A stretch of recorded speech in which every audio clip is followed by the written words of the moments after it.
Welcome back, everyone, to the 5th day of the Second World Summit on Traditional and Complementary Medicine towards an Integrative Medicine. Today's focus is on education and training in TCIM, and we've had an incredible morning, and we're really looking forward to all of our panels this afternoon.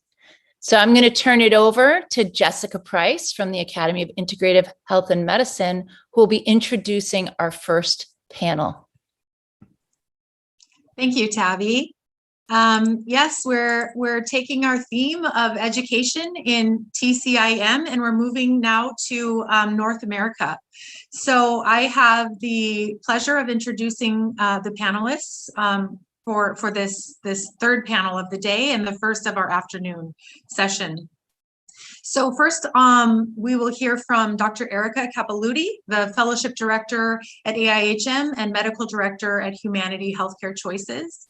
She's board certified in internal medicine, pulmonary disease, critical care, and integrative medicine. She began her career as a research scientist, obtaining a PhD in biochemistry and molecular biophysics at the Medical College of Virginia, where she later completed her medical training. She was a resident, chief resident, and fellow at UMass Medical Center in Worcester, Massachusetts, and then joined Starling Physicians in 2004. She's a diplomate of the American Board of Integrative Holistic Medicine and a diplomate of the American Board of Integrative Medicine. She obtained a Master of Arts degree in Integrative Medicine in 2009 and founded and was the medical director of the Center for Integrative Health and Healing and the Integrative Medicine Division of Starling.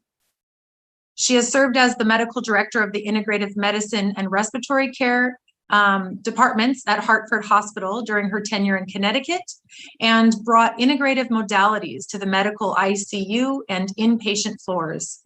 In 2017, she became the fellowship director of the Academy of Integrative Health and Medicine. And in 2019, she relocated to Sedona, Arizona, where she is currently practicing integrative pulmonary medicine on a part-time basis with Humanity Health providers. And then we will move on to our second panelist with Dr. Victoria Maesis, who is the executive director of the Andrew Weil Center for Integrative Medicine at the University of Arizona. Dr. Maesis graduated from Barnard College of Columbia University, received her MD from the University of California, San Francisco, completed her residency in family medicine at the University of Missouri, and her fellowship in integrative medicine at the University of Arizona.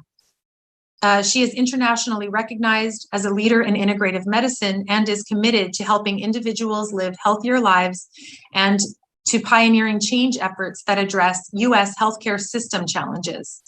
She is the co-editor of the Oxford University textbook, Integrative Women's Health, 2010 and 2015, and the author of Be Fruitful, The Essential Guide to Maximizing Fertility and Giving Birth to a Healthy Child. And beginning in 2020, Dr. Maesis has served as the co-host with Dr. Andrew Weil of the popular podcast, Body of Wonder. We will then have Dr. Jessica Maria Garcia Vivas, head of the Homeopathy Research Laboratory of the National School of Medicine and Homeopathy of the National Polytechnic Institute of Mexico. She's a dental surgeon who graduated from the UNAM campus Iztacala, specializing in homeopathic therapeutics from the ENMIH of the IPN. With a master's in molecular biomedicine, she graduated from the ENMIH IPN with a PhD in biotechnology sciences from the IPN. She's a member of the National System of Researchers, SNI, Level 1. She's a teacher of the subject of molecular biomedicine in the career of surgeon and homeopathy in the career of surgeon and midwife.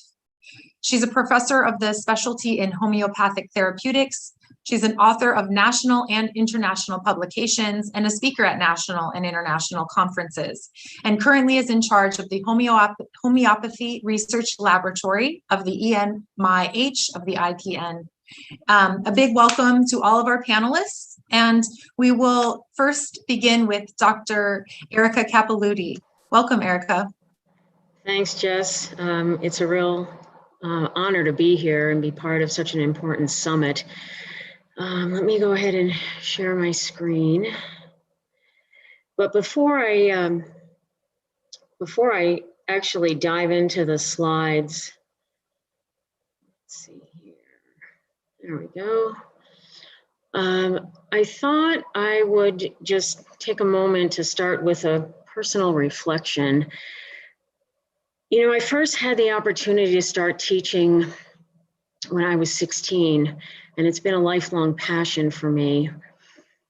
I've been a medical doctor now for nearly 25 years, and practicing, as you heard, a variety of different things. And I was naive, I'd say, early in my practice, thinking that I could teach integrative healthcare and bring it to my patients one patient at a time.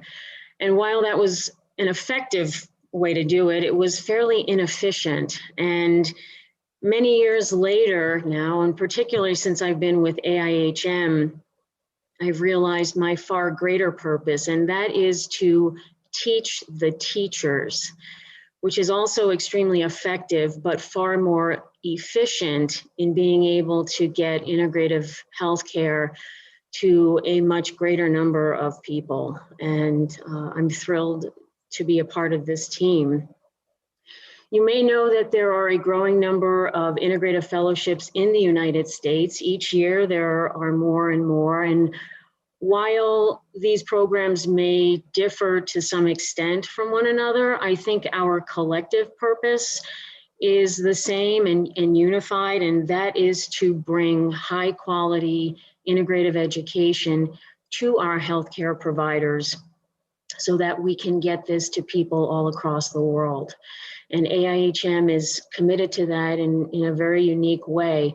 And as you heard yesterday from Scarlett and from Tabby, at the organizational level, AIHM is very committed to equity and inclusivity. It's no different for the fellowship program. I mean, we embrace and are committed to equity and diversity, as I will convince you in a couple of slides when I describe the constitution of the fellowship. program. Okay, so before I do that, let me just take a moment to provide a little historical perspective here.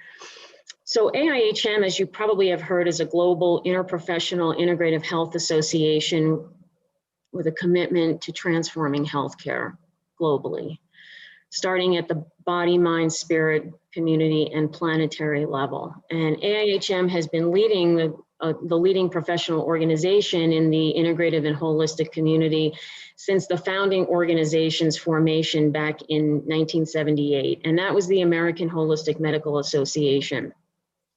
Some years later, the American Board of Holistic Medicine, which ultimately became the American Board of Integrative and Holistic Medicine, or ABIHM, was created. And that was the original certifying body for MDs and DOs who had an interest in board certification and training in integrative medicine. That role has been overtaken by now the American Board of Integrative Medicine. And around the same time that board was created, AIHM was born out of the union between AHMA and the ABIHM. So just a little bit of background for you. Now, I say this always endearingly about our fellowship team. We are small but mighty.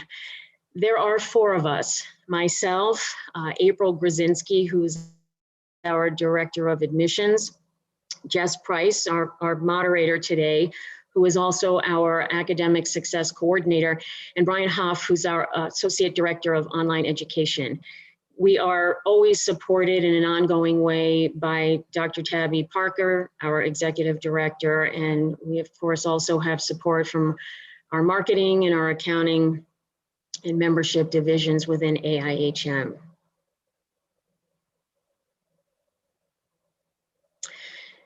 In 2016, the Academy launched what was the first ABOIM approved interprofessional fellowship in integrative health and medicine.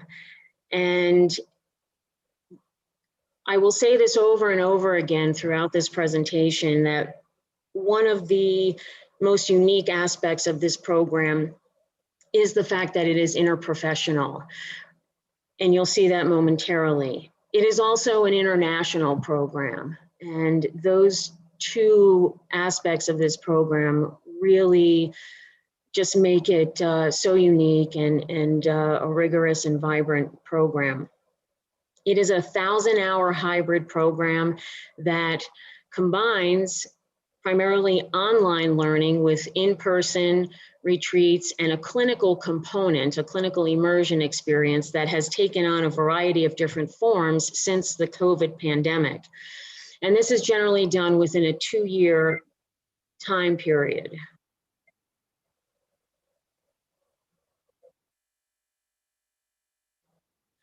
So we have a variety of,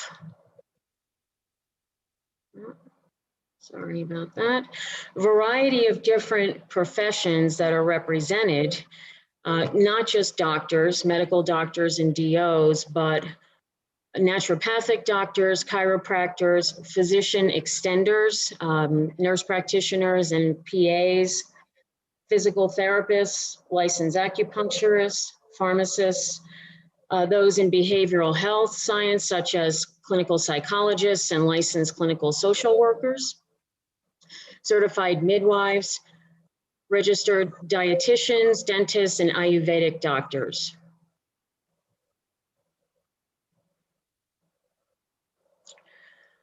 We also have a number of different countries that are represented beyond North America: Spain, France, Colombia, Brazil, India, Turkey, Finland, New Zealand, and China. And I'll say that these lists are not complete. The general map of our curriculum, which can be seen here in kind of a cartoon bubble form, you'll see that the primary focus, representing about 1/3 of the curriculum, is integrative disease management. And so that would include things like integrative cardiology, integrative women's health, men's health, pediatrics, integrative oncology, for instance. But obviously there are other components. Nutrition, which is foundational in integrative medicine, is an important part of our curriculum. Botanicals and supplements, also important in integrative care. Mind, body, and biofield therapies, along with environmental and global health, traditional medicine systems, visionary medicine and spirituality, and the clinical immersion component, which, as I mentioned, is fairly unique in the sense that our fellows are required to do some type of a clinical rotation. And upon completion of that clinical experience, they are also required to complete an OSCE, which is an observed structured clinical examination. And this is where our fellows are interviewing in a simulation setting a professional actor who is portraying a patient. And this gives our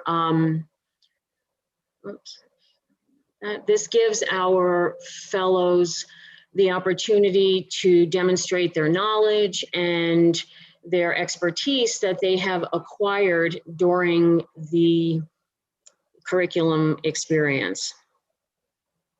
The other thing that's important, an important part of the curriculum, is the business of integrative medicine, which is important because they want to know how to bring this to their practice. They want to implement it in their hospital systems and whatnot. Here's a sample program. The curriculum is divided into 8 blocks, each 12 weeks in length, with 1 week off in between for fellows to catch up.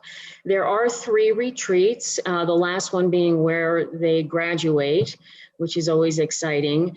There are self-study options, there are preceptorship options, and we have an academic partnership with the Oregon Collaborative for Integrative Medicine and each of its 5 core institutions. We also have a partnership with the Pacific Pearl in La Jolla, California, which is run by Dr. Mimi Guarnieri, the president of AIHM. So this is sort of a standard program outline that our fellows would go through. We use an online platform called Canvas, which is very user-friendly, interactive, and our fellows will start out in this ED 100 course, which is kind of their hub and where they can find a variety of resources, including a pacing guide, which helps them really sort of budget their time and allocate time. Remember that the majority of these folks that come to us, they're working full time in clinical practice. They have families and children that they are raising. So they're doing this in addition to working and raising kids and being part of a family. This is also the place where our fellows get to interact with our expert faculty. And again, our faculty also are worldwide and world renowned in their fields of study. So our fellows come into the platform. This is where they dialogue. This is where they interact. This is where they connect with the faculty and the staff as well. And this is really at the heart of the fellowship program. This is a sample schedule from one of our retreats, and we might start the day with some type of a movement practice, yoga or qigong, or a meditation. And every retreat starts with an opening circle and will end with a closing circle. And this is a very sacred space. This is where people share a lot about their experiences. Many of them have come to the fellowship because of their own health concerns or family health concerns, or they come because they're frustrated with the traditional or conventional teaching of medicine here in the United States, and they want more. Their patients want more, and so they want the knowledge that will enable them to provide that more whole person care for their patients and their clients. The one thing that I didn't focus on in the curriculum map that is also fairly unique and really an important part of this program is the emphasis on self-care. We have peppered throughout the curriculum a number of different self-care modules. Our fellows during those modules are actually invited to take time to nurture themselves, to reflect, to journal, to go out in nature, to have different experiences that really help them, cultivate themselves. And it's something in conventional teaching here in the US that we don't get a lot of. And the self-care courses consistently are the ones that the fellows really seem to value so much. And, many of them say that, I was on the brink of burnout and now I seem happier in my practice. They have a more positive outlook. The way that they deliver care for their patients changes. They show up with an open heart. They show up more compassionate. They're better listeners. They're better motivators of change because of their training in motivational interviewing. They have a sense of community that develops. They come to the fellowship, and for the first time, for many of them, they're actually getting to meet like-minded individuals. And that is not only validating, it is so empowering, and it allows them, a huge reservoir of resources. And a lot of times our cohorts, once they come together, they will remain in contact, beyond graduation. And that's always exciting for us to see. The patients that these folks serve also detect changes in them after they've gone through our training, and that is quite significant. Again, throughout the course of the fellowship, and even when they are alumni, we continue to encourage them to remember that self-care. It's so important. And when they care for themselves and have that sort of transformation that occurs throughout this program. I mean, it's transformational on every level. It's transformational for them on a personal level. It allows them to transform their practice and their communities. When they care for themselves and they nurture themselves, they then can show up for those around them, family, friends, clients, patients, as the best version of themselves possible. And that's an important part of what we do here. Our current and future directions, and a lot of this is already happening. We've been expanding our clinical immersion sites. We've been implementing a virtual form of the OSCE for almost 2 years now, even before the pandemic, and that has worked exceptionally well. We are cultivating the alumni fellow community, and each month we will have an all-fellow alumni meeting, and this is an opportunity for the fellows to interact with those who have already completed the program, who are out implementing this in their practices, and again, it's another opportunity for resources. We have a multitude of different scholarship programs available. Many of those are social impact scholarships for providers who are caring for those in underserved areas. We're always modifying, updating, revising the curriculum to keep up with rapid, changes in healthcare, and also, listening to feedback from our fellows. We have a mentorship program. Our alumni and our faculty are involved in that, and they again serve as resources for our current fellows. And we've implemented hybrid retreats now since the pandemic, so virtual and in person.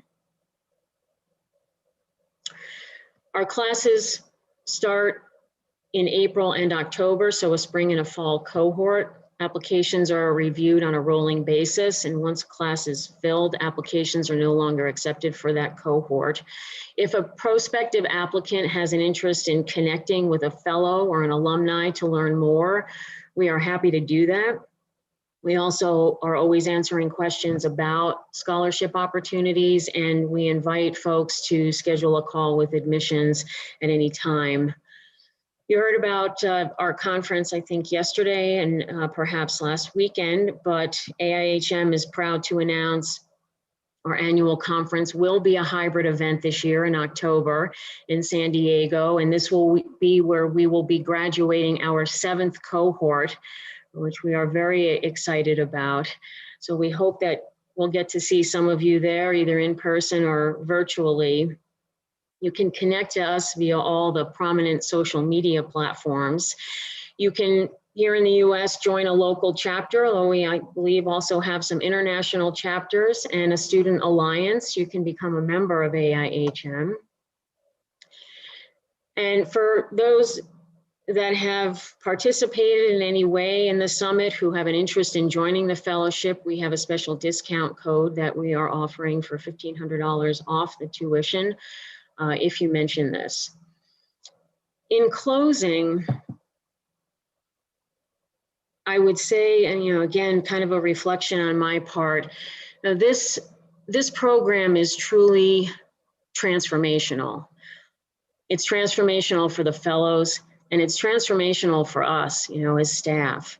And every time we engage with alumni or we engage with our current fellows and we hear about the work that they are doing, we are humbled, we are inspired, because they are out there doing the work. I mean, they really are. I mean, they may be initially being transformed by the experience on a very personal level, but they are changing their practice, they are changing their communities, they are changing their hospitals and their hospital systems. And many of our alumni have created their own new integrative practices. A lot of them are doing integrative research. We have others who have become administrators, and we could not be more proud of that.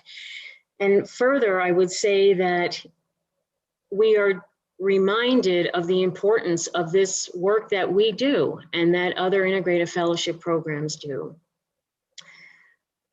Finally, I would say this: AIHM and the fellowship have a vision for the future.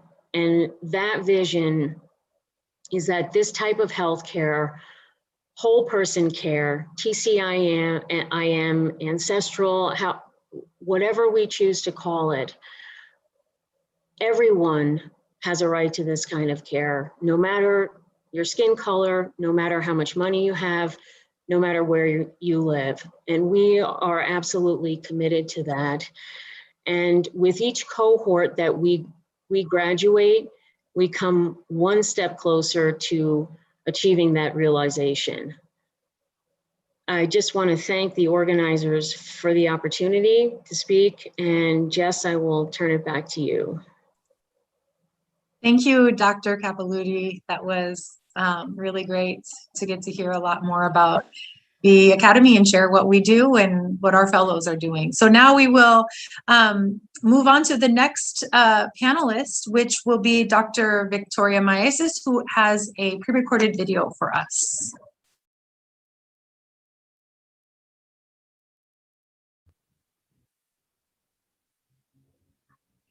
Hello, my name is Dr. Victoria Maeses, and I'm honored to have the opportunity to speak at this important international conference. And I want to thank the organizers for inviting me. I've been asked to speak about the University of Arizona Andrew Weil Center for Integrative Medicine educational programs. And I can only tell you a little bit in 20 minutes. So I invite you to email me at the end. I will give you my email address for any questions you may have. My hope is that this short presentation might lead to some new international collaborations. Fundamentally, we are all here because we believe that there is something missing from our healthcare systems and that we can do a better job of taking care of our patients. We are here because we believe there is a better way to practice medicine. And I am so privileged to get to do this work that feels like a calling, and to help other health professionals return to a deeper sense of calling, which is really the calling to service. So now I'm going to share my slides. Okay. And as I said, I'll be speaking about integrative medical education at the University of Arizona and the work we are doing to grow an international network. So I always like to start with definitions because we don't always have the same sense of what integrative medicine is. And the way I define it is as healing-oriented medicine that takes account of the whole person, so body, mind, and spirit, including all aspects of a person's lifestyle. It emphasizes the therapeutic relationship between a practitioner and a patient. It's informed by evidence, and it makes use of all appropriate therapies, including the traditional medicines of various countries. At our center, our mission is to lead the transformation of healthcare by training a new generation of health professionals and by empowering individuals and communities to optimize health and well-being through evidence-based, sustainable, integrative approaches. So how are we doing that? Let me just take you to what is often the conventional practice of medicine. You have a physician who's talking to a patient and he says, change all your bad habits today. And what does the patient say? She says, okay. Now, how many of you have found that this is the way medicine is really working in the real world? How often is this successful? And so integrative medicine, we argue for a very different way of practicing medicine. We say we should begin with a question. And the question is, what do you want your health for? Why is your health important? And as we engage people in this question, we learn about their values, their beliefs, what is indeed important to them, and the reasons they may have for wanting to take care of themselves, of their families, and have the best possible health. Now, we have a very broad array of educational programs. This is an overview. It's actually not comprehensive, but it gives a pretty good sense of the work that we're doing at the Andrew Weil Center for Integrative Medicine. And as you can see, in medical school, we have the ability for medical students to graduate with distinction in integrative medicine. We have an elective rotation that's 4 weeks in length. We've been offering it online since the pandemic began, and we'll have it in person as well, starting in the spring. We've had many international students come to that. It's also open to residents. In residency, in addition, we have a program that I'll tell you more about called Integrative Medicine in Residency, which is one of our international collaborations, as well as a combined family medicine residency, integrative medicine fellowship. The fellowship is one of our essential programs. I'm going to tell you more about that in a moment too, and we have programs for alumni. We have a wide range of interprofessional programs, from the Integrative Health and Lifestyle program, which is open to all licensed providers of care. We've had about 40 different types of providers, from nurses to behavioral health specialists, acupuncturists, naturopathic doctors, dentists, dental hygienists, just a whole wide range of people. We also offer a coaching program for graduates of our Integrative Health and Lifestyle program, as well as our fellowship program. We were the recipients of a large U.S. grant from HRSA, and we developed the National Center for Integrative Primary Healthcare, and that has a variety of courses through it, and we offer an annual conference.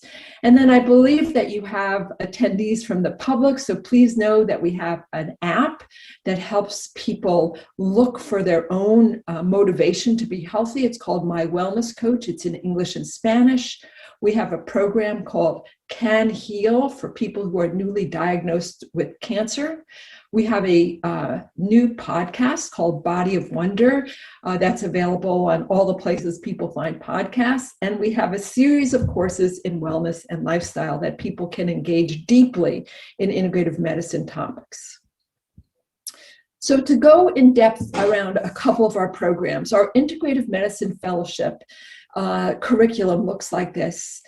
There's philosophical foundations. So the art of medicine. How do you work with people around behavior change? What is effective ways of helping to motivate people or look for people's motivation?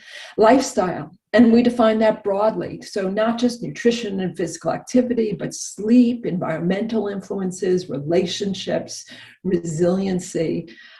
We look at whole systems and modalities. So the traditional healthcare systems like Ayurveda and traditional Chinese medicine, naturopathy, Native American healing systems, but also things like osteopathic manipulation and herbal medicine.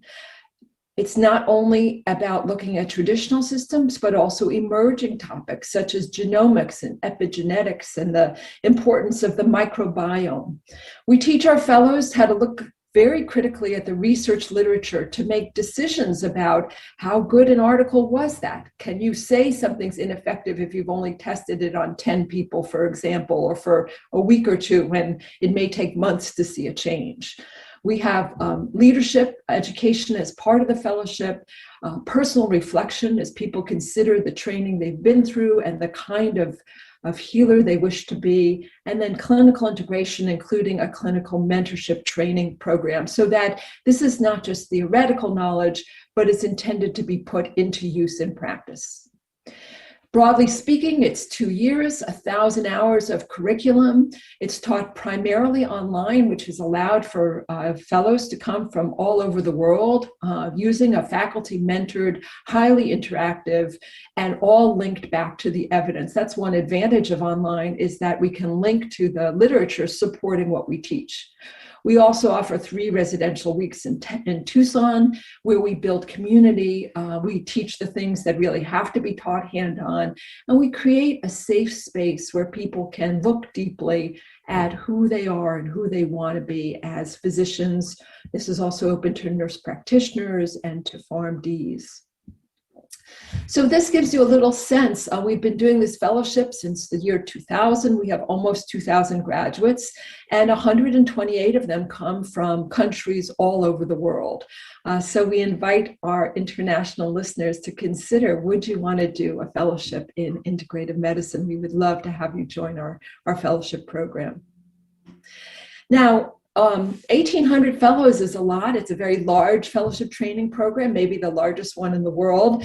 But of course, 1,800 is a drop in the bucket when you're talking about transforming education. And so beginning in 2008, we developed a program that's called Integrative Medicine in Residency with the goal of scaling education. It's a 200-hour curriculum that covers the topics that are usually not covered in conventional medicine. And it is modular. So the online format allows for training programs to decide how they want to incorporate it in a 1-month elective or very broadly over 2 to 3 years. Evaluation is built in, and it has a learning community across all the residencies.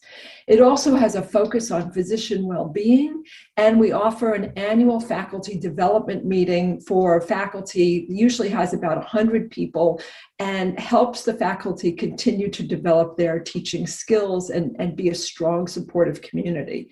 We also have done research projects together. So the curriculum focuses on integrative approaches to prevention, to acute and chronic disease management. And as you can see, it's all evidence-based and it's focused on lifestyle medicine and behavioral change, nutrition, mind-body approaches, dietary supplements and botanicals, environmental medicine, manual medicine, and whole systems. And it has an emphasis as well on physician self-care and well-being. We started with 8 programs. This was back in 2008. And these programs, these residency programs, agreed to enroll all their residents and have the content be required for graduation. And we studied this. We had 4 control sites. I've listed a couple of the publications below, where we looked at the impact of this graduation, of this education over time. And I'm going to show you some of the data. So first we want to know, was it feasible and was it effective? Because this is the first time this kind of thing had been done. And so we were able to look at the educational program across the 3 years that we piloted it. We looked at medical knowledge. We looked at the residents' self-assessment. How confident were they in their abilities to make integrative recommendations? Did they complete it? How well did they evaluate it? And what effect did it have on their well-being?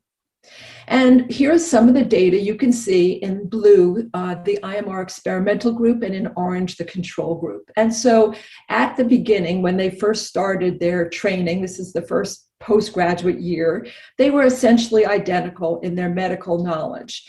But when they graduated 3 years later, you could see a very significant increase in medical knowledge from the residents who went through the Integrative Medicine and Residency training program. This is a busy slide, but again, it looks at their self-assessment. How well could they offer integrative medicine approaches to a whole range of medical conditions? And across the board, statistically significant improvements in the IMR trained fellows compared to the control groups. Broadly, the evaluation was found to be highly rated, and the graduates did plan to use what they learned in practice. Many of them said they wanted to continue to train in integrative medicine, but initially well-being did not improve. Now, in some ways, we should be glad we didn't make them worse, because think about adding 200 hours of training when they're already working so very hard that in the US, they had to limit the work week to 80 hours a week. And so it's good that they didn't get worse, but we also learned that we had to be more focused on a program around their well-being. And so we did that. And I'm going to show you now some of the ways that we grew and some of the things that we learned. So since we began in 2008, we now offer this training in 5 different specialties: family medicine as it started, but also internal medicine, pediatrics, psychiatry, OBGYN. And we're now at 105 residency sites around the US, but also in Canada and Taiwan. We were in Germany for a while as well. And about 1,100 residents are currently enrolled, and almost 1,600 have completed their IMR training since we began. And this is a map, and you can see most of the sites are indeed in the US, and they're color-coded for whether they're family medicine, pediatrics, internal medicine, or psychiatry. The OBGYN are not up on this map yet. And then we did a survey where we looked at the 10-year impact of the program, and we wanted to know both professionally and personally, what did they notice about having done this IMR? And we wanted to know as well, were they applying integrative medicine in clinical practice to specific healthcare conditions? What was the impact on their patient care? What were the barriers? And had they had any additional integrative medicine training since their graduation? So when you look at the impact of the IMR, 84% of the residents said that the IMR met my needs in preparing for clinical practice. And that was in the top 2 categories: agree or strongly agree. 91% in the top 2 categories said IMR gave me new tools to practice medicine.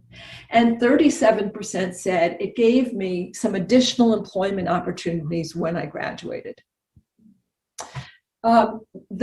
Happily, the IMR with its new well-being curriculum did influence personal well-being. 51% of residents said so, and 42% said it affected wellness behaviors such as exercise, diet, and sleep.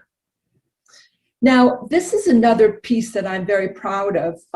When you look at how many people take medication in the US, it's very, very high. So when you look at this over 60 age group, for example, 37% of Americans over the age of 60 take 5 or more drugs. And another 27% take 3 to 4 drugs. And so we have a large percentage of our population who are regularly using medications for one reason or another. Even our children, there's a pretty substantial percentage. And so one of the questions we asked in IMR was, have you seen a decline in prescription use in the patients you provide integrative care to? And 28% said no, they had not seen a decline, but 72%, ranging from all of the patients at 6% to some of the patients at 47%, did see a decline in prescription use. And I think this is one of the ways in which integrative medicine brings value to our patient care. So, having trained almost 1,100 per year now, that's really wonderful. But again, our goal is that all healthcare professionals learn integrative medicine. And so how is it that we can broaden the paradigm? And I love this African proverb that says, if you want to get there fast, go alone. If you want to go far, go together. And our goal is that we go far, that we transform, that's a big word, that we transform the way medicine, healthcare is provided worldwide. And so we are looking for your collaboration. We do have some free courses that you can take and access. One is on environmental health, which is really an under-taught topic in healthcare. And I've given you the link there, which you can take a picture of, or hopefully these slides will be available after the talk. We also have one on contemplative care. And for the public, as I mentioned earlier, we have our Cancer Health Empowerment Assistance and Learning course for people newly diagnosed with cancer. We have My Wellness Coach, which is the free app that you could find on Android and also iTunes Store in English and Spanish. And we have our podcast, Body of Wonder, that you may enjoy as well. Just showing some of our current international collaborations. In Ireland, a health insurer came wanting to train their whole healthcare team. And so we're involved in a large project with them where we're training multiple people in the foundations and integrative health courses and also doing integrative health team training. They've chosen a large number of people to go through our integrative health coaching program, and they'll be training about 50 doctors through our fellowship program. In Taiwan and Germany, we have had and Canada, I left that out. We've had collaborations around our integrative medicine and residency program. And we're currently in conversation with the Albert Einstein in Brazil about translating our My Wellness Coach into Portuguese. So I am again delighted to have had a chance to speak with you during this important conference, and I look forward to your questions and any interest that you may have in collaboration. I have left you with my email, and I wish you all well and good health and a successful conference. Thank you.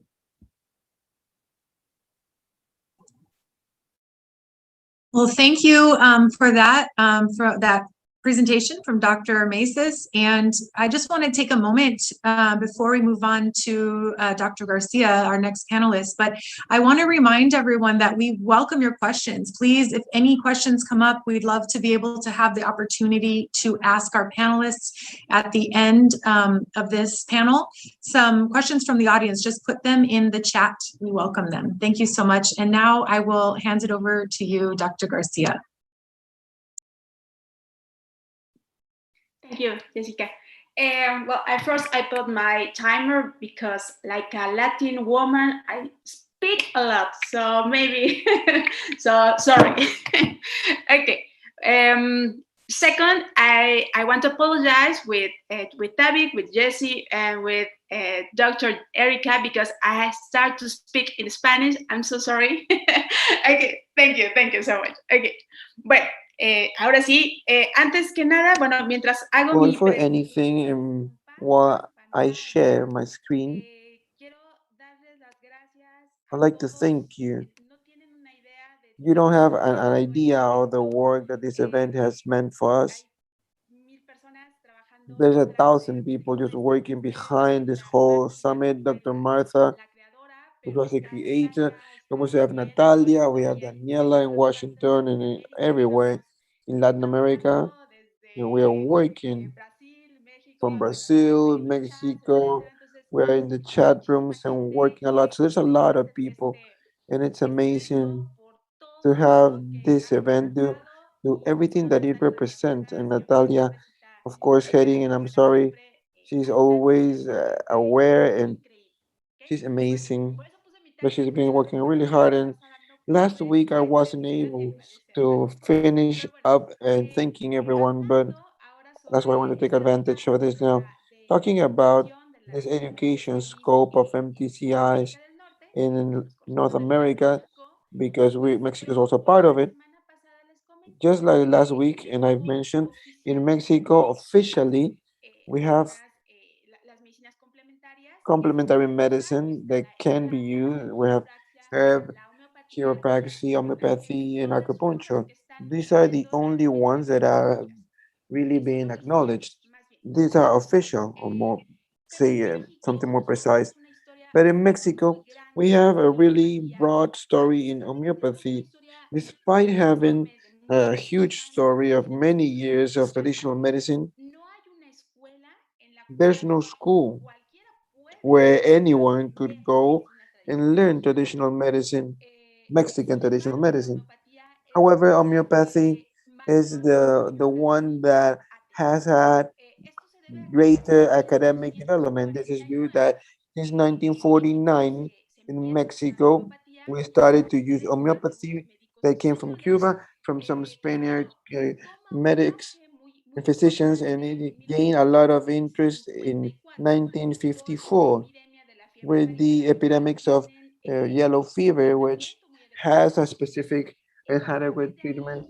And from there, it receives a huge success. And from that point on, from the government, they grant special permit to be able to use homeopathy. From this, we see the development of education. And in 1994, thanks to different medics that saw the need of having a hospital where there's homeopathic attention, in the National Hospital, uh, homeopathic National Hospital was inaugurated, that still in existence till now. And anybody can go and have their attention. It's a second level hospital, and it can receive medic attention and homeopathic medic attention. Next year, we implemented the National School of Homeopathy Medicine, and 1 year after classes started, so this school where I also work has almost 126 years of medic education and homeopathic education. Really briefly, this university story of this school is that at first they made the medicine of homeopathy medicine school with the name of homeopathy medicine school, and it remains uh, under the wing of the government. Then it goes to the Mexican Autonomous University as the only medicine or homeopathic medicine institution, but then it's integrated in the faculty or the regular one, allopathic one, or the conventional faculty. And now this homeopathy scope, it's upgraded to a medic specialty at UNAM. Afterwards, when we make this Polytechnic National Institute, the school is integrated to this Polytechnic National Institute, and after UNAM is the second university, which is the most important university or public university nationwide, and it integrates this National School of Homeopathy. So, and it was until 1982 where they create the post degrees in the National Polytechnic Institute, and integrates the homeopathic therapeutic unit as one of the first post degrees. So, and we can develop all of this part in the Polytechnic Institute. So, what can I say? This school officially is one of the official schools or colleges, is gratuitous, is certified as a medicine school. It's a academic program that at the same time that trains conventional doctors. They also have a medicine course homeopathic therapeutic medicine throughout their education. These are 5 years for their career plus 1 year of service and one intern year at a hospital.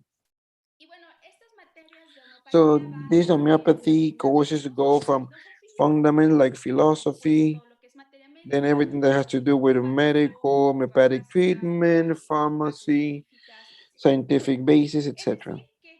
Meaning that when they are graduated from this university, they're surgeon doctors, conventional regular ones, plus they have the homeopathic title, and so they can be integrated to any type of health system nationwide as a conventional doctor, but also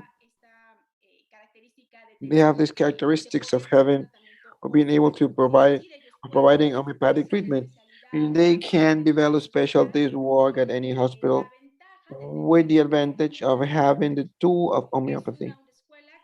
This is an academy that's also has a certification base of doctors as a specialty in homeopathy and also including acupuncture. So many doctors have been trained outside of the National Homeopathy Institute. They can also go to classes to have a specialty in homeopathy and in acupuncture, human acupuncture. These are 2 years of the specialty. They have the official certificate by the end of their specialty. And this is only a part of the university or this college or school. And as you can see, kids here acquire all the people here acquire all the capacities, all of the knowledge, and including homeopathy matters. So people can participate in brigades, meaning they will go to in their own vacations or in some periods. They will go to the communities to provide homeopathic treatment within the same university, within the same school. We have appointment rooms for this type of acupuncture for pharmacy as well, and we have the specialty of acupuncture and homeopathy, meaning that homeopathy and acupuncture have three core axes in the university: teaching, medical attention, and the other one is a little bit of research, clinic attention, where we have a little bit more clinical, and the experimental. Huge part of our students also beyond going to different hospitals to the clinical scope. We have our clinic, homeopathic clinic at school, but to learn they go to different hospitals. One is allopathic, but we also have access to pre-grade and post-degree students in National Hospital of Homeopathy, and they are the ones that can provide appointments from homeopathic specialties to these patients that go to this hospital. Also, we have different centers of integrative medicine that's known as SEMI. This is a part of the Mexican government city. It's a second SEMI that's in project and it was just inaugurated. Well, we have the attention in this SEMI or this center for service. It's specifically for integrative medicine. What does it include? Herb treatment, homeopathy, and acupuncture. And the herb can be also phytotherapy. So these are basic attention with trained doctors, nurses, and many of the students can also go there and do their social service program or practices, especially acupuncture. People go there to this place to receive attention. As I was saying, they receive attention from these semi-centers of homeopathy, phytotherapy, acupuncture, psychology, mesotherapy. So the intention is for patients to decide what therapy they would like, or to have an interconsultation and allow for patients to go to different therapies at the same time. This school, the National School of Homeopathy Medicine, this is not the only one that gives it. We have another school, which is the Free School of Homeopathy. The National Medicine and Homeopathy Academy is gratuitous, and we have even had exchange students or students that come here because we have a lot of patients from Haiti, from Colombia, from Panama, and this allows the availability of being able to come here and go to classes and be trained as doctors. And something important is that the title of a surgeon, doctor, and homeopathist is also accepted in the US for the US NRE exam, and they have a right to participate for this certification in the US.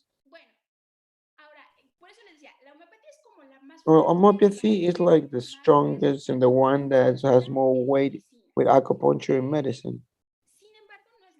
However, it's not the only teaching. There is a university that's a little bit more of agronomy, I would say, and they have something really interesting, which is the National Center for Homeopathy, which is a really interesting project where they use homeopathy for agriculture with really interesting results, really good production, etc. So this University of Chapingo is looking for many different natural things and where they include homeopathy. It's not for medicine, let me say, it's not for medical human attention, it's for agriculture, agronomy. But it was like I was saying, we have these two universities where we have homeopathy alongside medicine, where you can go to these centers of attention for patients and provide these appointments for students, and they have their own clinic, their own hospital. I was telling you about the Chapingo University, and we have courses given by UNAM that are also courses. These courses are mainly for health staff, being doctors, odontologists, veterinarian, nurses, psychologists. It's not so open at universities for anyone or for anybody. I mean, when I say anyone, I'm saying somebody that doesn't have a medical background or that's working in the health sector. And I was telling you about the Mexican medicine where we don't have a school or a sole place where we officially teach. The majority of the students are learning what midwives themselves or as people that are dedicated to this type of healings. We've already talked about the Temazcal last week, and we talked about these conditions that have more or less spiritual type of background with a different type of sense. And there's no other school. You learn or we learn off of the people. That's why we can't say that they have a certificate, even though we are looking for guiding and trying to lead a path, but there's no certificate as such. And well, just going back to some academies or schools, the current government's looking for for a strategy where we can have staff, medics, nurses, and of health that could now go to these centers and provide medical treatment. That's where we put together this university, the health university, and there's many other universities, University of Benito Juarez, for example, that are looking to go and have a more communitary type of medicine and with the respect to this part of of traditional medicine, meaning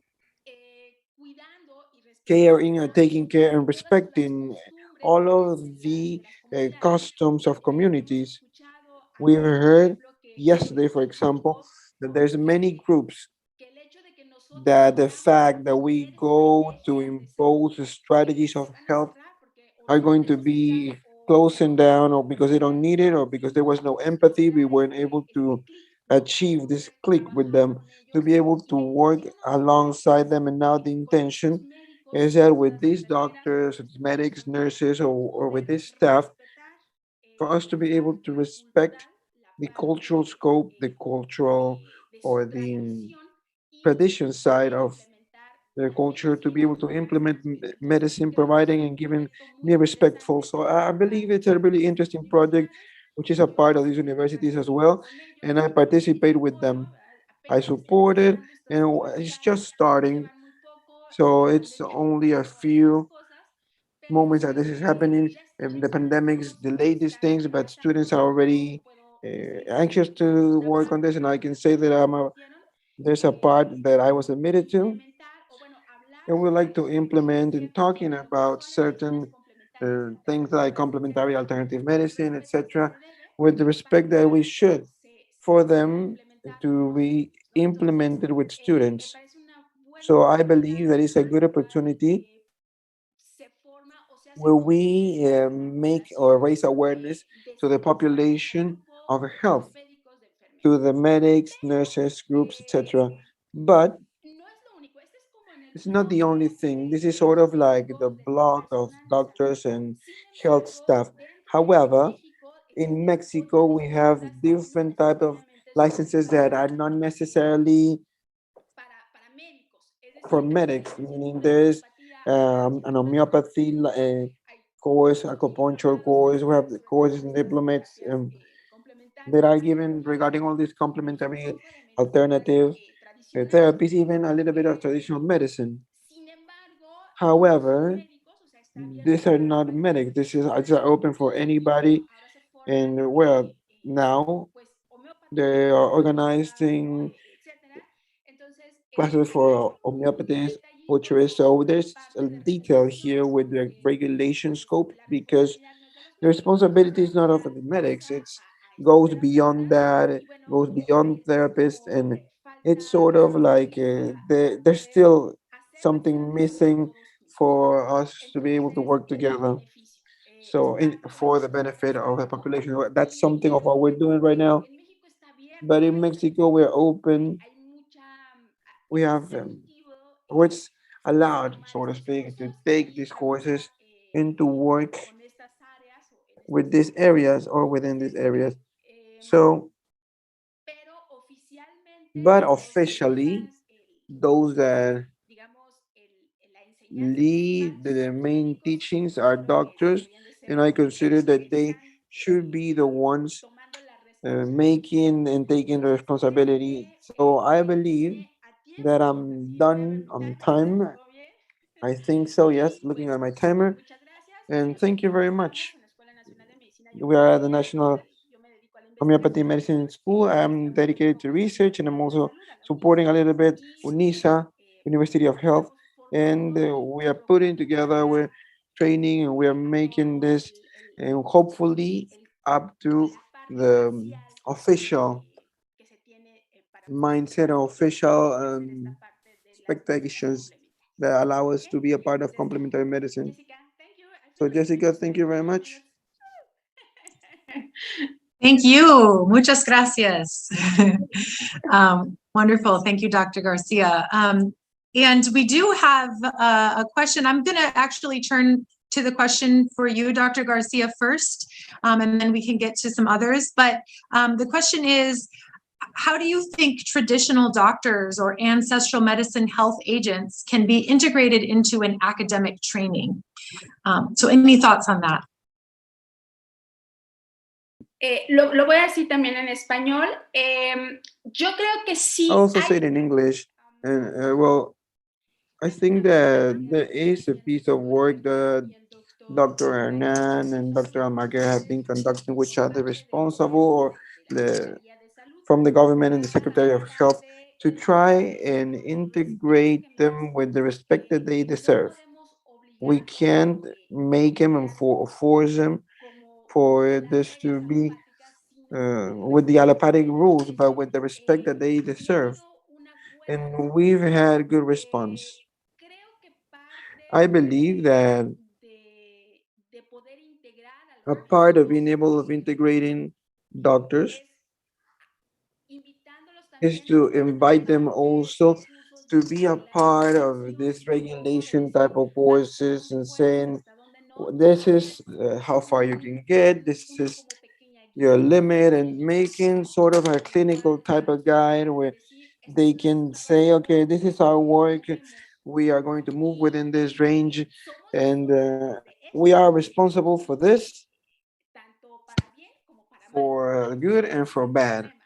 And that's sometimes a problem. We need to establish limits, and I think that with universities that are getting together with our current government, we allow to respect us this way, and I believe that we are in a good path.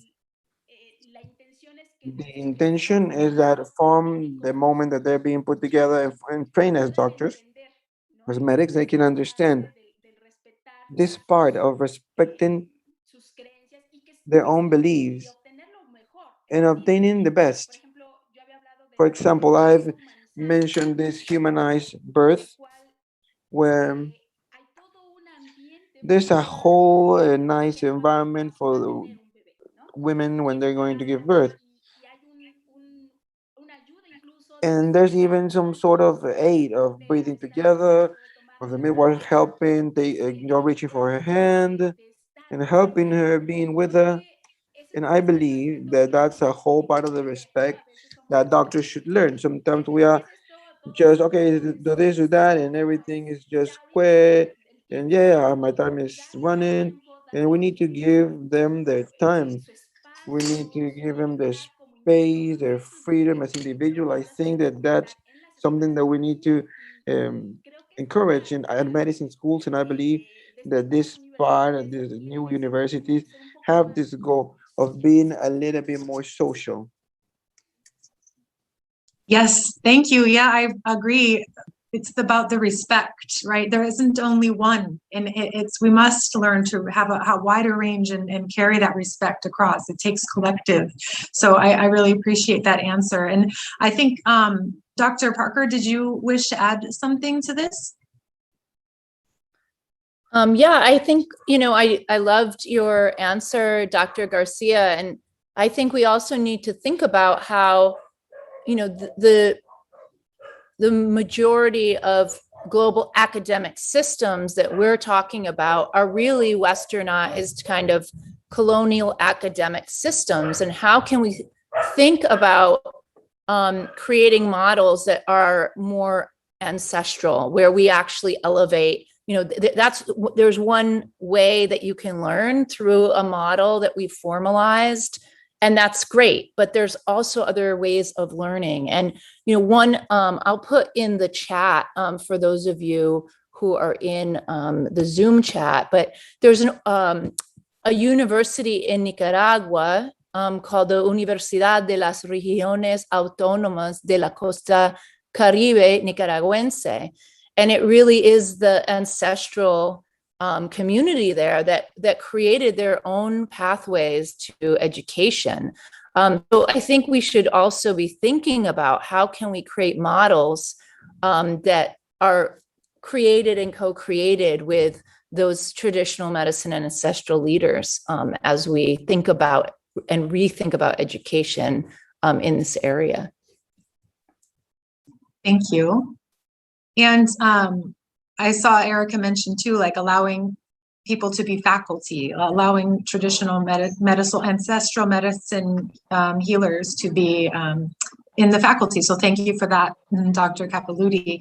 And I want to make sure that we get to another question that was put here, which is talking a bit more about integrative medicine residency requirements. There was a question specifically to Dr. Mazes, but I think it would be good to discuss on a whole in the United States, what are some of those? It was specifically about the US, but maybe Dr. Garcia, you could speak a little bit about Mexico after that too.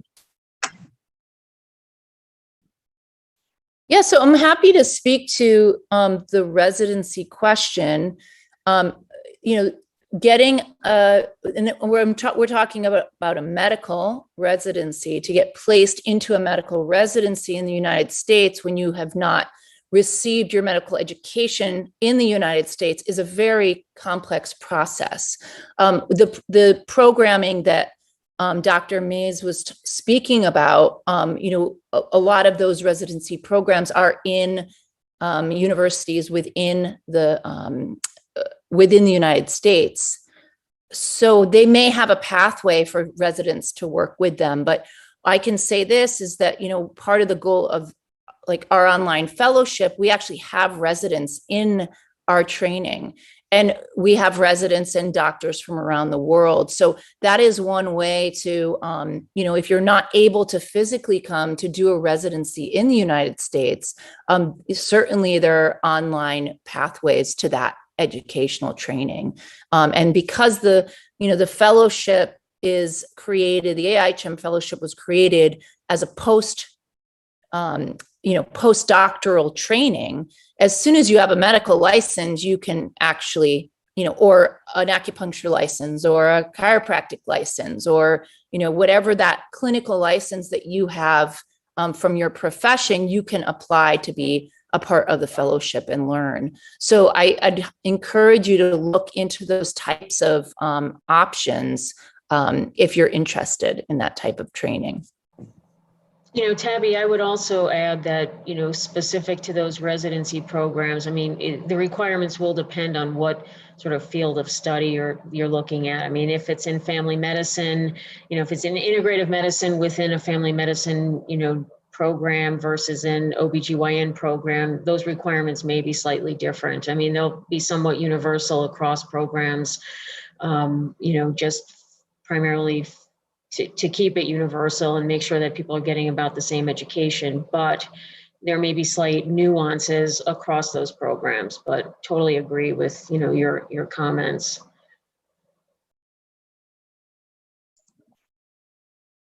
Thank you. Did you have anything you'd like to add to this, Dr. Garcia? Yes, but en México igual se necesita. Yes, in Mexico, also you must be a doctor, at least for the two specialties that we have at the university, acupuncture and homeopathy. Well, yes, you need to be a medical doctor, and we've had MDs even from abroad as well. So the only or main requirement is to be an MD.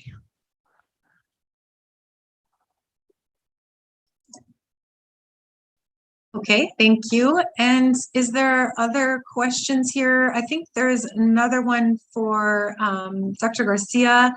It says, as Jacob Grinchberg as a reference for the integration of scientific and ancestral knowledge in health, how do you apply the knowledge of this tradition in your schools? Bueno, como lo había comentado. Well, as I had stated, I'm a scientist, so I have a master's in molecular biomedicine, and there is a part in that if we are too strict in science, then the ancestral or spiritual part, it will be difficult to explain and to measure it, especially measuring how to quantify how much of an influence it has. But I believe the most important thing is respect, and I insist that Hahnemann stated, the father of homeopathy, that the doctor must not have prejudice, and they must treat patients with the greatest integrity.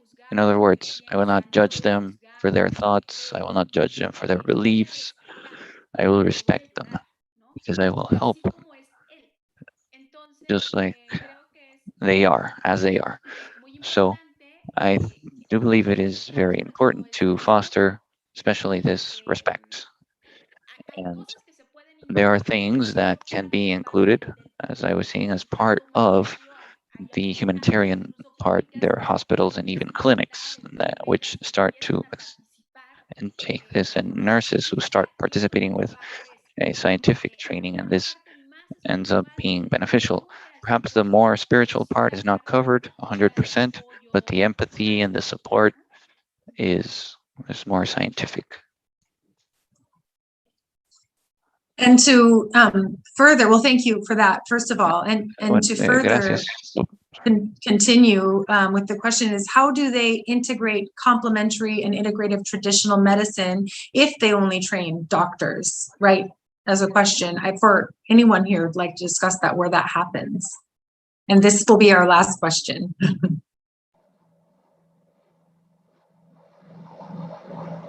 Well, I think this is one of the challenges, right, of TCIM globally, is that, how do we train a conventional medical system, so MDs and nurses that have been trained in a biomedical system that has not been an integrative system, and at the same time really promote and grow professionals that have their own history and their own robust curriculum, like naturopathic doctors and chiropractors and acupuncturists and ancestral communities. And how do we do that at the same time without just losing those communities of providers? And this is a real challenge in different countries. We know this, but this is really the true commitment, is that TCIM grow each of those areas together. And we continue to have to work towards that. Yes, and to turn back to what Dr. Garcia has been bringing up many times is respect. How do we cultivate respect? How can we quantify it and then study to make sure that we bring respect actually to our practitioners, conventional practitioners, that that's there. That's something that just kind of came to my mind. Anything else anyone on the panel would like to add before we close?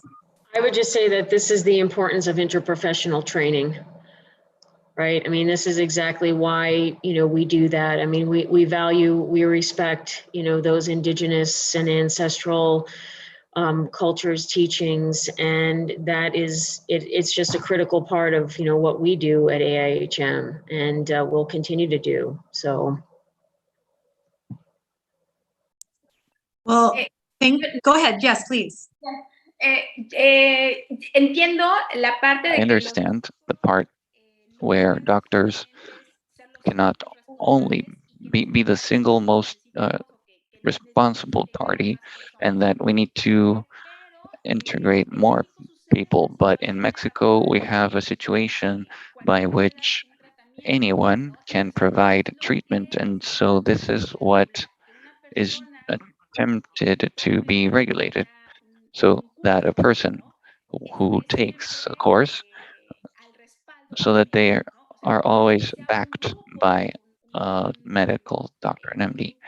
Also, for it to be a multidisciplinary group, that's the intent, for there to be a medical responsible party for all of the remaining therapists. So that's what is being sought after. And curiously, it happens to us that many of the patients are seeking the therapies.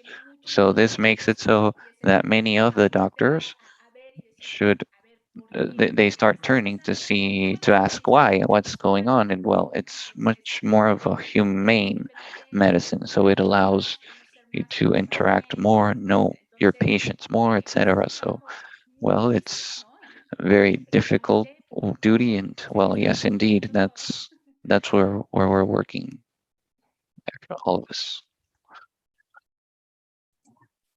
Yes, thank you. And I believe we're now out of time. So once again, thank you to our esteemed panelists. Your knowledge and information of your educational programs in North America have been wonderful to hear.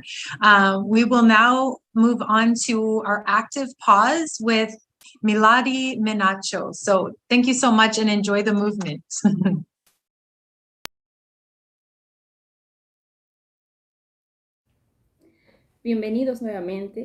Welcome again to our second Traditional Complementary Medicine World Summit toward an Integrative Medicine. My name is Milady Menacho, and I welcome you from Cusco, Peru, to this brief meditation class for creating mandalas on behalf of Anhu Holistic Center. For this purpose, you will need an agenda or book, ballpoint pen or marker, and if you wish so, colored markers. So we'll start by drawing a central circle. This will be the origin of our mandala. And next, I will mark a point which will serve as reference. The word mandala in Sanskrit means sacred wheel or circle. It is believed that its origin is in India, since many of the geometric shapes found in their temples have perfect mandalic shapes.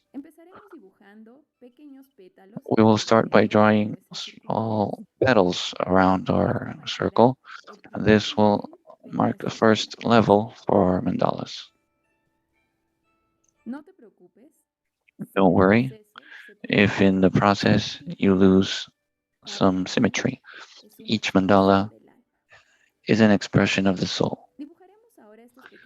We will now be drawing these small petals with a flamed shape in the end, in a point or two.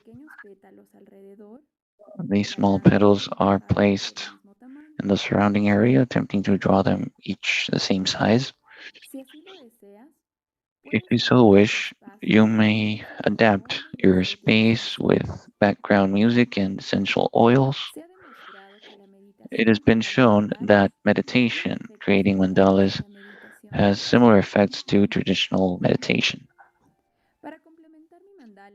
To complement my mandala now, I will draw internal lines to give it more depth. The purpose is that to the measure my mandala is progressing, I can start improvising in its detail, letting myself be led by my creativity.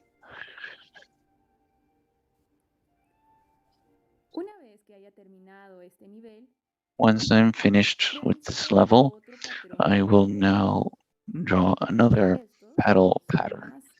These are more circular, and I will use the intersections from the first petals.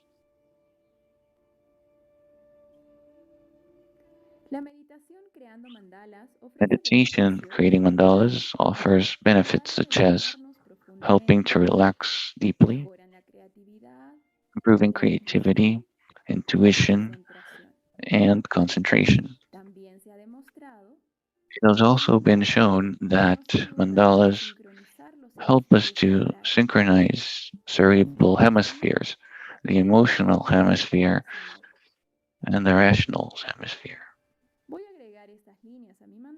I will now add these lines to my mandala in order to provide a leaf effect. Next, I will add diagonal lines. Of course, you may use your own details, patterns. Another fun technique that I use for my meditation, creating mandalas, is to use a purpose as I'm drawing or visualization. For instance, you could draw your mandala thinking in something that you would like, that you're thankful for, something which has deep meaning for you, or it can be a different purpose, such as discovering or learning to trust more in yourself.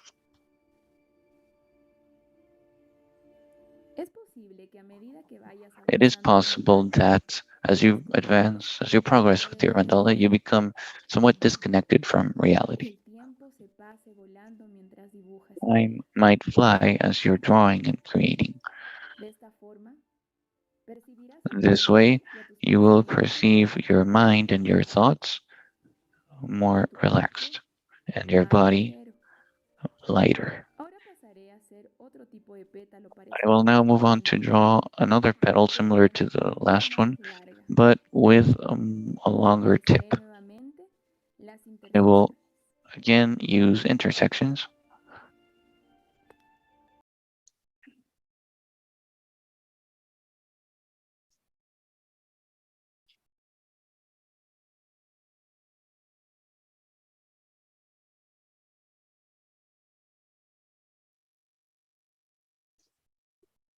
There's no audio. Existen diferentes formas de meditar creando There are mandalas. different ways to meditate creating mandalas, such as contemplation, coloring or drawing a mandala, drawing a mandala, or taking it in through the senses. In any of the examples, I always recommend to set your attention on your breathing. You can draw your mandala as you're synchronizing and watching your breathing, inhaling through the nose and exhaling through the nose. This will make your concentration to be deeper. Once you're finished with the levels, let your intuition take hold and add the details that you most prefer. For example, I will add 3 small drops inside each petal. Existe una variedad de patrones que tú mismo There's a range of patterns that you can attempt yourself and create. It has also been shown that people who are meditating, drawing mandalas, have a skill in improvisation and high creativity, which is not only applied in the artistic field, but also in decision making in daily life. We're almost finished with this small mandala. detalles más I will antes de now add some more details before finishing. If you wish, you may start to color using other details. Otro consejo que me gustaría darte para tu Another meditación advice I would like to provide for your meditation, drawing mandalas, is that for you to always write down ending all your thoughts or ideas that came to mind. The mind in a state of relaxation can awaken your skills and your deeper skills and abilities, as for instance, self-reflection.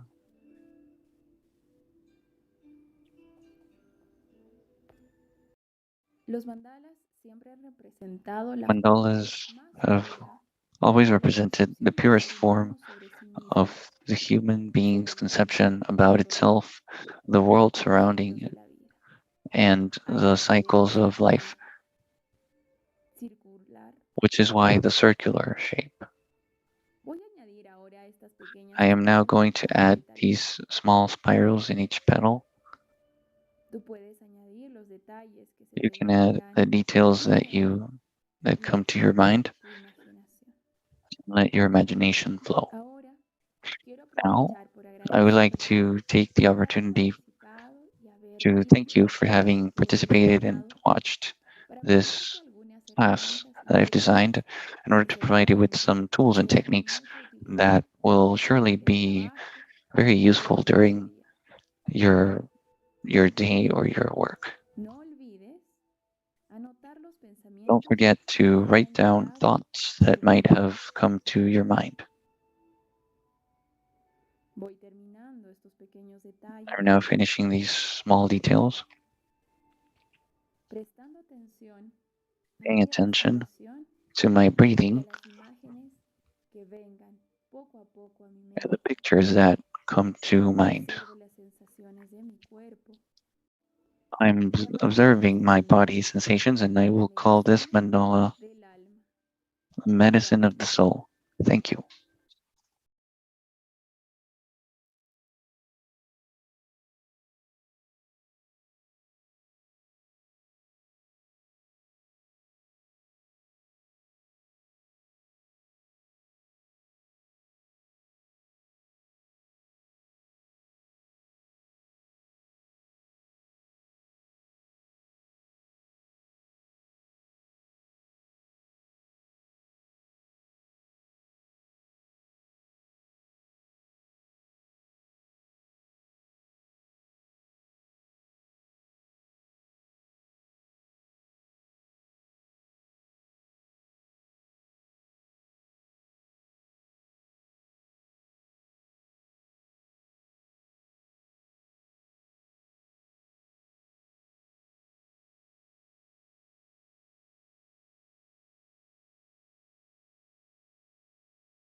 live. Good afternoon. We are back now, and we are now starting our next panel. We will be speaking today on education on TCIM in South and Central America. So we will be starting with our first panelist, who is Marlene Cabral. Dr. Marlene Cabral is a social scientist, collective professor from the Federal Institute Fluminense, coordinator from the Abrasco of Medical Foundations and Integrative and Complementary Practices, and coordinator for the Brazilian Research Institute on the profile for offering of pharmacy courses and integrative and complementary health practices with the participation of more than 85 researchers. Our second panelist is also hailing from Brazil. He is a medical doctor and resident in social and preventive medicine with a master's and doctorate in collective health from Unicamp. He served for 9 years as general medic in primary healthcare in the rural areas, and for 3 years in family health in rural areas. Professor of the Department of Public Health since 2016 and leading the collective health program since 2008. He was a professor of the residency in family and community medicine, also from UFSC. Our third panelist with us is Dr. Eduardo Beltran Dusan, in medical doctor in surgery, doctor, specialist in oncohematology, pediatrics, homeopathic medicine, alternative therapeutics, and vegetable pharmacology. Masters in alternative medicine, areas as neural therapy and homeopathy therapy, creator of the pediatric oncohematology specialty in the National University of Colombia, is also created master's program in alternative medicine in the National University of Colombia.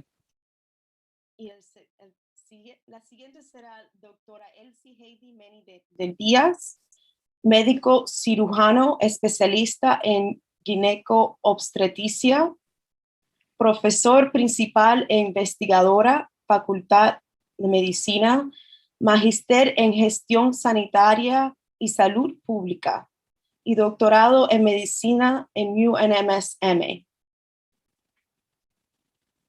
La próxima será la doctora Evelyn Ani González. Next, we have Dr. Evelyn Ani Gonzalez, graduate in general medicine from the Higher Institute of Medicine. She's a specialist in natural and traditional medicine, and with a master's in sciences since 2005.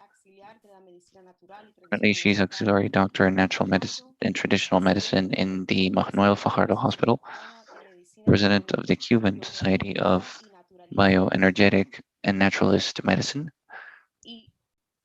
El último será Dr. Haru Yamaki. Él nació en Tokio, Japón. Desde niño And lastly, we have Dr. Haru Yamaki, born in Japan.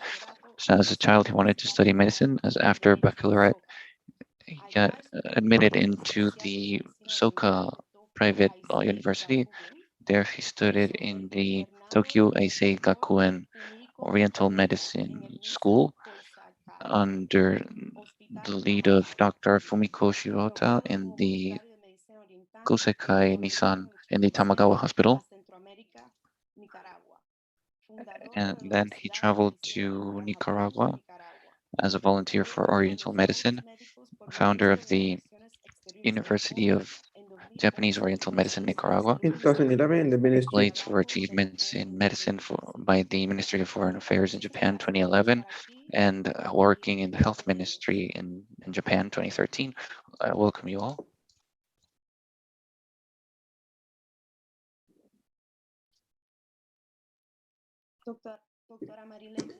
Dr. Marilene, you can please go ahead and start your presentation.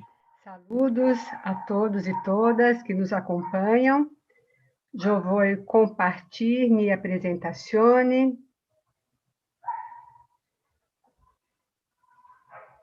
Se já podem vê-la. I'm going to start my presentation. I don't know if you can see my presentation already. Ok. Eu vou falar sobre a formação e capacitação em MTCI em Brasil, panorama geral. I'm going to speak about the MTCI as a general panorama. In 2016, the national policy of complementary practices,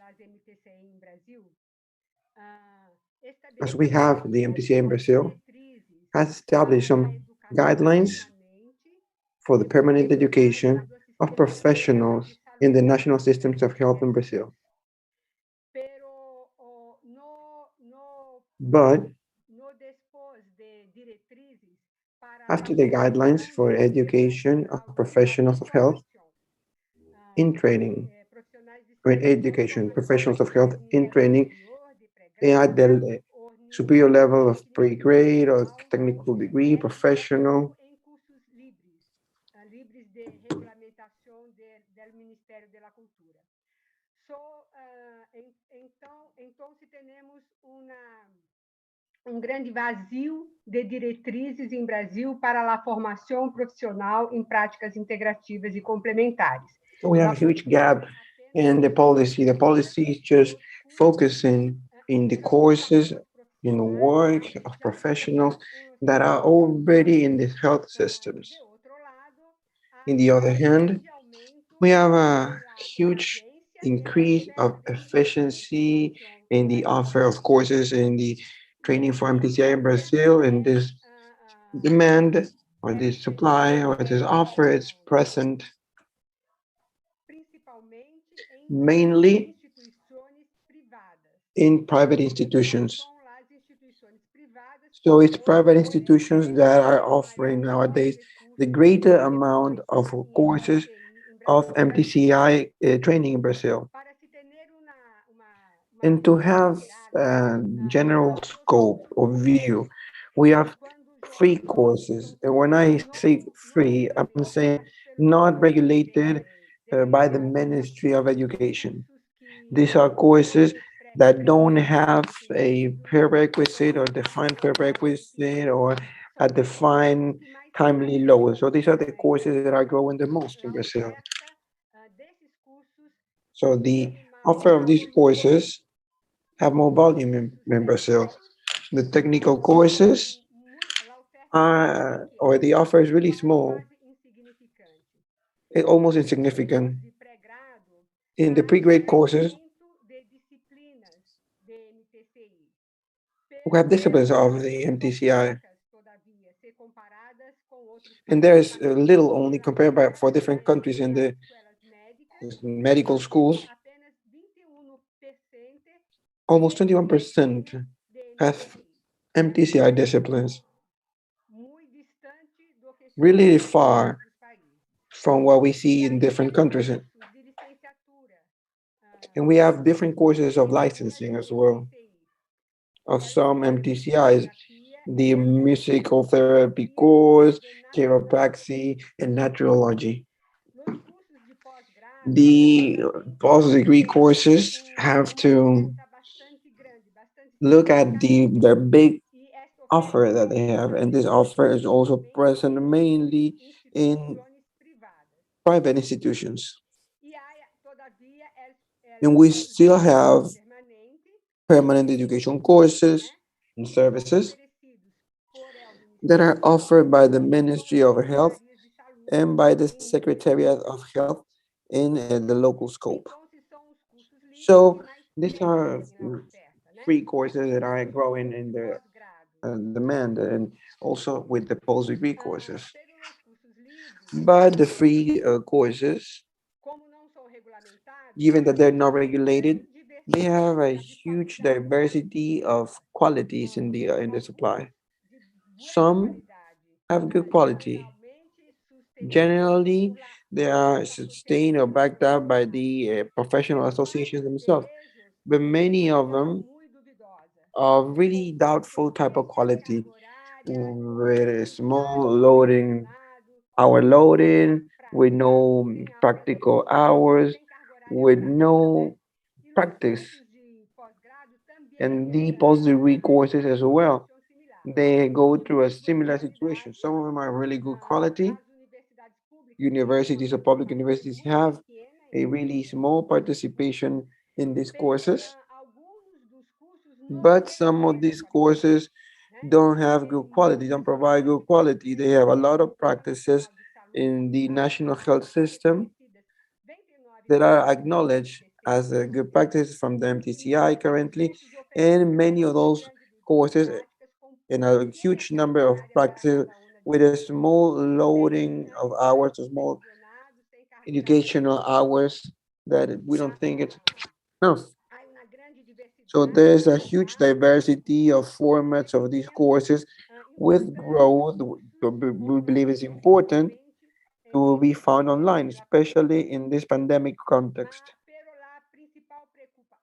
But the main concern would be the quality of these courses in a way that professionals can take a safe practice with effectiveness and with quality. Many of them, they don't have this quality, and there's no regulation or public regulation that would ensure this quality. So we started with a huge mobilization for the building or making of minimum criteria for this type of education. This public debate involves many institutions related with MTCIs in Brazil.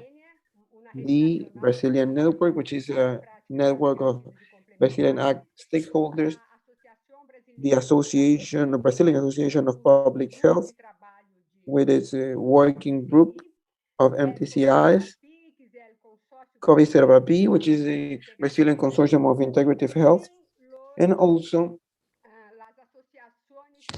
the professional associations, the professional schools of health, and that are part of this public debate. We just started this huge investigation on this matter. The Brazilian research on the end of the demand for training courses in integrative and complementary practices is a multi-centric approach where over 80 speakers within the country are working to make a more precise diagnose on the offer of demand of these courses. This public debate will acknowledge that there's a huge variation and complexity in resources and specific needs of training in each and one of the MTCIs, which are 29, have been acknowledged nowadays and currently in the health system. But we want to build publicly a participation, a definition of the main objectives for training at every level of medicine, of the guidelines and basic competences to ensure the quality, a minimum quality of professionalism among the graduates of this course. We also want to talk about criteria of accreditation for these institutions and curriculum. And also we are amidst the need of public policies, mainly in the courses of training for health professionals, given that the incorporation of the MTCIs with the training courses in Brazil. We've made a recent review with the Osvaldo Cruz Foundation, show that over 60% of Brazilians made use of MTCI during the period of the pandemic. which is ongoing. This is a really significant demand, it's really important demand, but the training courses do not or are not joining the demands, are not meeting the demands of that demand of the population. The use of bigs, what is going to create this importantly, the courses are going to grow as well, but not with enough quality. But at least they start, or some of them don't present enough quality, and then we have a political debate, a current one, in a context which is political of backing up in the health of the country, and also with the MTCI, of threats to the management of MTCIs in the country, the public management of it. And then I'll give the mic to Charlie, that's going to speak about specific experiences from a permanent training course in Brazil. Thank you very much. Charlie?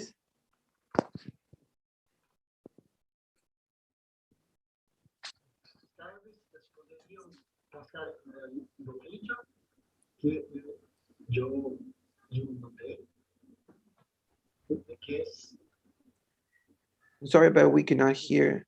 The speaker is too far away.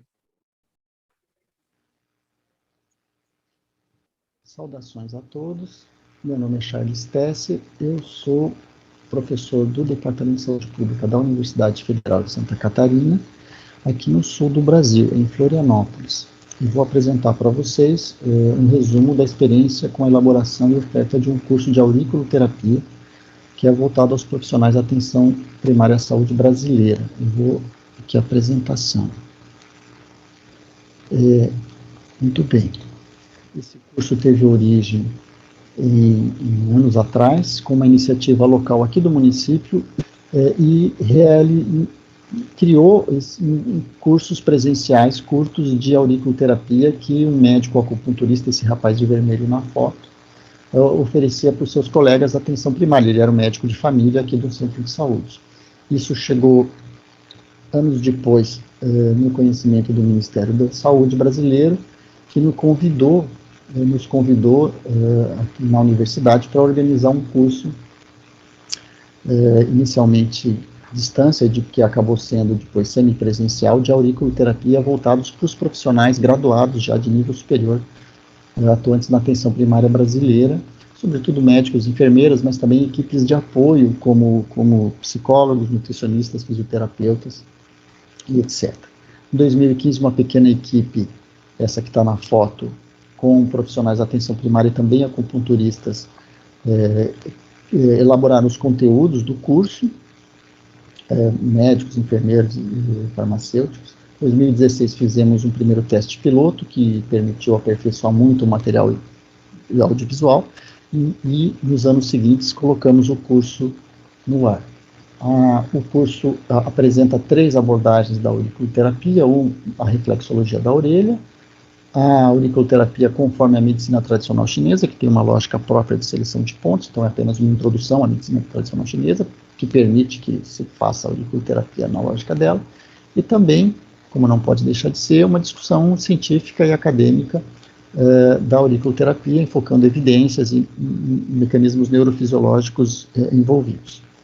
A estrutura do curso, para quem o faz, é simples, são 5 módulos sequenciais, um introdutório, as medicinas tradicionais complementares, os 3 módulos centrados nas 3 abordagens da auriculoterapia apresentadas, e o último tentando discutir a sua inserção no cotidiano da atenção primária e a integração dessas abordagens.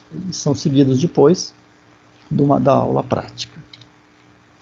Os materiais didáticos estão na plataforma EAD da universidade, são uma apostila para cada módulo tem 2 ou 3 videoaulas curtas, e tem também uma orelha interativa, que é um recurso digital com um conjunto de vídeos com descrição e narração da inserção de sementes nos principais pontos auriculares. O curso orienta apenas o uso de estímulos não invasivos, como sementes vegetais esféricas, que são muito boas, eficazes e baratas de adquirir. E também elaboramos um mapa de pontos auriculares, com os pontos mais comuns, que o aluno recebe na aula prática, plastificado para levar para o seu serviço, juntamente com uma placa plástica de armazenamento das sementes auriculares, para ele poder começar a praticar depois do curso. Esse é o ambiente mudo da universidade, onde ele faz o curso, é muito simples. Ao final de cada módulo, aqui tem as videoaulas, tem um exercício de avaliação que o habilita a passar para o módulo seguinte ou repetir a avaliação até conseguir progredir. Nos anos seguintes, então, a gente fez as aulas presenciais práticas em dezenas de municípios brasileiros espalhados por todo o país. Essas aulas práticas são aulas em que os alunos se dividem em trios e ficam exercitando uns nos outros a localização de pontos, inserção de sementes e discussões de casos clínicos. Próximos slides aqui temos aqui a sequência das cidades onde foram feitas as aulas presenciais. E ao final de 2 anos foi feito uma pesquisa com os egressos do curso que mostrou que a aceitação pela população é muito importante, muito boa, haja visto que grande parte da população brasileira não conhece essa técnica, mas aceita muito bem. Descobrimos que 3/4 dos egressos do curso, dos profissionais que passam pelo curso, efetivamente praticam auriculoterapia nos seus serviços e que eles percebem a efetividade da técnica como muito boa ou ótima, mais de 90%. Essa pesquisa foi feita via questionário eletrônico que foi enviado para todos os profissionais que passaram pelo curso, foi respondido por 52% deles. Efetivamente os profissionais saem praticando.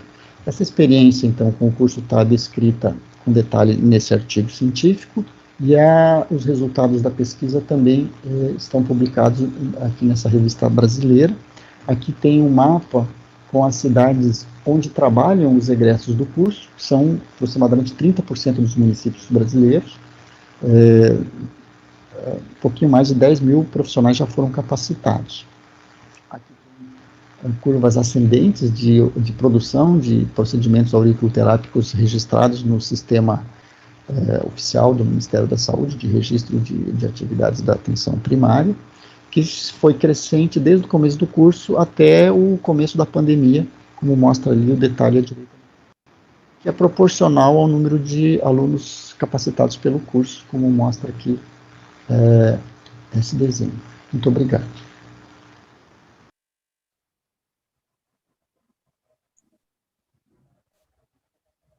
Muchísimas gracias a usted, señor Dr. Thank you very much, Dr. Charles. Now we will have Dr. Eduardo Beltrán Duzón.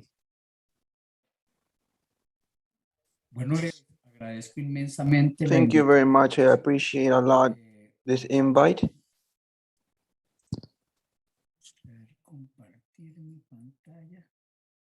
I'll share my screen now. All right.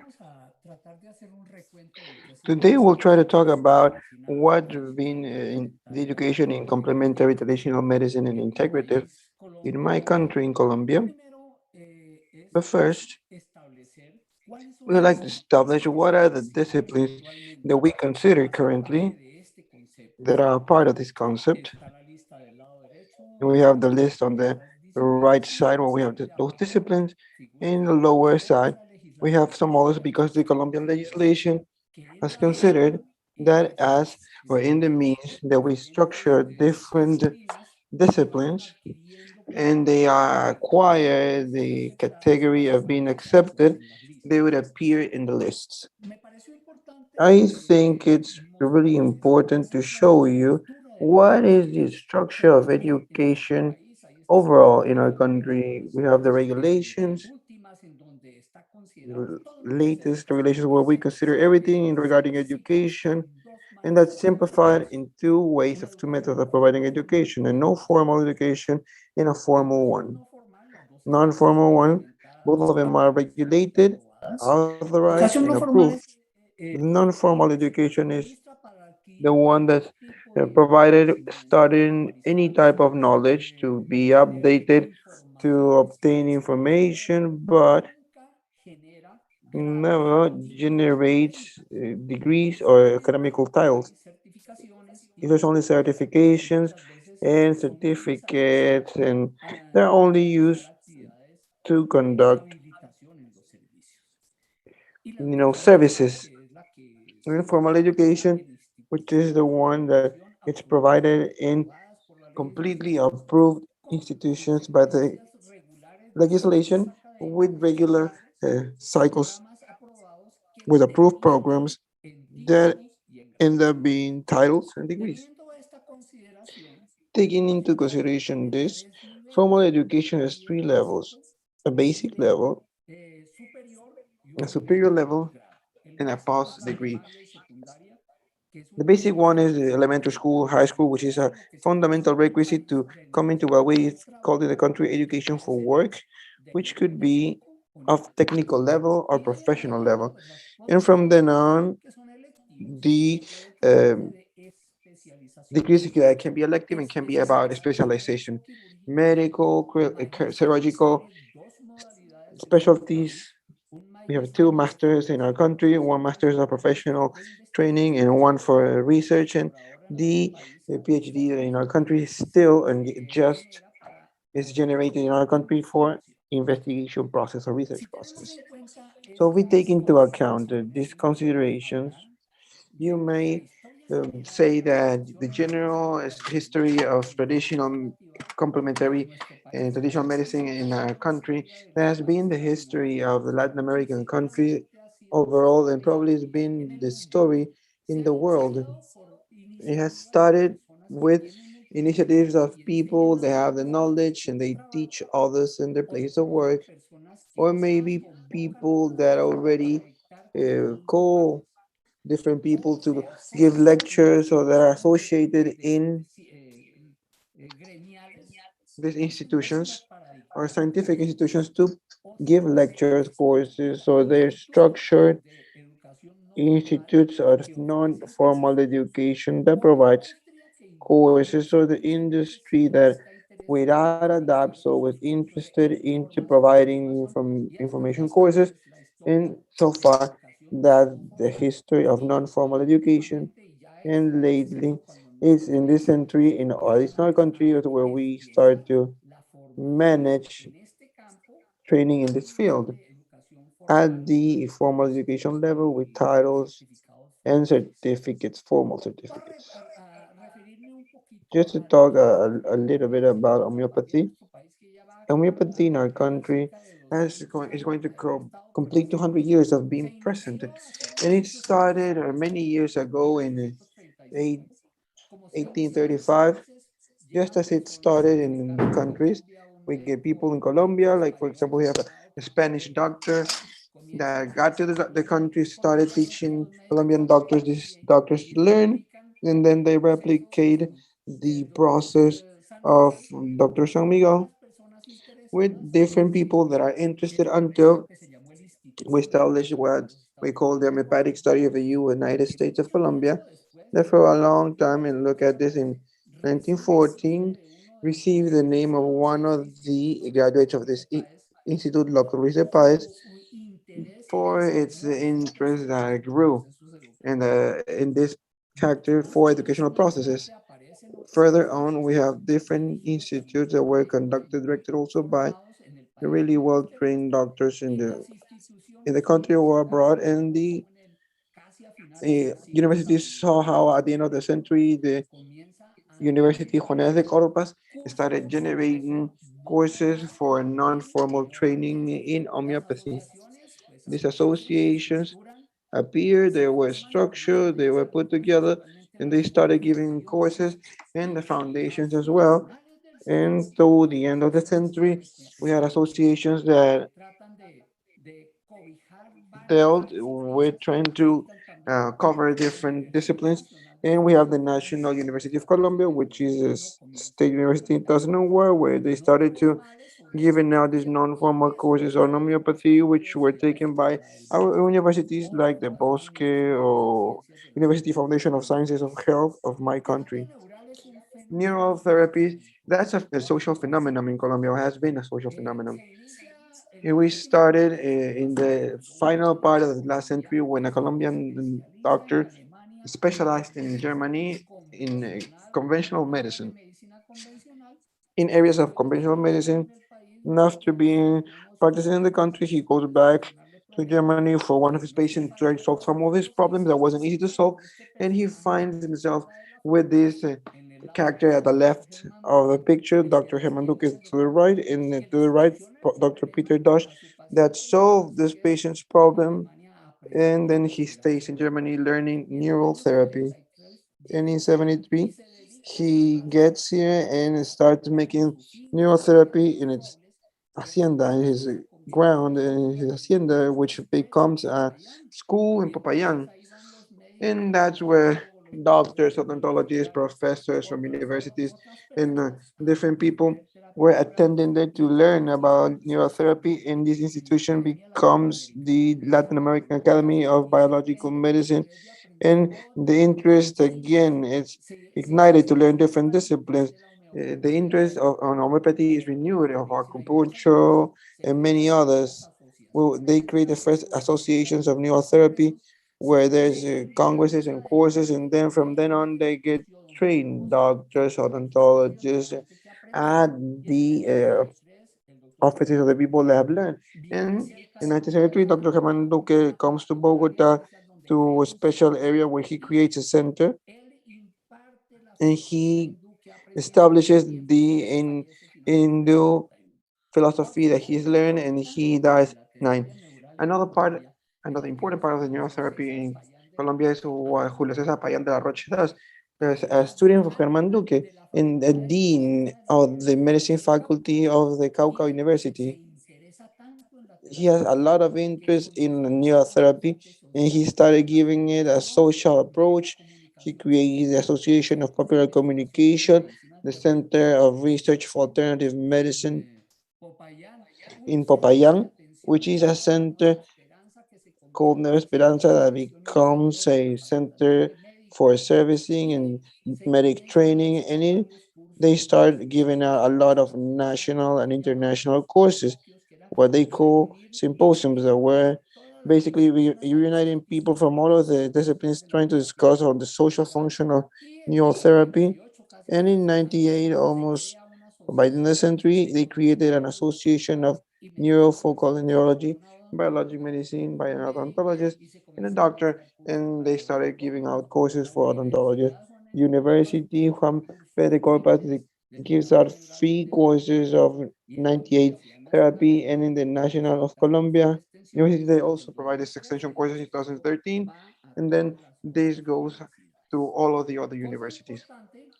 An important point is, and we can see I have this where traditional medicine is that acupuncture? Well, it started in the 70s, and was taught by people that knew, and they studied abroad to the self-teaching, self-learning. And in the 70s, thanks to that enthusiasm of Robles, the Alliance Colombian and Chinese is created, sponsored by the Chinese embassy, where they bring Chinese doctors and they create the first courses. From then on, since the 80s moving forward, thanks to an international agreement, China starts dictating these courses for foreign doctors, and we have some Colombian doctors that went over there. They've been pillars. And in the 84, we created the first acupuncture association in the country. We have several right now, and we've given a lot of courses in the 90s. And by the end of the century, we continue the training courses in China that is still ongoing in the Spanish schools. Acupuncture with Dr. Paella gives out a lot of courses in the country. It's an association that we have in Medellin of researchers and doctors in bioenergetics adopt this type of training from acupuncture modality, and it creates in our country education, non-formal education institutes and universities as well, to the end of the century, start to generate again this training courses of non-formal type. It's also important to identify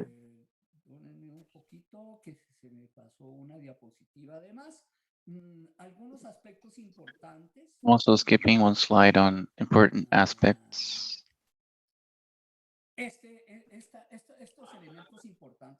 These important elements as Ayurveda, osteopathy, and naturism have been much more recent in international organizations, institutions, courses taught by national organizations, international organizations and institutions, and the associations created arrived to our countries, and finally institutions which are non-formal and universities as well. Very well. So indigenous traditional medicine is a special chapter in our country, has special legislation, and its teaching has been usually orally recognized by individuals in the indigenous communities via direct information in the indigenous communities, and some communities have allowed for conventional doctors to learn, and in some universities in the latest years have now created courses that are handled, such as these from the University of Antioquia. And then in 2018, through the indigenous communities, there's the intent and the process of creating an autonomous university for indigenous cultures in order to develop these such important processes. Also in our country, integration structures were lifted for integrative medicine with the many ways, many forms of alternative medicine. And it was Dr. Jorge Carvajal in the 70s and the 80s who structured synergetics, and then Francisco Rios, another figure who created another system for balancing electromagnetic poles.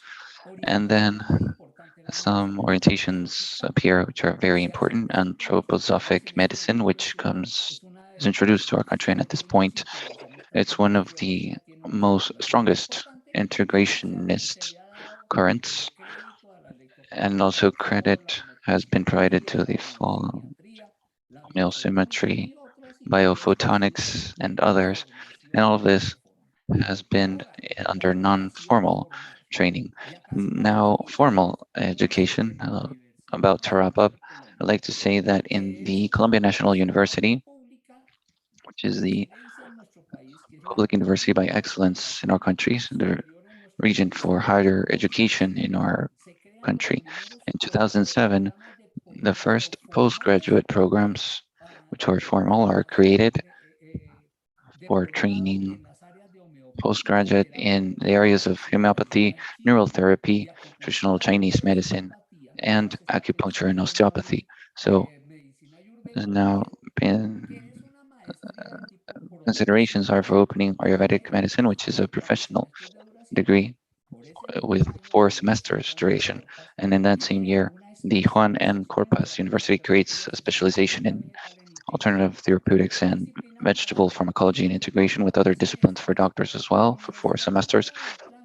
The Manuela Beltran University, which is for health professionals or professions, which had already incorporated alternative medicine in graduate education, creates a specialization in alternative therapies for non-medical health professionals, specifically in educational institutions.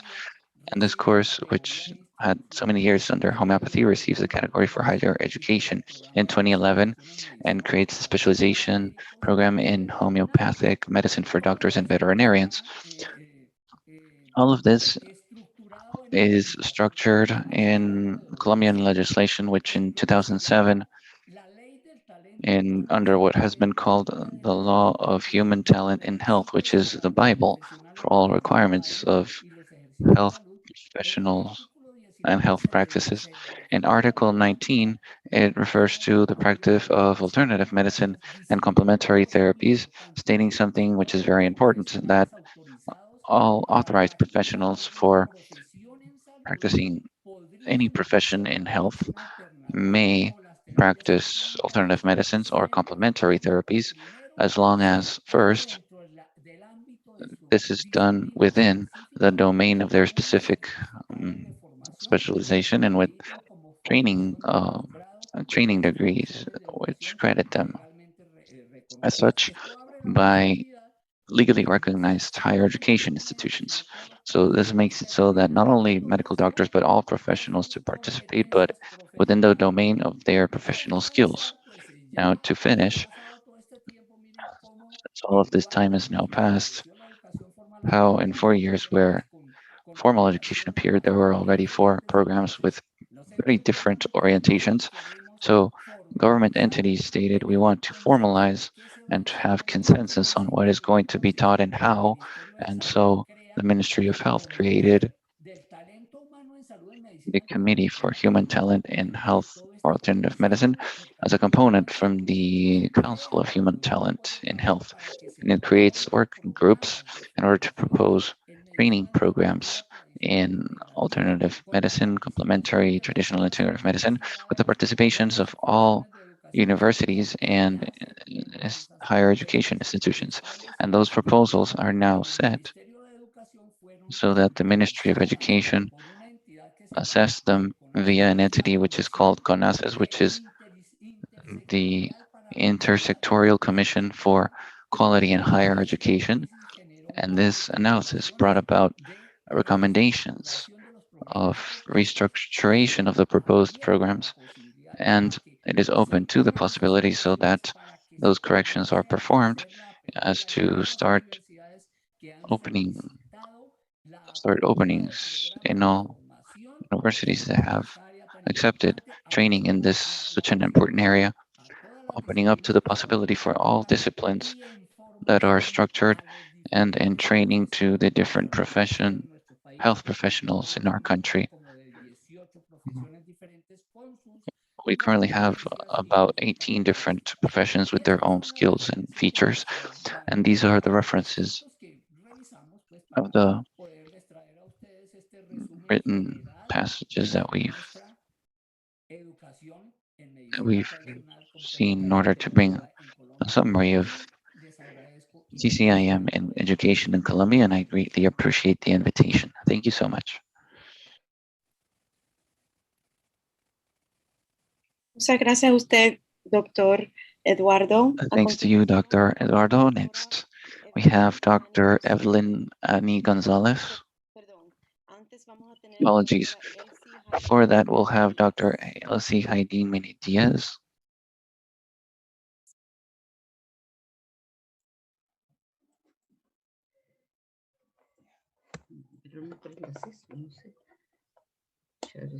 No, me fastidia la luz. ¿Dónde está? La doctora Elsie, ¿me oye? Dr. Elsie, can you hear me? Yes, just a second here. I need to grab my presentation. No problem. We'll wait for you. Let me know when you can see it. Yes. Let me see. Since it is via Zoom, is it fine there, or do I need to set it to full screen? It's better, full screen. There we go.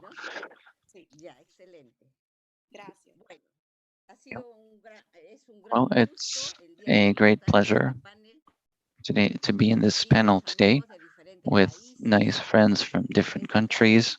In this case, we're going to present the experience in Peru from the National University of San Marcos, Dean of America. This year, we have 470 years for our dear university since it was founded May 12th of 1551. So we are very young, only 470 years old. So we are now going to discuss the experience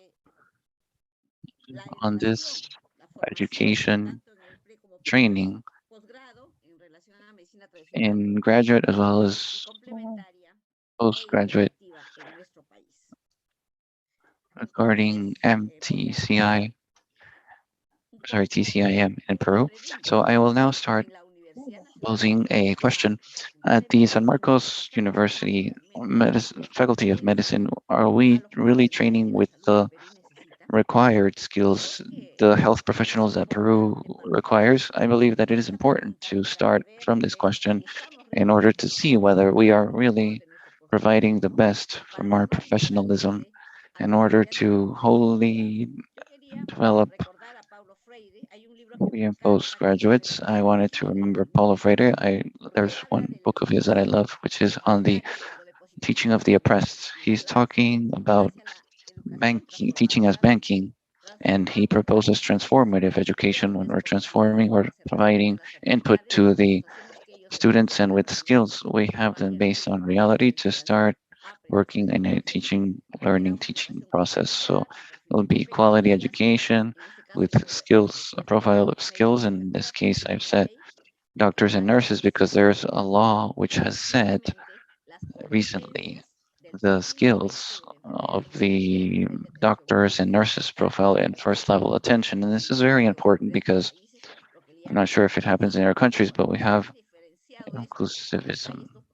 When this is not well differentiated, we have that sort of issue, but let's move along. And so this training must go accordance to the needs of the population, their expectations, scientific advancements, as to be able to have professionals that when they graduate, they can incorporate to the healthcare system. So we say that there should be articulation of healthcare careers with university education, and for there to be a response to the needs of services and population, because often training is not accordance to that. There are huge gaps in healthcare education in different aspects, which is why it is necessary to have human resource policies, which include training, research, lifestyle medicine, and in this case, traditional alternative complementary medicine. I had drawn a graph here where I'm saying that for human resource training, there are many factors influencing. We need to wholly tackle policy and the labor market as well. Students who graduate, they often remain unemployed. There is no adequate labor insertion. So it is very important to work so that this new professional can work locally, regionally, and nationally. Often in several locations, we still have weak articulation as limitations at the level of the assistant teachers. So we are trying to have prioritization at the first level attention. Later in the second and third level of attention, we have a norm of categorization, but we want to emphasize first level attention in graduate, and then in some professions such as medicine and community at first level attention. So we find this imbalance and this gap that I was saying between training and professional insertion. Then it is also necessary to have new models which break with tradition. And likewise, I also consider important for us to work with aspects, for us to also work thinking in healthcare systems in order for us to have an alliance between training and providing organizations. Here we have a network system, and this is very important to all levels in order to achieve professional profiles that may contribute to having individuals, families, and healthy individuals, families, and communities. And we are always working with horizontal outlook for rights, gender issues, and interculturality. So we also require for professionals with their skills to be able to work at the assistance level, at the research, teaching, and management levels. So that is also something very important. This is research looking into virtual or remote education in pandemic and how graduate students were stating that they had issues with this remote education from when the pandemic started, and there are some issues at the level of flexibility, positive and negative issues in capabilities for communication. They also found digital fatigue participation in gaps, and the issue of mental health, which has affected us all. I would like to provide an overview of the San Marcos University. At the university, we have, sorry, the audio is,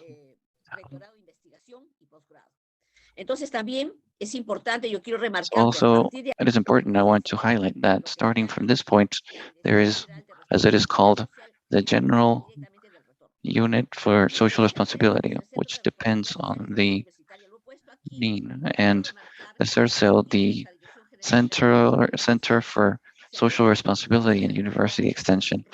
And from this, many activities have stemmed in relation to complementary, traditional, and alternative medicine. There's a building of networks. The university has 20 schools, 5 areas: healthcare sciences, basic sciences, engineering, administrative sciences, and economics, and administrative sciences. In these 5 areas, then, it is important the development of the social responsibility. There is a partnership with Valais Mexico, where there's training in services and research, and training not only in research that we usually employ, quantitative research, but also qualitative, in order to build projects which incorporate traditional, complementary, and alternative medicine, which incorporate lifestyle medicine, which is why it's very important. And also, this Center for Social Responsibility and University Extension is present at each school. Based on this, there are many international courses set up. For instance, here we have a project, Get Moving for Your Health. We have students, we have professionals here, we have students here. Here we have, so there are students, there are workers, all of them participating in this great crusade on the importance of introducing in daily life healthy lifestyles. Here we also have training. Not only are there activities, recreational or physical activities, but also training and teaching activities for students. And here there's certification from different schools, faculties. This is a global overview on anything related to the university. Concretely, at the University of Medicine, we have 5 schools: human medicine, nursing, OBGYN, nutrition, medical technology. We have 20 academic departments, and one of them is the preventive medicine and public health department. I want to share the experience here from the OBGYN professional school. It has a course called Alternative and Complementary Medicine, which was for many years an optional one. It is now formal, since with the new plans from 2015 and 2018, it is now an optional course. However, there is much promotion and interest. Very interesting things are done because it's a practical theoretical course, and there are social responsibility activities jointly with the CERCEO from this Faculty of Medicine. And in this case, this is an experience with a first level health center, where here, for instance, they are working on an issue with anemia. These are all activities which go jointly. Here we have the chief of the location, students with professors, and regional dieting. Here we have the leaflet. You're a super powerful woman, you can combat anemia. We also have a different one here on a table of dialogue: traditional health agents and their importance in reproductive health. This is testimony from a midwife who states that for being a midwife, first you need to be a pupil, you need to be a mother, and later you must have the experience. So they're aware that they require training in order to be able to assist mothers. And there's much fear with some OBGYNs. She's from Ayacucho, the highlands of our country, and there's much poverty and people with very low level of culture. And so interculturality perspective is required. We have more students at the closing ceremony. We have guided tours to the ministry and means facilities. This is an important experience because not only OBGYN students, because we also have a course in nursing, which is called alternative therapies. They are provided with theoretical practical classes and health locations. They must serve as an internship in CIM. In healthcare, there's quite a rich experience led for many years now by Dr. Marta Villar, who is working in the organization of this event, where professors are quite committed in the training of graduate and postgraduate level. So they know the experience pretty well. And so there's an alliance among teaching, service research, and training. And here we have the members of the table, and also there are typical dances participants partaken. And we have other courses.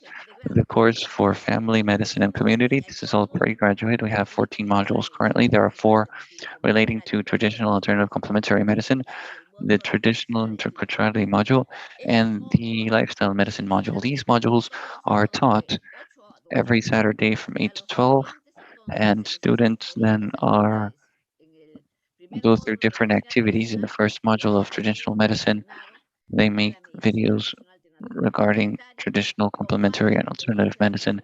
They share experiences regarding traditional, regarding TCIM and with their family, friends, and their experience.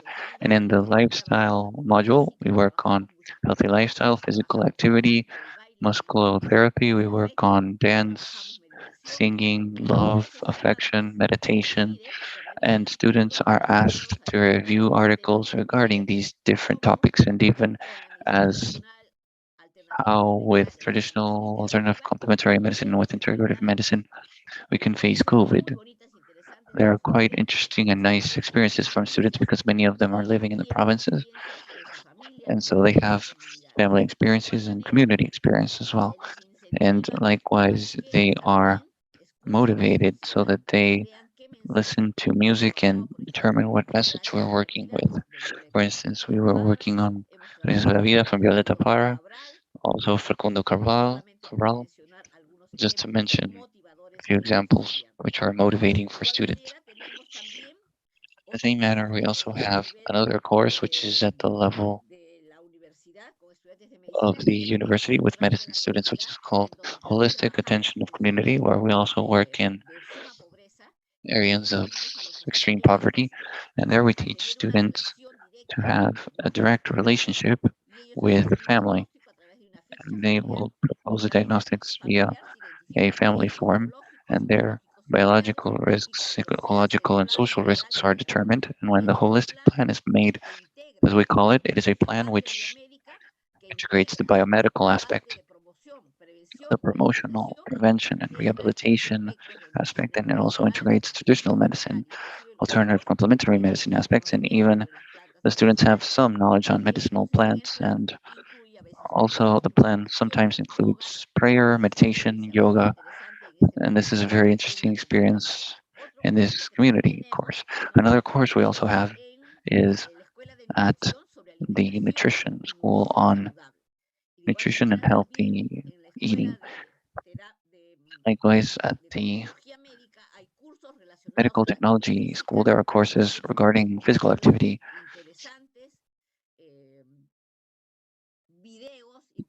We have worked on interesting videos and projects regarding how to improve positioning, how to perform active pause that has also been built into the courses, active pauses throughout the courses. There's an order from Ministry of Health on physical activity. So all of this is not only remaining on paper, but it will be actually done. Likewise, in the preventative and public health department, we have a committee for traditional, alternative, complementary medicine, where we professionals, not only from our own department are there, but also from different departments and different faculties. And this is a huge bet because we are building quite an ambitious plan on improving the curriculum and curricular plans. We are working on scientific papers, scheduling events, webinars, events of local and regional events, and why not national. So, then we have the postgraduate part.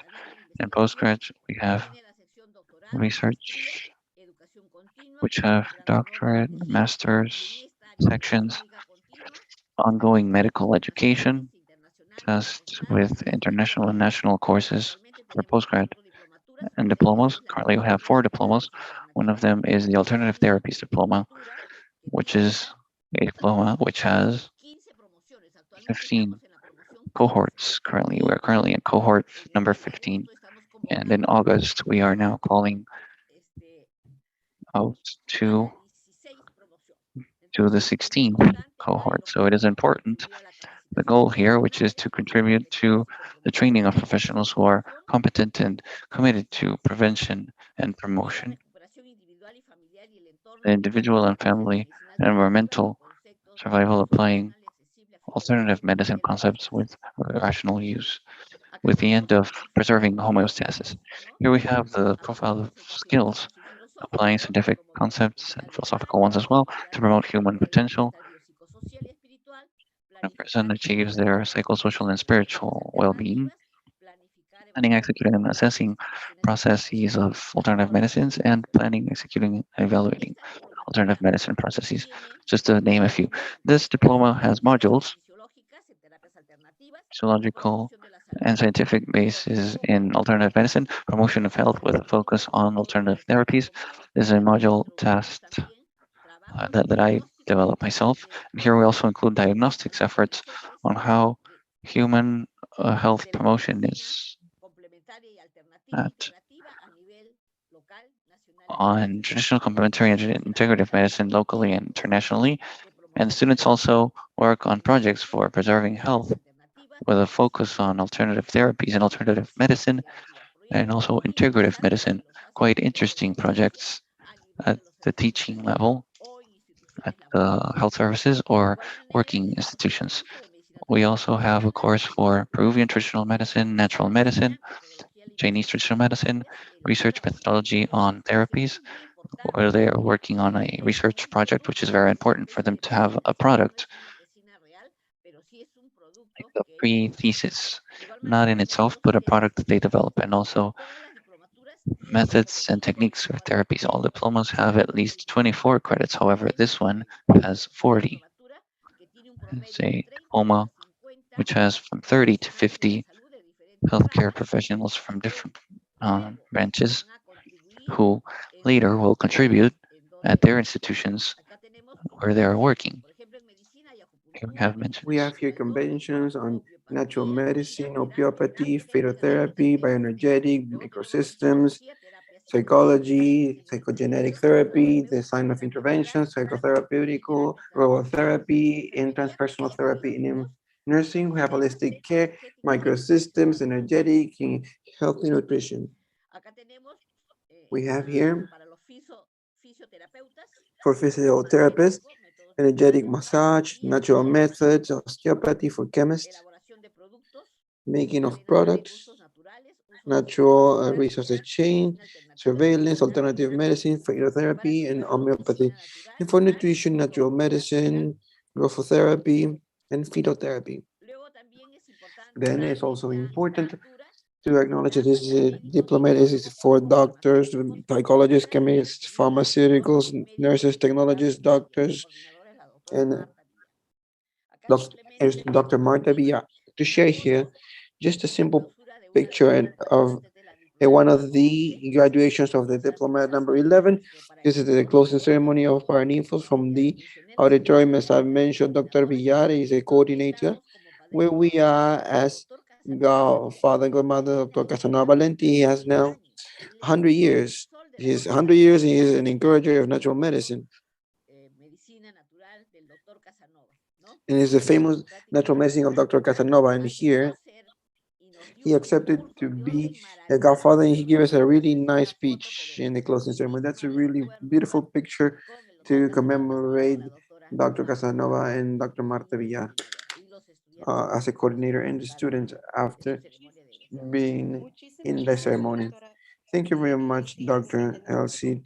Now we have to carry on.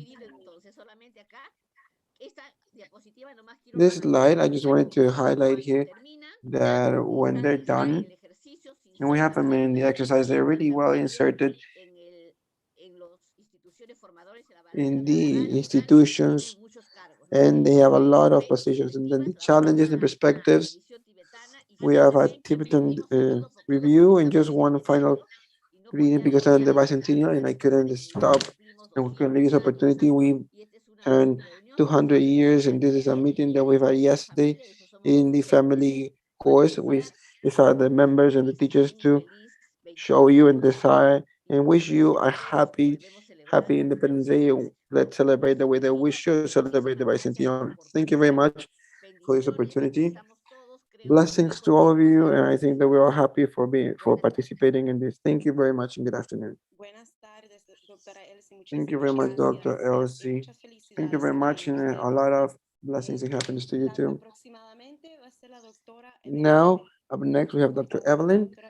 Please, Dr. Evelyn, if you're here, you can carry on. Thank you. Well, hi, everyone. It's a real pleasure for Cuba to participate in this event and to introduce our experiences regarding natural and traditional medicine, which is one of the policies of development of our country, specifically to and for our doctors that are dedicated to natural and traditional medicine from as a point of view and a way of living. We are going to talk to you about how we've been teaching and training within traditional medicine in our country.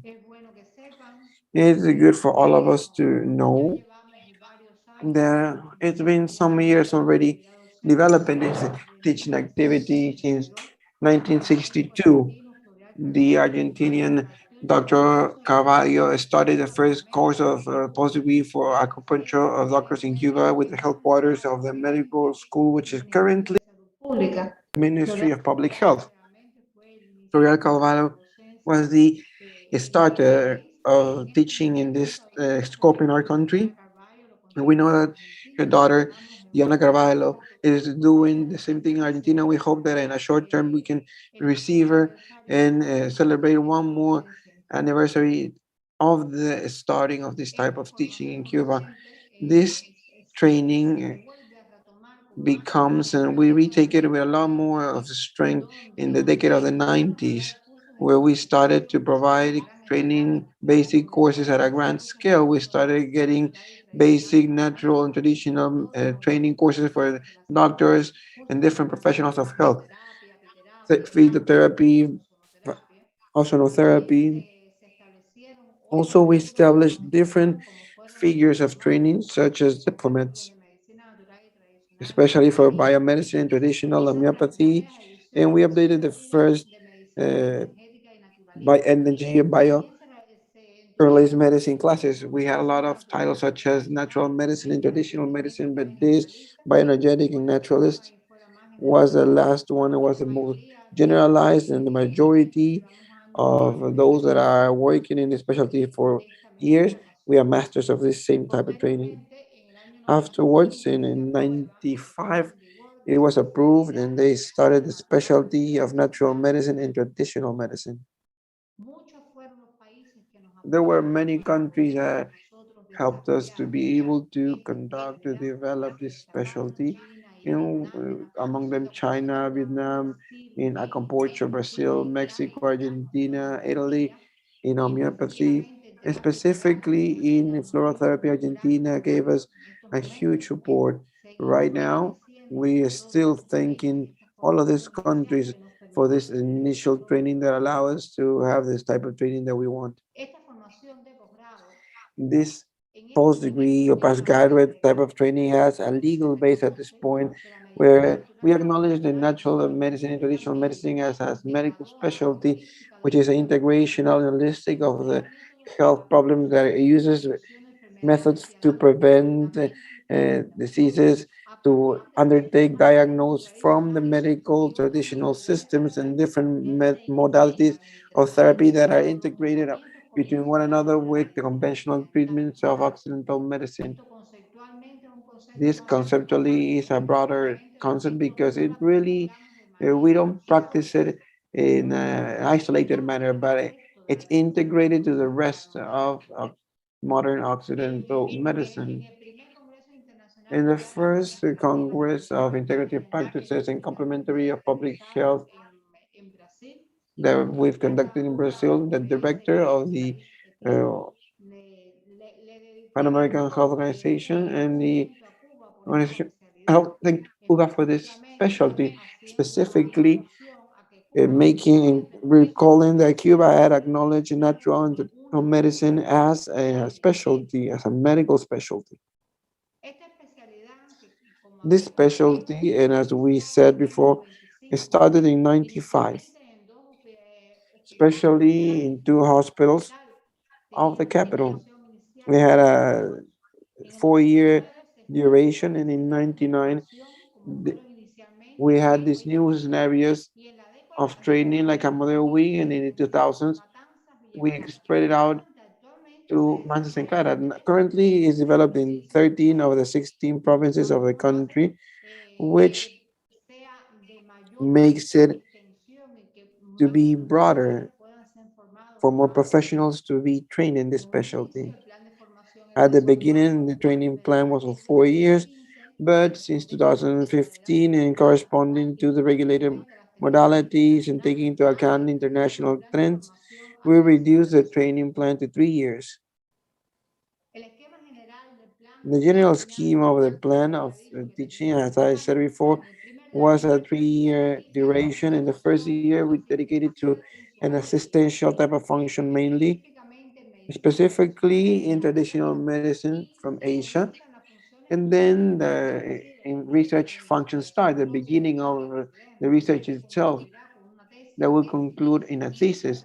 And then we start to prepare this future specialist in, and to guide them because they will be the managers of the development of traditional medicine program in a place where probably they work. And the upcoming year we continue this function, this assistential type of function with Asian traditional medicine, given that the traditional Asian medicine, according to international standards, has a really a long function. It starts with the therapeutical function, which is traditional, and with phytotherapy. And we carry out with research functions starting in the second year with teaching activities, meaning this resident in training will start its training activities, and it will help different professionals or colleagues that are in inferior levels in second year. In third year, once it's done, they conclude their training in Asian traditional medicine, and they start their training in different modalities that are regulated in Cuba, such as fluorotherapy, and they receive all of the content of the diploma of natural medicine and homeopathy and fluorotherapy, just as the rest of the doctors that are trained in homeopathy, and in correspondence with the rest of the modalities that are regulated in Cuba. They receive training in ozonotherapy and also, well, different natural therapies that are also regulated in the program. Also, they finish the vision and direction function. So in overall, we have 6,240 credits grades. And we have a different training course in traditional medicine that is systematically offered throughout the country are still diplomats of natural and traditional medicine, digital culture, ozonotherapy, fluorotherapy, phytotherapy. And this makes it not just for specialists of natural medicine and traditional medicine to know these modes, but the great amount of professionals from different specialties can also incorporate it in their medical practices, in a way we can reach more patients treated with this type of modality. The Masters of Naturalistic Medicine was a figure of the postgraduate program, and it was uh, considered. And at this point, we think that given that we have a higher superior development level, we hope that in the future we can again give you the result of masters that we teach right now, which will only be taken into account in the capital, but in the rest of teaching scenarios as well. Different specialties that are a part of this curriculum is natural and traditional medicine being the principal one, integral and general medicine, because this is the main scenario where we develop the prophylactic side of natural and traditional medicine. Also, it's integrated, and it has really been one of the leaders of the use of traditional medicine within it, physical and rehabilitation afterwards was taken as a part of it. And right now, we share scenarios across the country, given that the rehab centers are united as specialties, and the patient, when it's treated, is treated with both specialties. Different specialties like gastroenterology, pediatrics are integrated in their own curriculum, and given that it is a fact that patients receive this type of treatment in a wholesome manner. There's been publishings of medical sciences such as the integral generated care. Then in its third volume already has a chapter dedicated to traditional medicine that serves as a backup of the graphic for the making of specialists in MIE and for students of pre-grade that serves as a part of the strategy within their own um, education. In the fourth part, in the Broken Voters, which is one of the matters of internal medicine, one of the classic books of training for medicine students and for residents for internal medicine. They already have these matters of natural medicine integrated in their own training book, also supporting the curricula and the program that's developed in the pre-grade and specialist training as well. Some other texts have been edited, such as the book or the medicine, a traditional Chinese medicine book, where its author is Tomás Armando Álvarez, and he's one of the most fundamental teachers, you know, of our Caucus, and he was a science doctor. He was the first president of the Cuban Society of Naturalistic and Bioenergetic Medicine. He's really one of the main foundations dedicated mainly to acupuncture and herbalism, which at this point our students have as a biographic backbone. We also use it for the handbook of natural and practices and medicine, that where we integrate for the pathology what the methods that could be used, and that even have some scientific backbone that's enough to back it up. And this phytopharmac and anti-pharmac studies where we pick up and the makings and have already been tested in its effectiveness, and there are those that are developed in the test or company business centers and pharmacies. And at the same time, we have the guide for prescription of natural products, which is a book of mandatory consultation for doctors that start their own clinical practice and integrate within it traditional and natural medicine. Right now, we have 309 specialists trained in natural and traditional medicine. And it's good to say this because it's different from the rest of the world. These specialists, doctors in natural medicine and traditional, all of them are graduated doctors from medicine that afterwards decided to take the specialty that we've explained that in Cuba it's approved. Right now, I was saying that we have 309 and we have 200 pathologists and doctors in training. Out of them, 2,512 are masters. And within these masters, we have different sanitary professionals, such as licenses in nursing, dentists that are in masters in bioenergetic medicine, naturalists, and they use it in the medical practices. And right now we are approving for homeopathy 703 professionals. So I was reminding you, this is a human resource, and everything and everyone has previous medical training in the health system. We don't have, or the health system of Cuba can or doesn't have professionals from different branches dedicated to natural medicine and international. We are all doctors, licensees and nursing, dentists have this training base, and then they are trained in natural medicine. The pre-grade that we are going to be talking about has been the hard work of the last few years, given that it really, even though it came after, it's a need if we want to perpetuate this type of training. And for a graduated Cuban doctor can have better knowledge of natural and traditional medicine.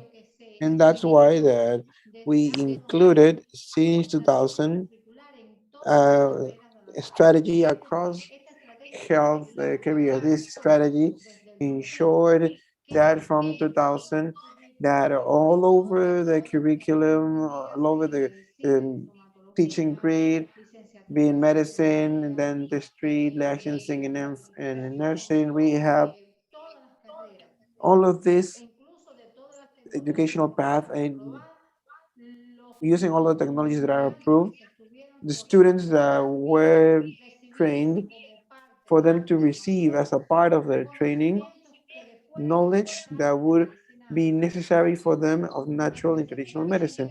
Specifically in medicine, in 2015, was already established the B plan, where it wasn't only a matter of the strategy of the grade of teaching.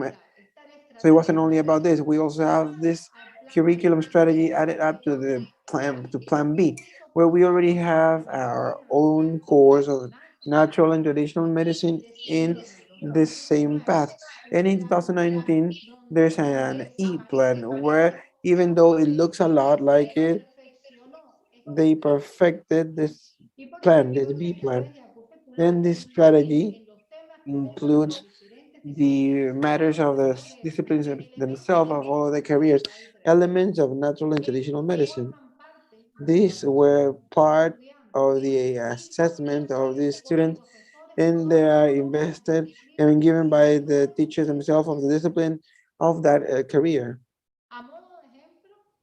Just to make an example of it, we see, and this is extracted from the curricular strategy from the medicine career in the pharmacologic discipline, where they talk about or they introduce matters as an introduction to phytotherapy, traditional medicine of plants, and matters of health, the international situation, criteria of recommendation of the World Health Organization for the introduction, how it's done in Cuba, the use of phytotherapy for this pharmacologic, the pharmacosurveillance of medicinal plants and medication, herbal medication. As you can see, these are all uh, topics that if our medicine students can dominate it from the pre-grade, when we have a trained professional, it's necessary for them to start from scratch. They already know this. For example, in internal medicine, where we include topics of Occidental Western treatment with techniques like debitopuncture, field therapy, biotherapy, the treatment itself for infectious diseases and parasites with field therapy, nervous system illnesses, cardiovascular, that are already taken over by medicine and traditional medicine. And it has different methods and modes to work around it. Acupuncture, phytotherapy, ozonotherapy. So when all of this, as a part of this curriculum strategy, are included from the get-go, from the beginning in internal medicine with our own internal professors of internal medicine, the student looks at the possibility and the results of this integration from this initial process of training. And talking about the B plan that started in 2015, we first structured three stages for the medicine career that from the first year we had 20 hours for an introduction to natural and traditional medicine, which afterwards will show to you. But in the fourth year, we tackle the different types of traditional medicine, like what type of knowledge can we establish, like basic abilities such as the phytoapitherapy, clinic apitherapy, meaning the indication or application of apitherapy products in clinical entities, and the development of our abilities in auricultherapy. For when the patient can actually get to the sixth year, they will have 20 integrational hours of these methods that have been developed for the main illnesses in their environment, in primary care for attention and in the secondary health service and rehab. Here, for example, we've said that we were going to show you how is it that this 20 first hours that we're going to be provided in the first year as a plan B. What are these topics? Well, first thing is the generality of natural medicine in traditional in the world and in Cuba. For this to be known, that is not only a Cuban strategy. That for the world, understand that they use traditional natural medicine in many places. Is the most used because they don't have access to some others, and even in those countries where they have access, it's also of broad use, and that's why it's not good for um, students not to know this type of training, and we are making our students not to value and not get to know how valuable this natural knowledge is. We understand that, and we want for as a second topic, we want the biochemical stands that are the base of acupuncture given to the traditional Asian medicine has been a reason for integration of several years. And at this point of the career, the student has a preference of biochemistry, anatomy that allows them to understand how the acupuncture works. From there, the present knowledge is set. So the third matter will be the basic theory of traditional Asian medicine. Given that knowledge of these traditional theories is going to give him a perspective, even from the point of view of philosophy, on how traditional medicine, Chinese traditional medicine, operates in these countries. Meaning, for example, if we talk about yin yang, and Sen Fu, we will give you an holistic perspective of medicine, meaning not just of how acupuncture works from the biochemical point of view, but also that this medicine would integrate from a more overall, the broad point of view, the action of nature, the action, for example, of environmental factors such as production mechanism of diseases. So meaning it teaches this perspective that is broader and that's more integrational of traditional medicine. Will teach us. We're running out of time, Dr. Evelyn. Okay, I'm finishing. And we need to show the localization of the acupuncture points. Really, we have structure departments at universities, and that makes it for our strategies to make it more integrational. Thank you very much, everyone. This is the way that Cuba has done it so far, and we hope that our knowledge serves for something. Thank you very much. Thank you very much, Dr. Evelyn, and to all of our colleagues from the Ministry of Public Health of Cuba, universities, teachers, and colleagues overall.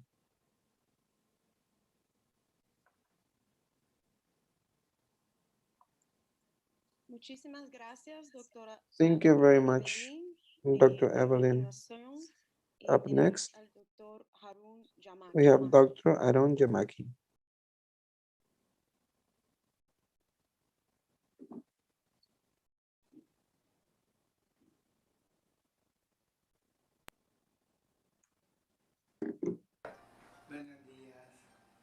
Good morning.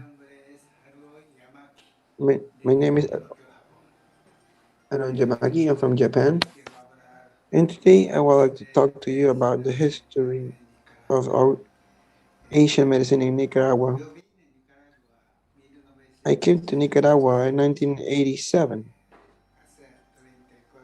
meaning 34 years ago. At that point, Nicaragua had a internal war after 10 years, so there was no material, there's no food, there's no electricity, no water, there was nothing. It was awful, and it was really hard. And at that point, we had Asian medicine to Nicaragua.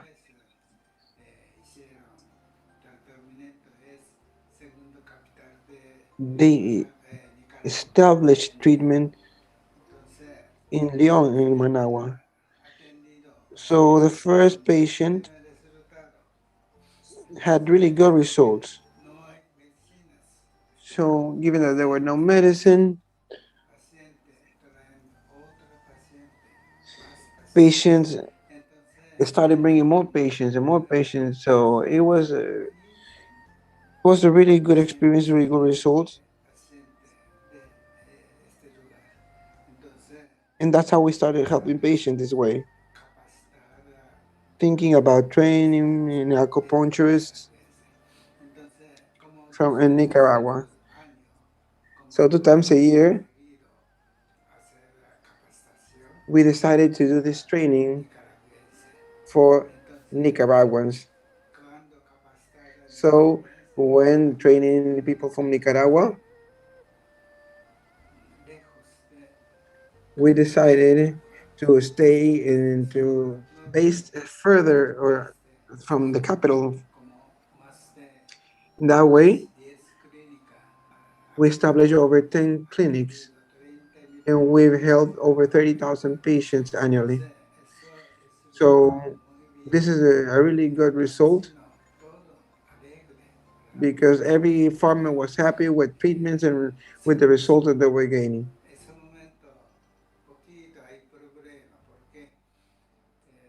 Capacitación es solo 3 meses, más de un año capacitando y formando. More than 1 year training and forming,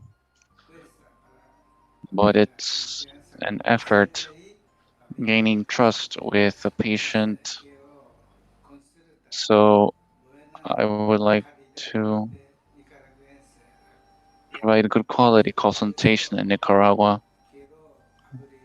which is why I would like to open training centers in Nicaragua. This year, 1994, we can make an agreement with the Ministry of Health in Peru, including Eastern medicine and Western medicine working together, thanks to the visit from the minister. So thinking also about introducing Eastern medicine. So when the minister comes back, they offered having or building an agreement with us. And it's a costly thing to have an agreement with a minister. And later, also, we had a good relationship with PAHO. We had an agreement with the Pan American Health Organization in supporting training for staff in training strategy on Eastern and alternative medicine. And 2 agreements, Central Mensa and also PAHO, which is why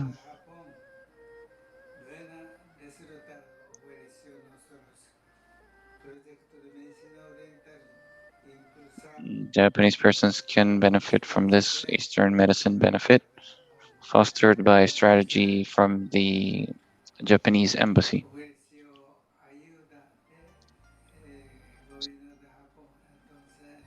The Japanese government offered support in order to practice Eastern medicine under good training for the Nicaraguan people. In 1999, a graduation ceremony occurred where 11 students in Eastern medicine with the Minsa code at the Segura University, 5 years career, which has approval from the Nicaraguan government. This is also under its social outreach program, and an agreement was also signed with many among them, foundations, among them for the Korean Foundation, which is from a Nicaraguan bank,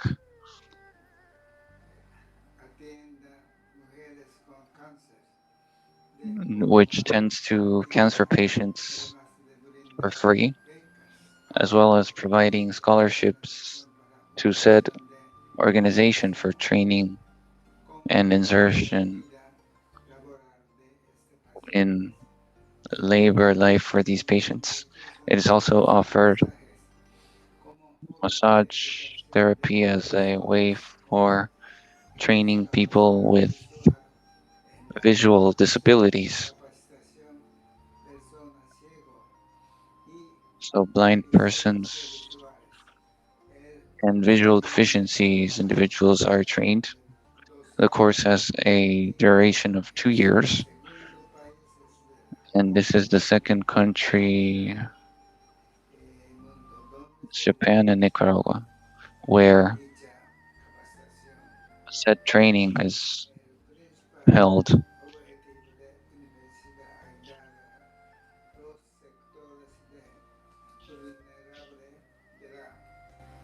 The vulnerable sectors of the population, which is why these concepts of training relates to our mission and our vision.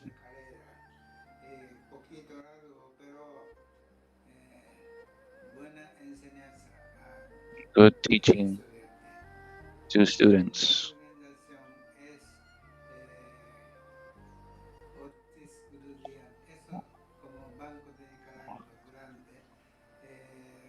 One of the larger Nicaraguan banks is an organization which supports terminal cancer patients.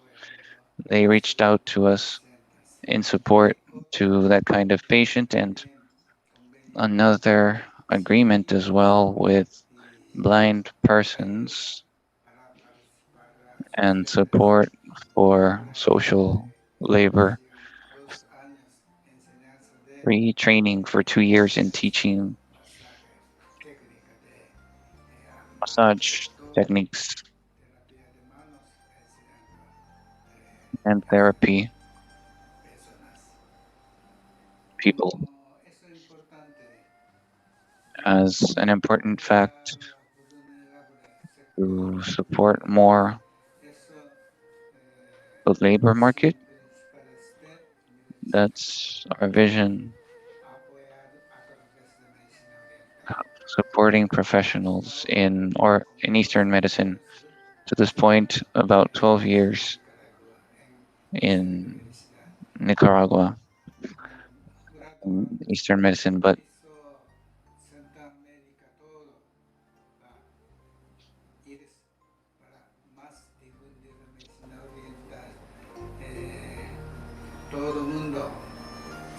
everyone in Central America, South America, seeking Eastern medicine. In 2012,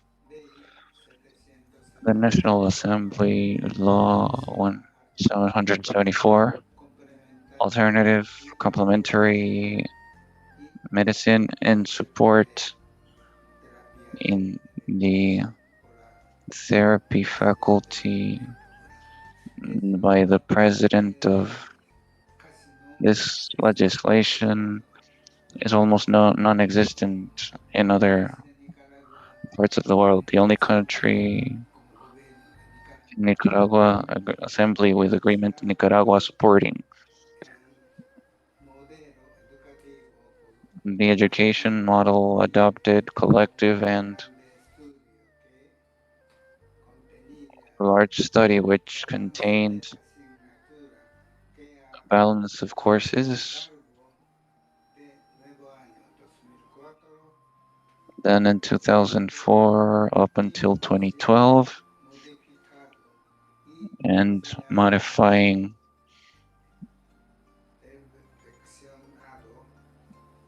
welcoming and perfecting the design of the career in Eastern medicine through curricular transformation project process by the National Council of Science. Our teachers on academic difference, which is why they are requested from traditional medicine institutes and the Institute of Health in Nicaragua. Also, all to promote Eastern medicine knowledge. The career in itself follows from the diversity, which is the Eastern medicine, which has among its large research with 56 courses. So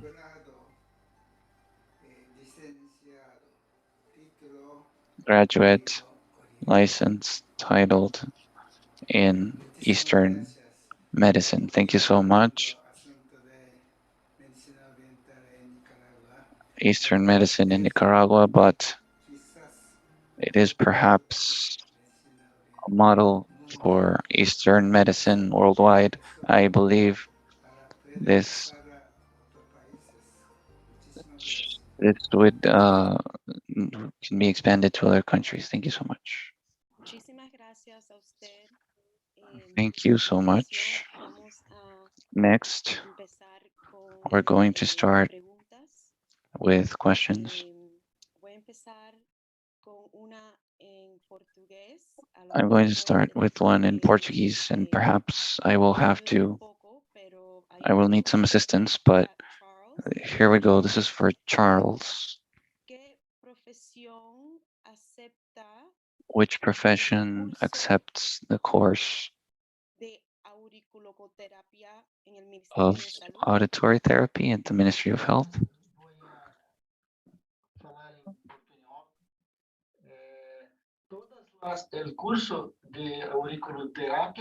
The whole course of auricular therapy takes all health professions from graduate foreign, so doctors, engineers, GI doctors, nutritionists, psychologists, physical therapists, nutritionists.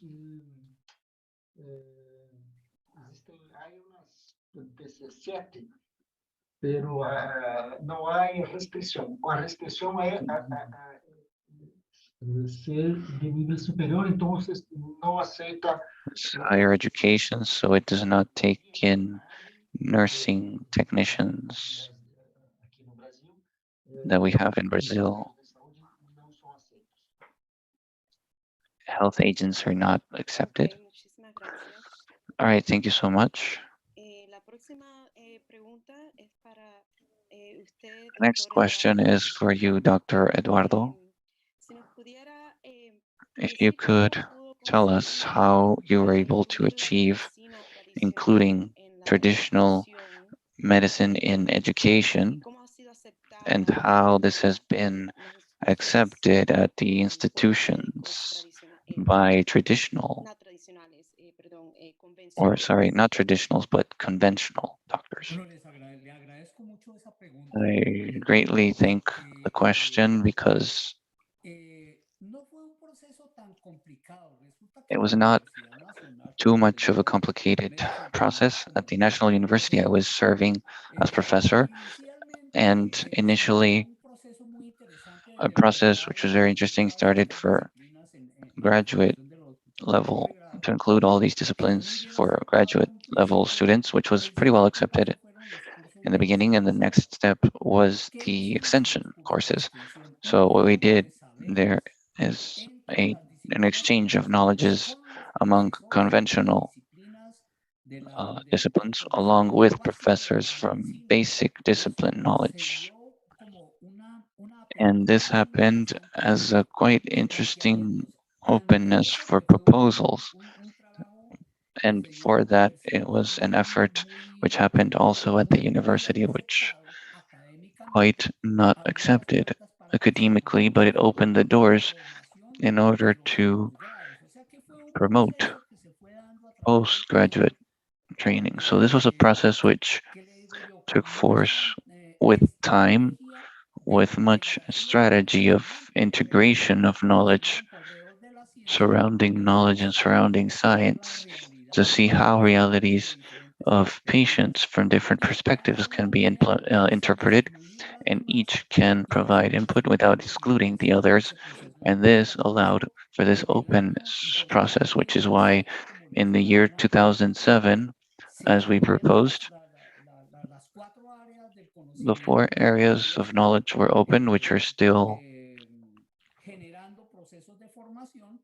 bringing in training processes with the integration of all professors. So, in other words, the many areas of conventional medicine knowledge in a quite of an interesting exchange. So, and that's one thing. And on the other hand, in the legislative history of our country, legislations which stated that we're going to include patient attention in healthcare services. So we said we need training of staff, which is why we are working on training doctors at our university with positive exchange with nurses and odontologists who are about to propose a training program for each of those for what is just coming in as a postgraduate training, which is why in Colombia at this time, training in education and medicine, traditional, complementary, and alternative medicine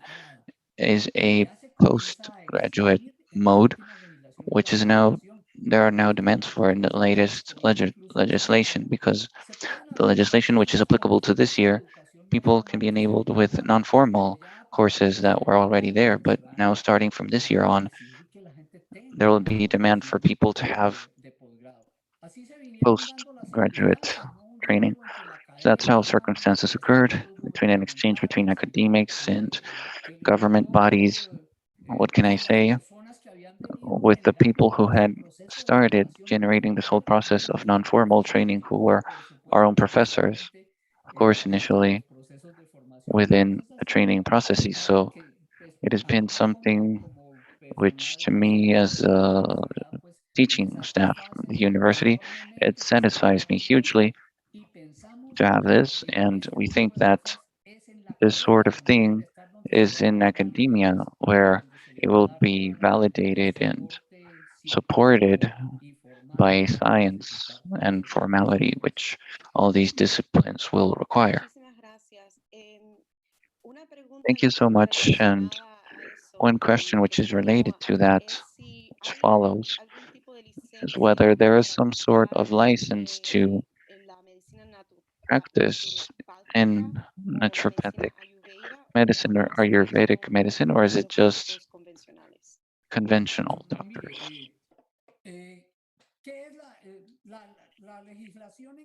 Well, legislation in Colombia has been quite clear, I believe. This article that I showed you on the law of human talent opens possibilities so that any health professional can practice knowledge, which is a word that we don't really like the term alternative or complementary medicine, but the alternative and complementary knowledge in health. They may practice the different professionals with training, of course. So in other words, people who have been trained in Ayurveda, for instance, abroad, we still do not have any training, postgraduate training programs in Ayurveda, for instance, because it is pretty new. But the possibility is open at the National University. There's already moves to proposing Ayurveda programs. What happens is that we also needed to wait for this training consensus to arrive. So the doctor who knows Ayurveda may employ it in order to do practice medicine. Odontologists can also practice it from their odontology training and physical therapy as well. So this brings in an openness which is quite significant, which comes right after for consolidating the formalization of this practice via training in the many health professions. Thank you so much for that answer. At this time, I have no more questions, but I would like to open the floor if anyone would like to add something. Sí, Can I claro. participate? Yes, of course. In first place, I would like to congratulate all presenters. Very interesting, the presentations from different countries, and I believe that great challenges are open to us in our countries. With these experiences, each starts to see that there are many things to be developed and to incentivize. And here in Peru, we have for many years now a law in Congress, a bill in Congress in relation to alternative, complementary, and traditional medicine, and it's not been approved yet. We hope that after new elections, we now have a new president who will be sworn in on the 28th, and we have new Congress people. So I hope that we have a possibility for building a network and add in to the effort to promote this legislation. Having that would open up many doors for us because here in Peru, we are still, I would say, just starting in some places. There are some professionals, health professionals, who still are setting limitations and obstacles to this medicine, which according to them has no evidence backing.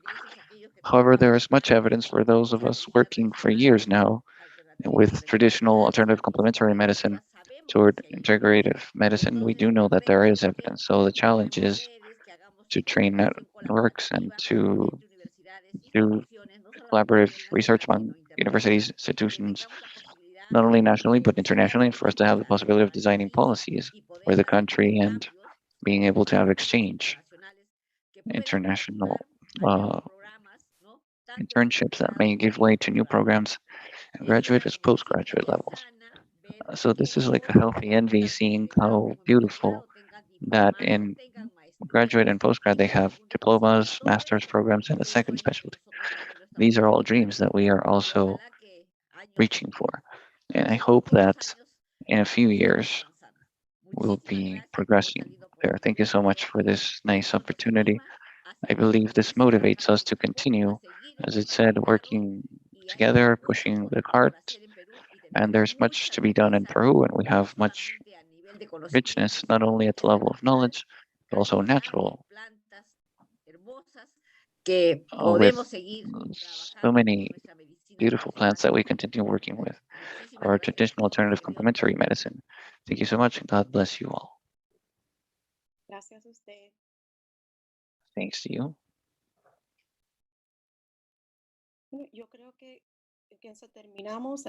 I believe that that is the end, unless somebody would like to say something else. I would like to thank Dr. Marilene Cabral from Brazil, Dr. Charles Del Canale from Cerro de Brazil, Dr. Eduardo Beltran from Colombia, Dr. Elsie Haiti Mini Diaz from Peru, Dr. Evelyn Anie Gonzalez Plata from Cuba, and Dr. Haru Yamaki from Nicaragua.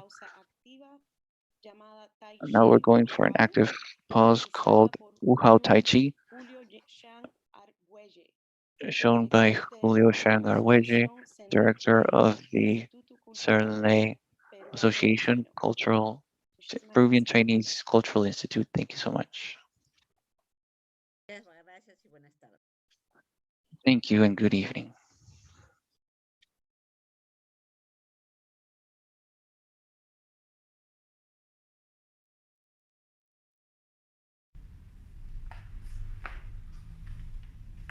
Los saluda Julio Chan Argüelles, maestro This de is Julio Chan Arguelles, Tai Chi Chuan Master, Director of the Zenli Institute and member of the Peruvian Chinese Cultural Institute.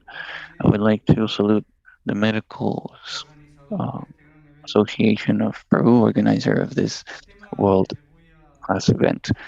The topic that I will be presenting is Tai Chi as a tool, a healthcare tool. To practice Tai Chi, we will first activate our body somewhat. We're starting by making small circles with our knees, then in the opposite direction, followed by the middle portion of the body,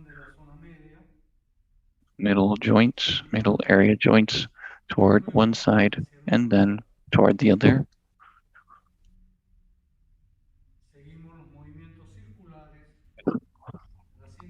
With various circular motions with our waist.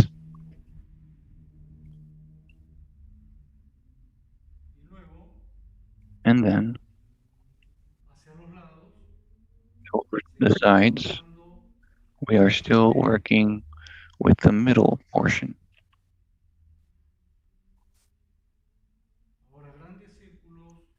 Now, large circles with the body.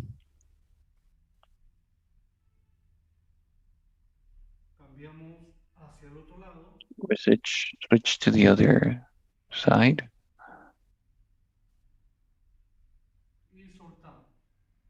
And release. Now we're going to stretch our body. Stretching toward the sides, the tips of our toes. Release. We are now releasing shoulders and joints in the higher joints are also released, and we trace small circles with our shoulders. Then forward.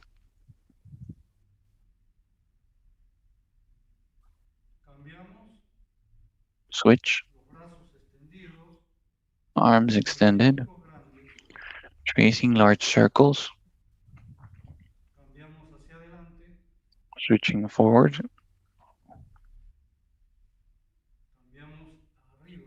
Switching upward.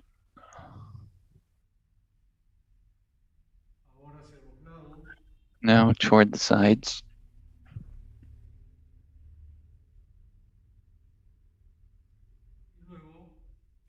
And then hands behind, folding elbows and wrists toward the sides. Circles toward one direction and then the other. Opening and closing hands.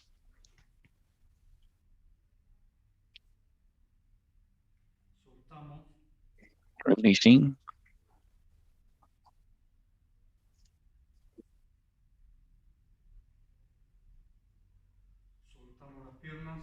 Releasing our legs. Taking the heels upward. The knee upward and releasing the leg forward. Ankles. tracing circles toward the other direction.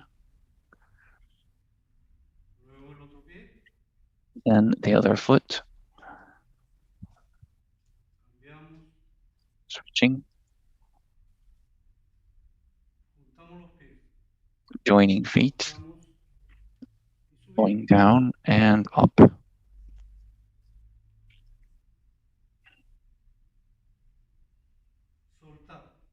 Release. Release. Now stretching. Some stretches. Basic stretching. Switching toward the other side. Switching.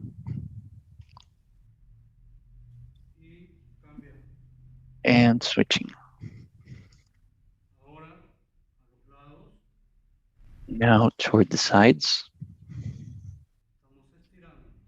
We are stretching. Switching. Heel. And lowering the body. Leg stretched. Switching to the other leg. And up. Releasing. We are articulating our whole body, and now we're going to move our neck toward the sides.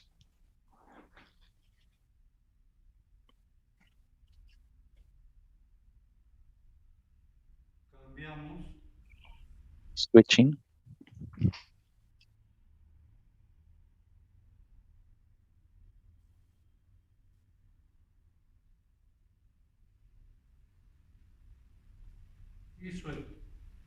And releasing. This is how we have moved and folded our whole body and activated it. We are now going to proceed to do some breathing exercises in this position with our hands, taking them up, taking in air, and releasing the air. Inhaling.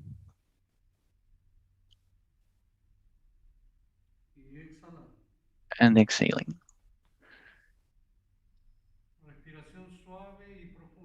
Soft and deep breathing, taking in air through the nose and also releasing the air through the nose. And we are now ready to look at some basic Tai Chi Chuan principles per se. We start by knowing first the position. We are in the beginning position with our feet together. We are splitting the left foot, lowering our legs, flexing the knees downward. This is our first position. Jockey position. When you ride a horse, you are in this position. The knees are bent and are facing down. Second position, the empty position. And why empty? Because the whole body weight is leaning on one leg. Direction is only towards one leg. The other one's looser. It's only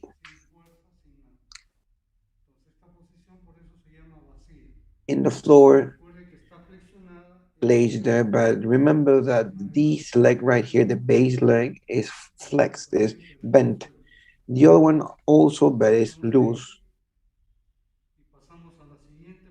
Then we go to the next position, the arch and arrow position. The leg that's bent, we leave it in an arch, and the other one which is stretched is the arrow. That's what we call it, arrow and arch. We're going to invert this position. This one that's right here, we bent it. And the other one, we stretch it. Again, the stretched leg, we bend it, and the other leg, we stretch it, which is the other way around from the previous position. We'll take it as another position. And then we go to the next position, our final, where we have two knees bent towards the bottom, and the weight of the body is basically on one leg. And we basically put it here. The support, it's towards our position. So we have these two basic positions. One, which is this one right here, the jockey or the rider. Then we have the empty position. Third, the arch and arrow. Fourth, previous position but inverted. And fifth, two knees to the ground. These are 5 positions, 5 fingers of your hand. With these positions, you'll be able to do any type of dance of Tai Chi, being advanced or of initiation. These positions, though we're going to add up the arms and hands position. The first one, we join them with this one, for example. It would be this one. The second one, this way, which is a guard of Tai Chi. And this one continues being on guard. We change it, we go to the other way, and we lower our hands, our palms facing the floor. And this other, the palms to the front, but they're facing up. While the previous one was facing down, this one is facing up.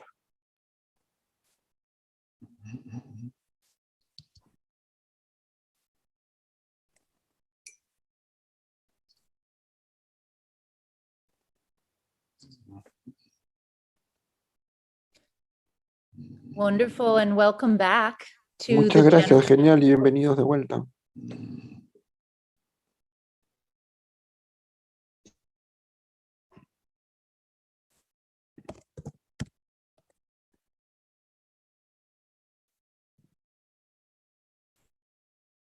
So welcome back, everyone. And that was just such a lovely session.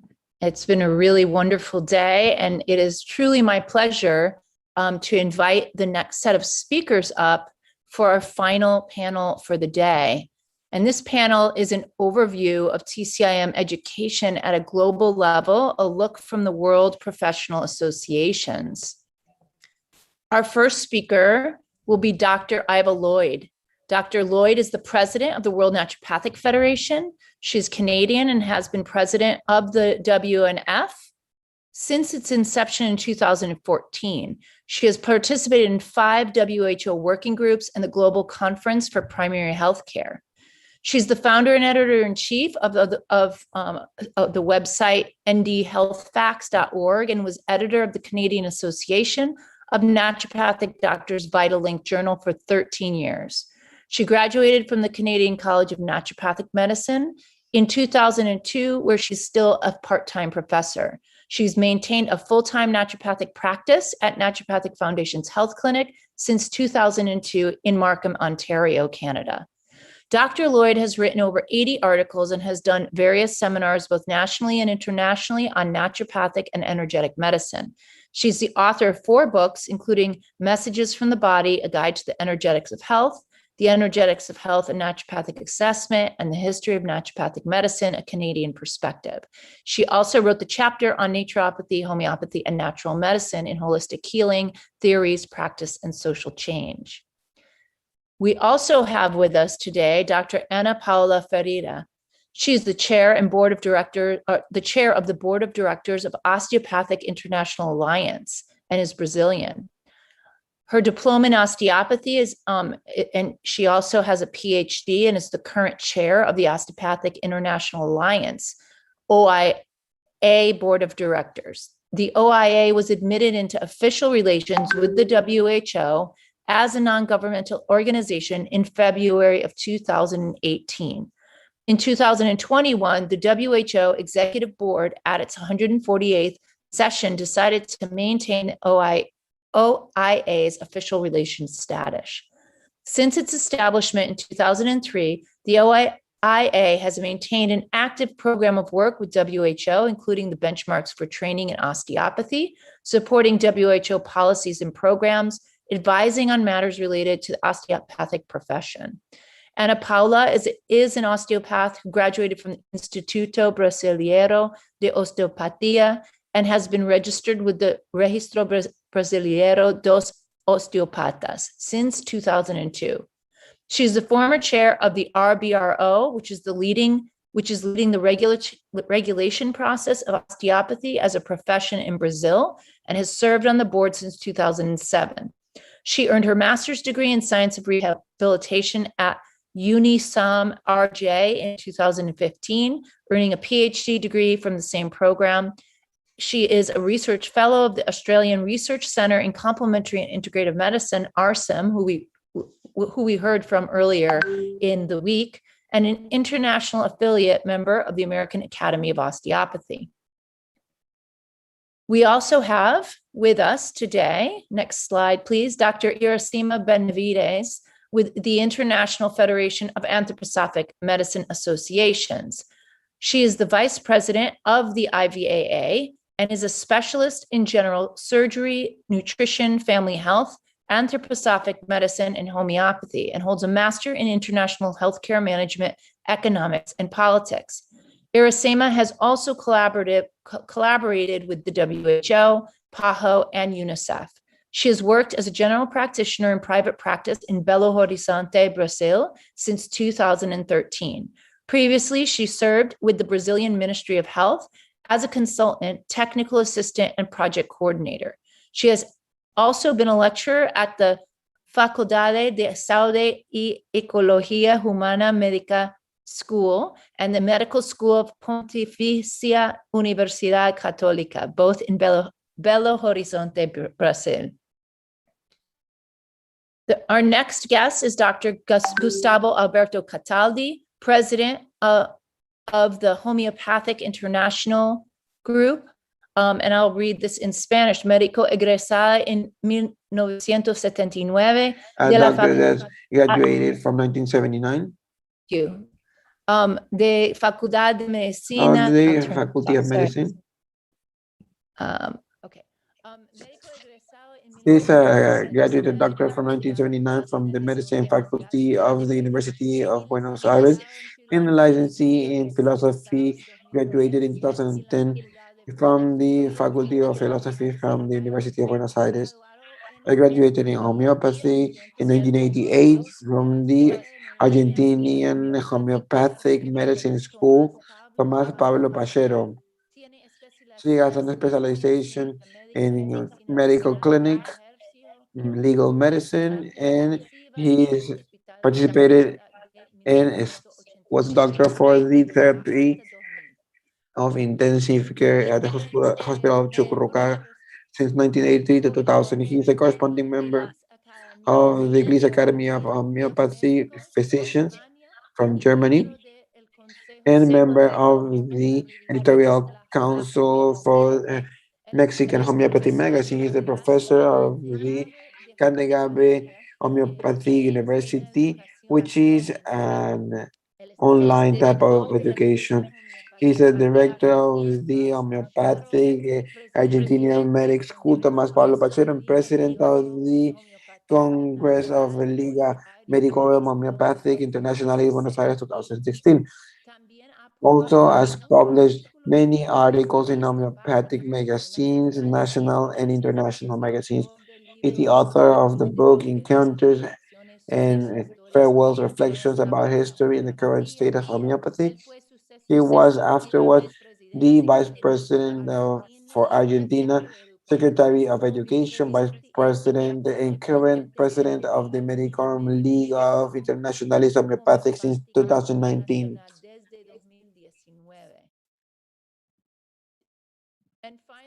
have Dr. Ramon Maria Calduch, the Vice President of the World Federation of Acupuncture and Amoxicillin Societies, the WFAS.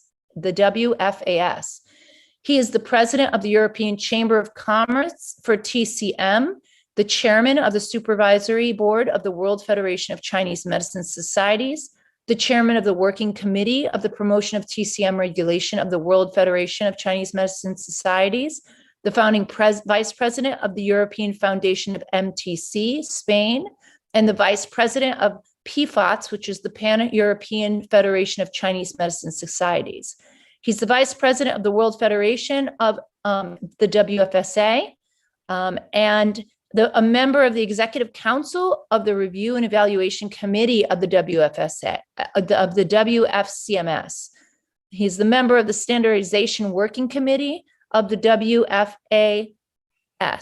and the member of the Steering Committee of the China and Europe Taking Care of Healthcare Solutions Group, a research project funded by the European Commission with the 7th Framework Program, People Marie Curie Actions, International Research Staff Exchange Scheme. It is truly an honor to have all of these leaders, these global leaders from the World Federations, and I turn it over to our first presenter.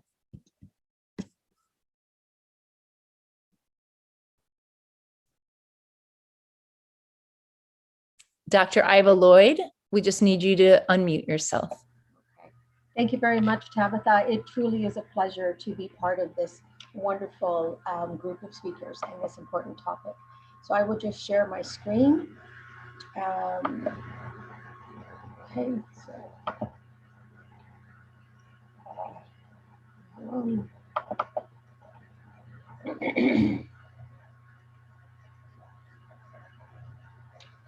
so what I'm going to speak on is I'm going to talk about naturopathic education and the role that the WNF, the World Naturopathic Federation, has played with respect to having an understanding of where naturopathic education is right now.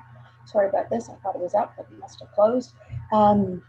Okay, so just.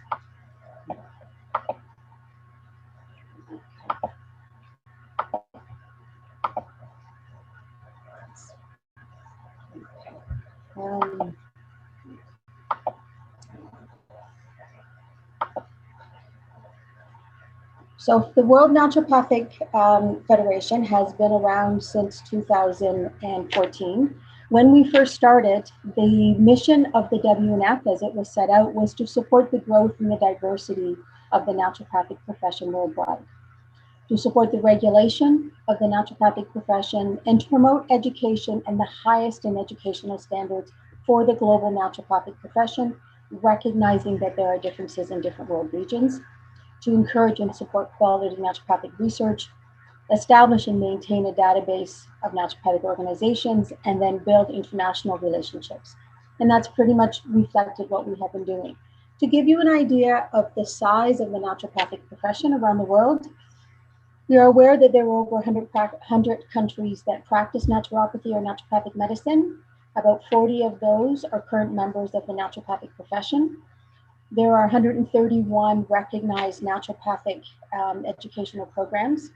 We have over 100 regional organizations, predominantly in North America and India, 25 naturopathic research centers, and over 55 other specialized naturopathic organizations, such as naturopathic homeopathy or environmental medicine and those sort of things.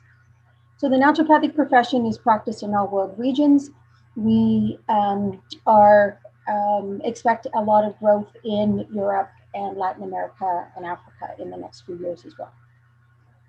So when we look at naturopathic education, the first naturopathic program started in the early 1900s in North America, and then we saw the growth of formal naturopathic education in Europe in the 1920s, India in the 1950s, and currently we are aware of naturopathic educational programs pretty much around the world. In 2010, the World Health Organization created benchmarks for training in naturopathy. And those, Tabitha and I actually were part of that process. And that started off as a WHO project looking for the educational requirements for botanical medicine and ended up with some other benchmark documents. So that is the one document that we're looking at. And what the WNF first did when we started was looking at the WNF education and credentials. So what is doing a survey of the naturopathic educational programs and getting an idea of that. In the last 2 years, we have done a detailed analysis of the naturopathic educational programs around the world, and we have created 2 documents, one looking at naturopathic educational programs, which I'm going to give you an overview of, and the other one is looking at the role of technology enhanced education, because that's key in all educational programs right now, and what role that should play. So when we did our analysis in 2018, what came out was that there were 5 different naturopathic programs around the world. One looking at a diploma in naturopathy, which met the WHO standards of 1,500 hours plus 400 hours of clinical supervision. The second being a professional degree in naturopathy, which is predominantly, that type of program is predominantly in Europe and Latin America. A 3-year program, a 4-year program, and then a 2-year bridge program for practitioners that already have a designation, whether it be a medical doctor, osteopathic, chiropractic, who would like to have dual designation as a naturopathic doctor. Where we see the naturopathic profession going and what the WNF is supporting the naturopathic profession to moving towards is 3 different naturopathic programs. One would be at a practitioner level, so a professional degree in naturopathy around 2,500 hours, what we currently see in Europe and Latin America. A doctor level program, which is the 4,000-hour program, and which actually is more than half of the naturopathic programs around the world right now. And then the other one being the program for dual designation for practitioners who already have a degree who would like to do another one. So as I said, we have 131 naturopathic educational institutions globally with educational programs around the world. When we look at the full breadth of naturopathic knowledge and what does that include, then it includes naturopathic history, philosophies, principles, and theories as the core aspect that defines the naturopathic profession. Naturopathic medical knowledge, including basic sciences, clinical sciences, laboratory and diagnostic testing, and then naturopathic assessment and diagnosis, looking at the range of naturopathic therapeutic modalities, practices, and treatments, supervised clinical practice, of course, ethics and business practices and research. So when we look at how we define the naturopathic profession, which really is based on its philosophies, principles, and theories, we have the philosophies of holism and vitalism, the 7 naturopathic principles: first, do no harm, the healing power of nature, treat the cause, treat the whole person, doctor as teacher, health promotion and disease prevention, wellness and well-being. And the naturopathic principles really do influence every aspect of naturopathic assessment, diagnosis, and treatment. And then key naturopathic theories, such as the naturopathic therapeutic order, which is a hierarchical look at how we would treat, especially chronic conditions, to go from those that do the least harm to those that would do the most harm, depending on what is going on with each individual patient. Emunctory theory, which really looks at the important role of removing toxins from the body, the primary roots of eliminating toxins and how you support that. And then the theory of complex systems, which really builds on the philosophies of holism and the principles of treat the whole person. So that is the core, very high level core of what defines the practice. Naturopathy, naturopathic practice has always been associated with being very eclectic, being very multifaceted in how we approach health and disease. In a current international survey that we did, it was identified that the average naturopathic practitioner uses at least 4 different naturopathic therapeutic modalities and practices when working with patients. So the core so even though the naturopathic practice is known as being multifaceted, there are core naturopathic therapeutic modalities that are pretty much taught in every country and in every naturopathic, or taught in every naturopathic educational program and used in most countries. Applied nutrition, which is the use of diet, food as medicine, and looking at what actually people eat and how you can modify that. Clinical nutrition, looking at the prescribing of vitamins, herbs, amino acids, probiotics, fish oils, that sort of thing, herbal medicine, and the various ways, whether it be as tinctures, as plants, as poultices, lifestyle counseling, hydrotherapy, which was really the basis of the naturopathic profession, various forms of naturopathic physical medicine and homeopathy. For those areas that have advanced training or different regulations, the naturopathic profession can also include acupuncture, intravenous therapies, prescribing rights, regenerative injection therapies like mesotherapy and prolotherapy, and things like minor surgery. So the therapeutic modalities vary based on level of education and regulation by jurisdiction. What we found when we did the analysis of the programs is what you would expect. The longer the program, the more hours that are spent in each segment. So the 4,000-hour programs, you're going to have much more time in the naturopathic medical knowledge, naturopathic modalities, and in the naturopathic history and philosophies. So that's what we expected to find, and that is what we did find. When we look at when naturopathic programs have been around, so if we look at the current programs that are in practice, you can see that the growth has very much been in the last 20 years. There's been a tremendous growth in the interest and the increase in naturopathic programs, especially in Asia. This shows it, but in Asia, there's over 48 naturopathic programs in Asia now. You've seen tremendous growth in Europe and in Latin America. What's going on in Western Pacific and in North America isn't so much that the naturopathic programs that they're increasing, as you will have one program that has different sites that you can take programs from. So that's changing as well. Also, when we look at it, so when the WHO benchmarks were done, it stipulated that the minimum education was 1,500 hours plus 400 of clinical supervision. But what our analysis shows us is that over 52% of all naturopathic programs are over 4,000 hours, and only 9% of them are under 2,000 hours. So it really is, you see this movement to the 4,000-hour programs and to the 2,000 and to the roughly the 2,500-hour programs. So when we look at the length of program by world region, the greatest diversity in education is in Europe, and there is both Europe on their own and with the support of the WNF is looking at really addressing that. In Latin America, but in Latin America, what we see is over half of the 2,500-hour programs are in Latin America. In North America, Western Pacific, and Asia, there is much more of a trend where the majority of programs are 4,000 hours, especially the ones that are recognized by the national associations in those countries. So the future of naturopathic education, we have approached the WHO, and our plan is to update the benchmarks for training in naturopathy so that the minimum standards will be 2,500 hours. So as we talked about, going to a 2,500-hour program and a 4,000-hour program to support the enhancement and standardization of naturopathic education in each world region.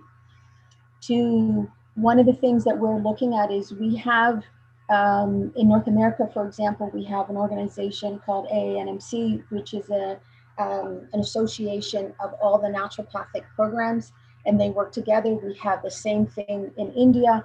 We have a similar thing in Western Pacific.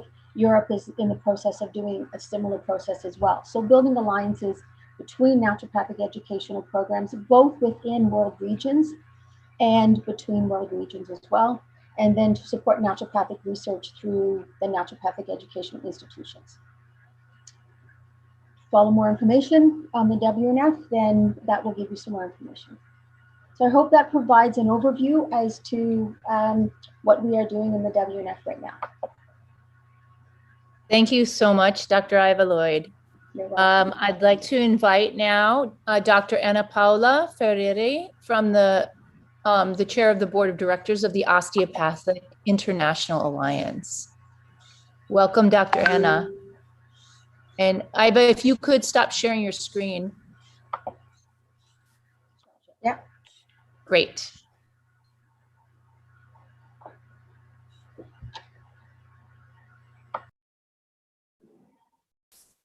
Thank you, Tabata. I will share my screen. Wonderful. Okay, that looks great. Thank you.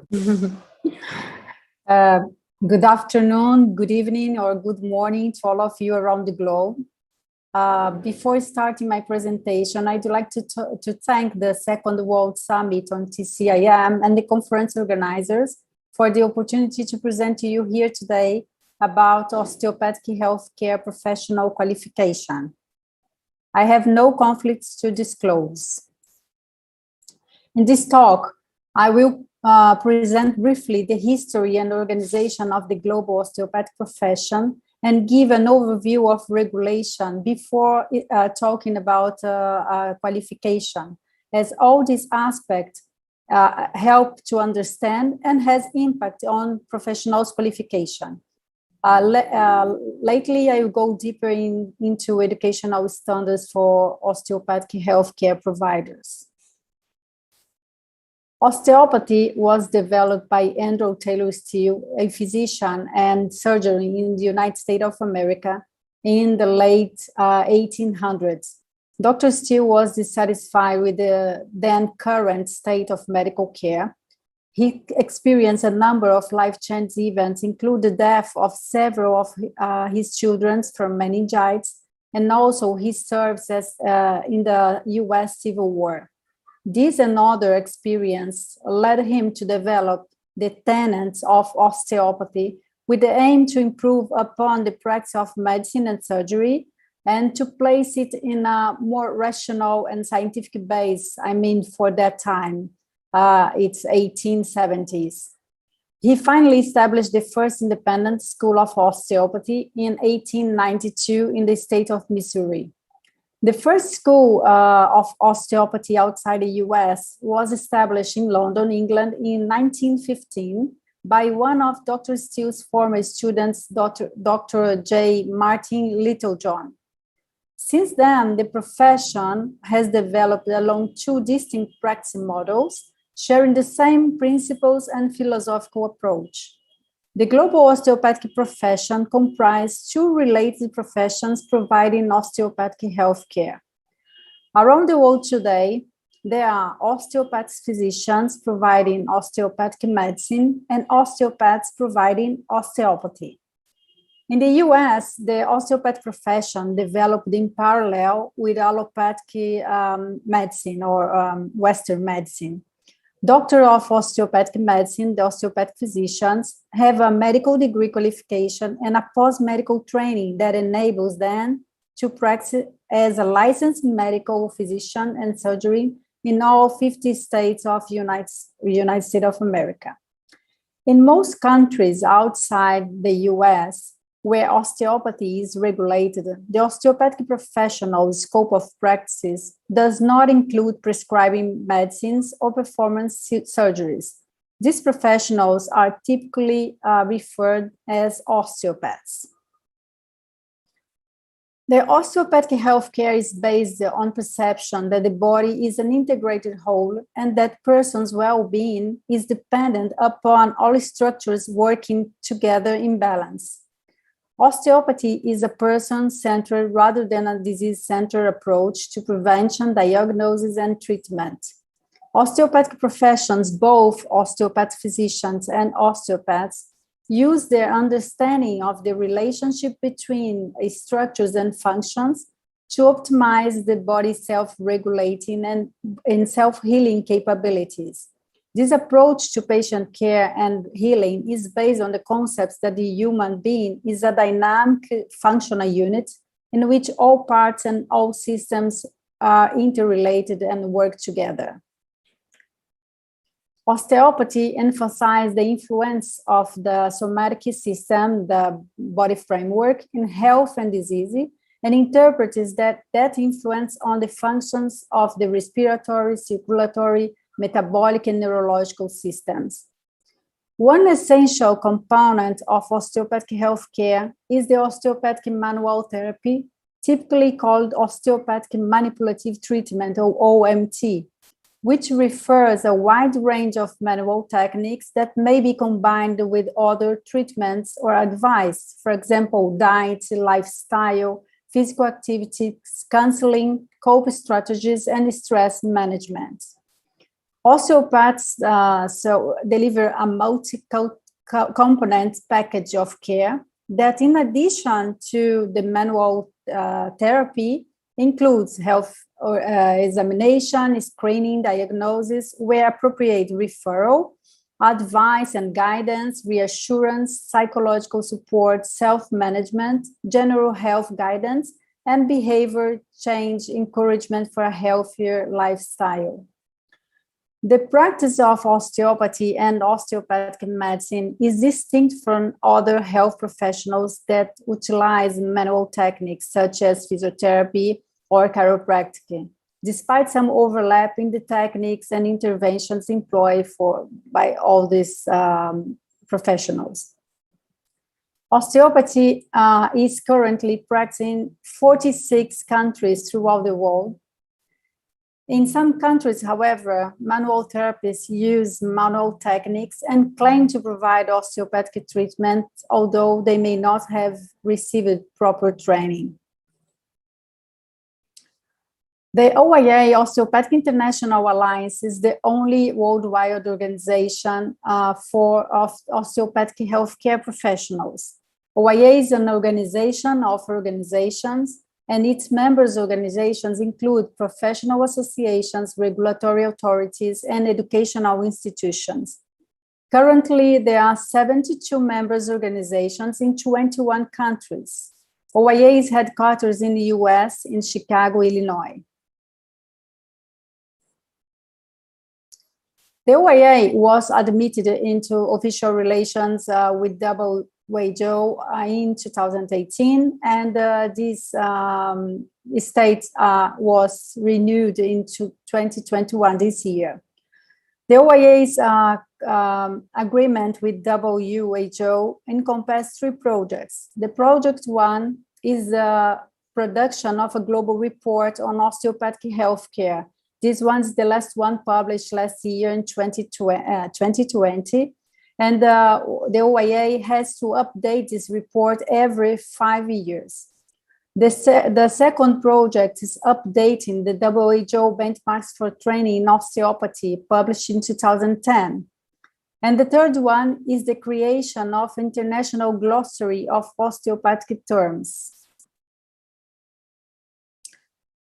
Osteopathy and osteopathic medicine are rapidly growing professions. There are an estimated 200,000 clinicians delivering osteopathic healthcare in at least 46 countries.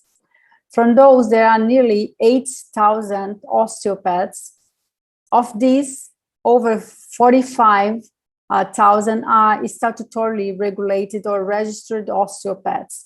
There are also an estimated 35,000 osteopaths who are not regulated by law, but may be registered with voluntary registering organization. There are also approximately 120,000 registered osteopath physicians and physicians with post-medical training in osteopathy. There are osteopaths are statutorily recognized as healthcare professional, where the profession is regulated in 13 countries. These are the countries with the most: France, United Kingdom, Australia, Portugal, Switzerland, and New Zealand. There are pending laws recognizing and regulating osteopathy in at least 22 countries. These countries are where we can find more osteopaths. Italy, that is, the full regulation will be implemented very soon. Spain, Germany, Canada, and Austria. The number of osteopaths per 100,000 capita varies from less than 1 in Argentina, Brazil, Greece, Russia, and United Arab Emirates to 11 per 100,000 in Australia, 14 in Switzerland, 15 in New Zealand, and 49 in France. Now talking about osteopathic physicians. The osteopath physicians are regulated by law in over 20 countries. These countries are with most: US, Germany, France, and Russia. In the US, doctors of osteopathic medicine comprise approximately 11% of all physicians, but this percentage is rapidly growing. In fact, today, 26% of all medical students in the US are attending College of Osteopathic Medicine. Turning now to professional qualifications, we will discuss standards for both osteopaths and osteopath physicians. In most countries where osteopaths are regulated by law, the minimal educational standard requirement for practice is a bachelor or a master degree. There are two commonly recommended documents for establishing educational standards in countries seeking to establish the regulation of osteopathic professionals and practice. These are the WU benchmarks for training in osteopathy and the CEN European standards. Both documents describe two types of training, type 1 and type 2. The type 1 is for those individuals with little or no prior healthcare training, but who have completely high school education or equivalent. The recommended length of training is 4 years full-time, normally comprising 4,200 years, including a minimum of 1,000 hours of supervised clinical practice. This is normally in outpatient, osteopathic outpatient clinics. And type 2 is aimed at those with prior training as healthcare professionals. This program may have the same content and aim as type 1, but the course content may and the length may be modified based on the experience and training of individuals applicants. In the WADU benchmarks for training in osteopathy, document includes the core competencies and the training curriculum for osteopathy, which includes basic clinical osteopathic science, practical and osteopathic skills, and practical supervised clinical experience. It's also available in the World Health Organization benchmarks. An indicative type 1 program is structured per year of training. The training is divided in phases, and each phase corresponds to 1 year of training. Now, going to the standards for osteopathic physicians. In the US, the minimal requirement for osteopathic physicians education is 4-year medical degree with a fully accredited college or university, with a bachelor's or higher prerequisite for admission and completion of accredited residency program of 3 or more years, depending on the specialty. The osteopath physicians in the US are trained and licensed to provide complete medical care, equivalent to the medical doctors, but their training as doctor in osteopathic medicine, the DO, requires distinctive training and demonstration of competencies in osteopathic principles and practices, and include osteopathic manipulative treatment as OMT. They are educated in accredited College of Osteopathic Medicine, both public and private universities, and complete their post-medical training, residencies, or fellowships in the same hospital as their MD colleagues. Osteopath physicians outside the US are usually MDs, educated and trained according to that country's systems, who have subsequently completed a post-medical training in osteopathy, rather than the US trained osteopath physicians.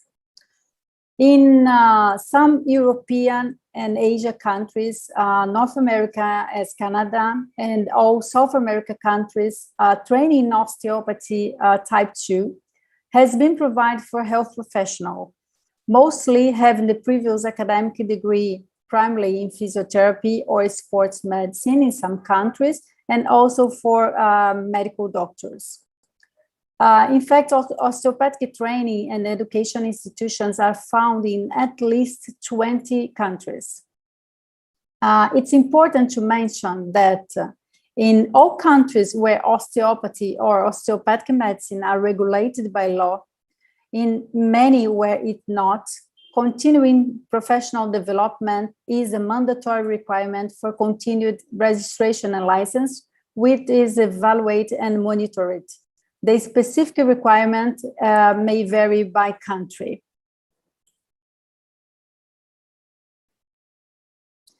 Now, the evidence for effectiveness and safety. The evidence for effectiveness of manual therapies is growing and become more robust. There is a moderate and strong evidence for pain relief and improving function for low back, neck, shoulder disorders, and headache. There is also a growing positive evidence base of beneficial effects for hip and knee osteoarthritis, heel pain, length of stay hospital stay in preterm infants, irritable bowel syndrome, lymphatic drainage as part of breast cancer care, and infantile colic. Most importantly is the risk of serious harm with manual treatments delivered by osteopaths and osteopath physicians, included with manipulation and mobilization techniques, is very low. The table of evidence and extensive list can be found on our OIA global report that is available on our website. Oh, sorry. In conclusion, osteopathy and osteopathic medicine are rapidly growing professions. Osteopathic healthcare professions qualification, both to osteopaths and osteopathic physicians, are well established. Educational standards are commonly recognized. Osteopathic providers generally deliver a multi-component complex intervention as package of care, which is bespoke. And this type of healthcare fits with the growing demand from international health agendas to improve overall patient well-being and consider the biological, sociological, psychological, and spiritual needs of people as part of the global health. Regulation of osteopathy and osteopathic medicine as distinct healthcare profession is important for health and safety of the patients. For more information regarding osteopathy and osteopathic medicine, please visit our website and do not hesitate to contact us if you need further information. We will be more than happy to provide you with. I'd like to thank you all for your attention, your time, and hope you all stay healthy. Thank you. Thank you so much, Dr. Ana Paula. It was really a pleasure listening to this presentation. Our next guest is Dr. Iracema Benavides with the International Federation of Anthroposophic Medicine Associations. So, Dr. hello, Tabi. Thank you Hi. very much for this kind presentation. I'm very glad to participate of this so comprehensive, fantastic summit. And very glad to be in this panel with some friends and some people that I admire so much. So let's try to put the slides because this is the big challenge of the conference usually. So I think they are here. So can you see them? Yeah. So they look great. Great. So my task is to present you the current status of training in anthroposophic medicine worldwide. And I am very glad to tell that this seems to be the young child of this so wide family. So anthroposophic medicine is a whole medical system, and I will try to get into some details about that. So this was already presented yesterday by Dr. Harold Mattis. And the interesting point about anthroposophic medicine that it is put in practice, always integrated with conventional medicine, enhanced it because of the way it was born already inside the conventional system. And it's a multi-professional approach, and it's applied in primary care, in the medical specialties, in hospital environment, in research, and in training. It's present in over 60 countries, and we have here some of the professions in this system. The medical doctors themselves, one of the first professions, and also the pharmacists and the nurses.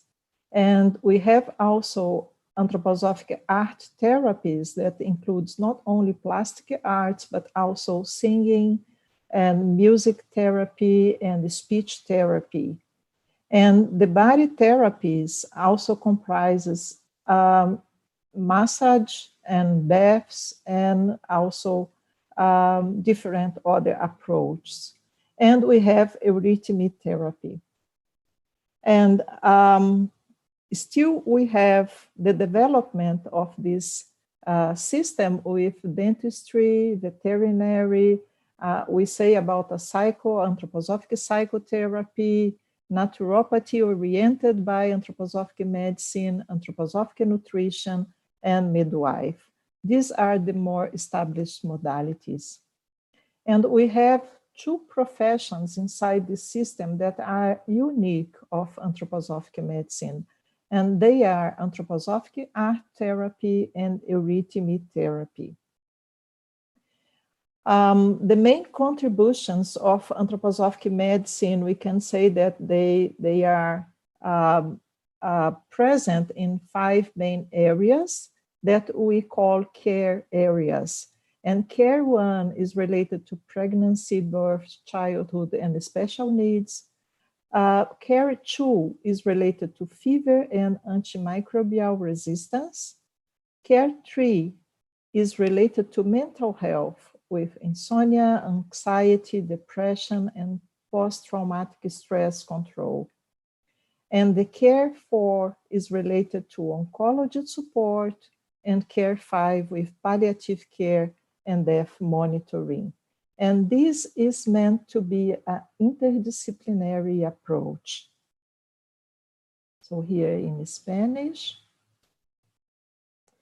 So all these modalities inside the system share a unique vision about the human being, that it is formed by 4 dimensions: the physical dimension, the vital dimension, the soul dimension, and the individual dimension formed by the spirit. And disease is understood as an imbalance between 2 polarities, and health is the balance between these dimensions of these subsystems. The background is we have the philosopher Rudolf Steiner and the medical doctor Ita Wegemann, and in 1920s they start to train doctors and pharmacists, and this is why we say that anthroposophic medicine reached now 100 years of existence and is a widespread and very used in Europe, but also expanding to all continents. It has very well established modalities in the system. We have in the catalog more than 1,500 medicines, more than 25 hospitals in 7 countries, and chairs in the universities in Germany, Switzerland, Holland, and São Paulo in Brazil. So we also have a research institute and a growing number of scientific publications. So the international coordination of this system is in Dorna, Switzerland, and is made by the medical section at the Goetheanum. And it is responsible for the general guidelines, research, training, advanced training, certification, and also the conferences. And here we have a definition that was worked through by the professional associations together with the medical section. And each of these modalities has the definition of the number of hours and the contents, and also the prerequisites for the training, and especially for the certification. So we see here that is an extension of the conventional profession with this content of anthroposophic medicine. And we see that for some professions like the doctors, we have 1,000 hours, and for the dentistries, we have 500 hours. And we have also, for instance, the anthroposophic art therapist is a whole profession inside the system, and it's 3,000 hours. And for eurythmy, you have the need for a training in general eurythmy plus 1,800 hours of eurythmy therapy. So it can vary a lot, although they have the same perspective and view on the human being, the health and disease process. So in 2017, the International Conference of the Boards of Anthroposophic Associations, together with the medical section, defined the core curriculum for anthroposophic medical doctors. And I choose this special profession inside the system because it's my profession, and I know it much better, and I could not explain all the modalities, so I have chosen the physician's training. And so this training is so formed by 5 types of activities, and I will explain it better here with this slide. That is, so we have 250 hours of contact time, 250 hours of independent work, 250 hours of mentored practice, and 150 hours of project work, and also 3 case studies, and a whole content divided in also philosophy and methodology, and also ethics and research and science. So the training of anthroposophic physician is involves the challenge of how to say overcoming reductionism. We have been discussing in this summit how the conventional perspective in health and medicine is based on reductionism. So the training demands from us strategies to overcome this. I will also present to you this training that is very well established for more than 2 decades now. It's run by the medical section itself together with the countries, and is an international postgraduate medical training. And it has the duration of 5 years, and it's nowadays present in Thailand, United States, Philippines, Romania, China, Taiwan, Russia, Slovakia, Colombia, and also Mexico. And we have trainings also inside the anthroposophic hospitals in Europe. That is, perhaps you have seen other presentations in this conference that showing how inside these special hospitals we have the integrative care together with the conventional care. And we have also this university in Germany that provides in the undergraduate cycle of medicine the possibility that the student can have contact and learn homeopathy, traditional Chinese medicine, and anthroposophic medicine.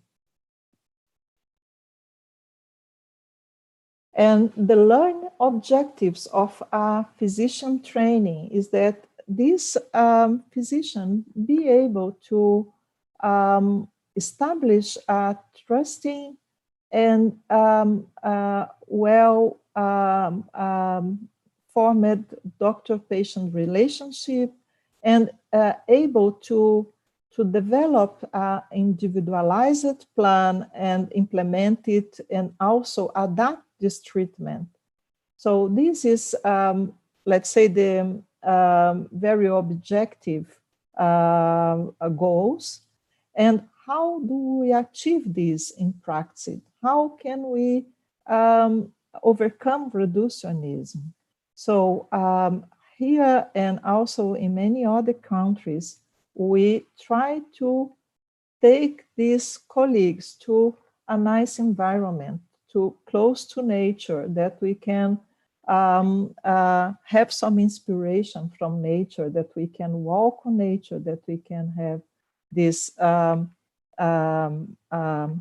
good feelings that we can have, that we can also have some dialogue in a cycle, that we can exchange ideas in a different perspective, of that the students can also express themselves and be very proactive, that they can experience themselves some anthroposophic therapies, and also some art.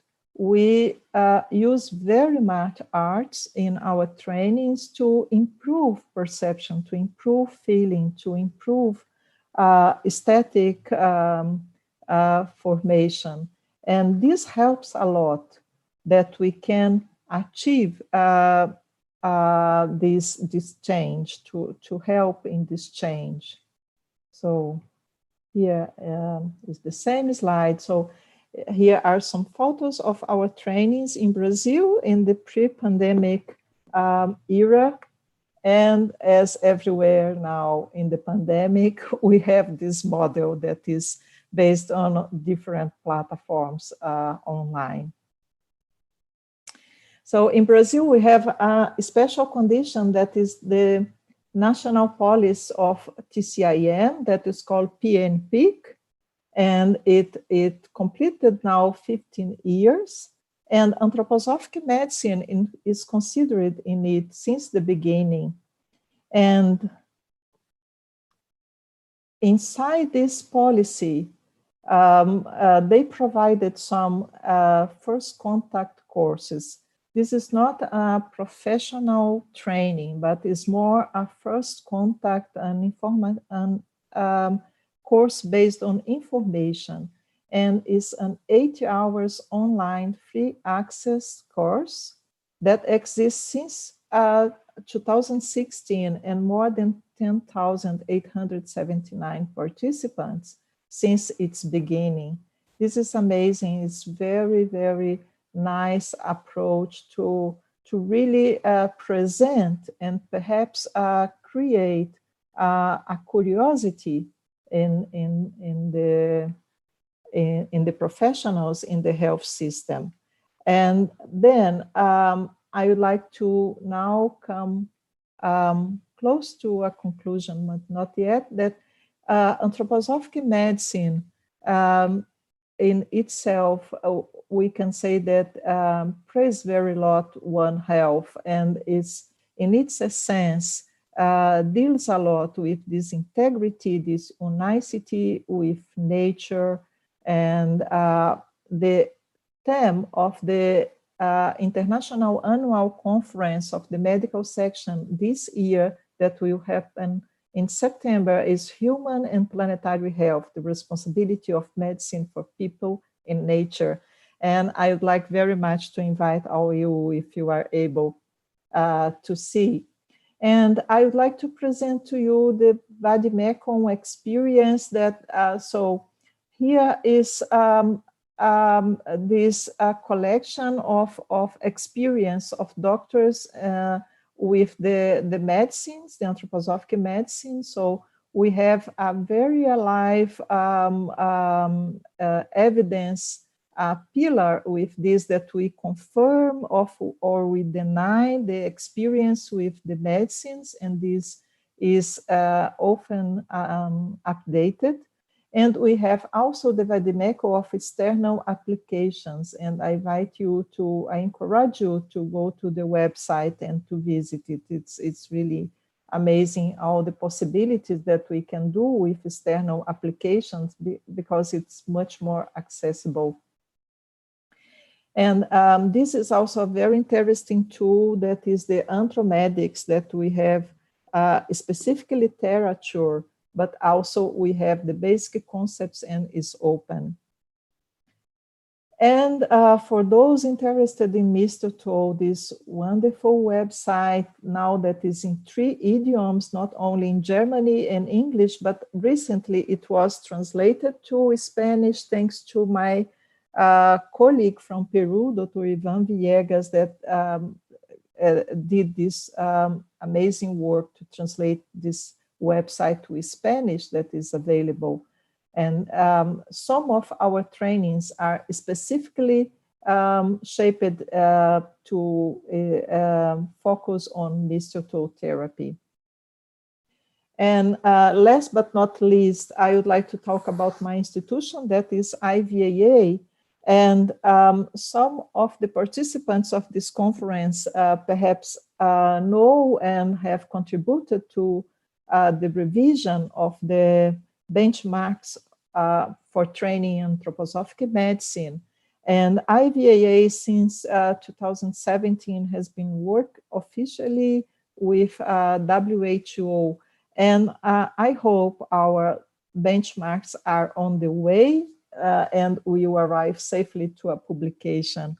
And I'd like to thank you very much for your attention, and I am glad to answer some questions if you have. Thank you very much. Thank you so much, Dr. Iracema. We're going to move on to the next panelist, and then we'll answer questions at the end of, we have 2 more panelists. So I am very happy to invite Dr. Gustavo Alberto Cataldi, who will be giving an overview of homeopathy education worldwide. Bueno, muchas gracias, Tabata. De nada. Va a compartir su pantalla. Thank you very much, Tabata. I will share my screen. Thank you very much. And from now on, I would like to tell you that to all of the organizers of this summit, which I think, and for what I see, successful already. So congratulations. And also, thank you for the invite. All right. So homeopathy is a medical practice that can be used to take a clinical case and use all of the diagnostic tools that are used in the standard medicine. The difference being that according to its philosophy, the diagnosis goes further than the clinical chart or the symptom that the patient presents. That's why that for prescription of a medication, we go further than that said diagnose. And we consider different characteristics of the chart that take into account the physical plane and the psychical planes that cannot be separated from homeopathy. It's a therapy practice that has and takes into account the individuality in each person. We don't give out a medication only because of the clinical classifiable chart by the standard medicine, but we indicate the medication according to whoever is suffering this clinical chart. That's why the Medical Homeopathic League, from which I'm the chair, considers homeopathy as a medical discipline, and the teachings of such should be established for medics, practitioners, or authorized people in each country to practice this medicine, and at the same time for veterinarians, odontologists, pharmaceuticals. Homeopathy is over 200 years old, and thousands of professionals and over 100 million people use this. What makes it one of the most popular methods of complementary medicine. It's practiced almost across the world, and we think that this will increase in its use more and more. And to give you an example, a recent review of the prevalence that in 12 months of homeopathic use in 11 countries found a med rate of 3.9% of the population that purchases homeopathic medication of free sale and 1.5% that asks a doctor per year. This checkup or review included data from the US, United States, Australia, Canada, Switzerland, Norway, South Korea, Japan, and Singapore. The greatest use of homeopathy was in Switzerland, 8.2%, which included also the mandatory medical insurance. Other countries still have higher rates. Austria, Brazil, Chile, France, Germany, India, Mexico, Pakistan, countries where homeopathy is part of the public health system, and that's why the rates are higher. Another recent survey stated that 56% of German people have experiences with homeopathy or with homeopathic medication, and they use them specifically for acute health problems for themselves or for others. In the US, over 6 million people use homeopathy, according to the National Health Institute, mainly for the self-care of the specific health conditions of those that use homeopathy. A million of them are children and over 5 million are adults. Europe has 45,000 medics with additional degrees than homeopathy and 4,500 professionals of homeopathy are members of the ECCH, which gathers the non-medical professionals.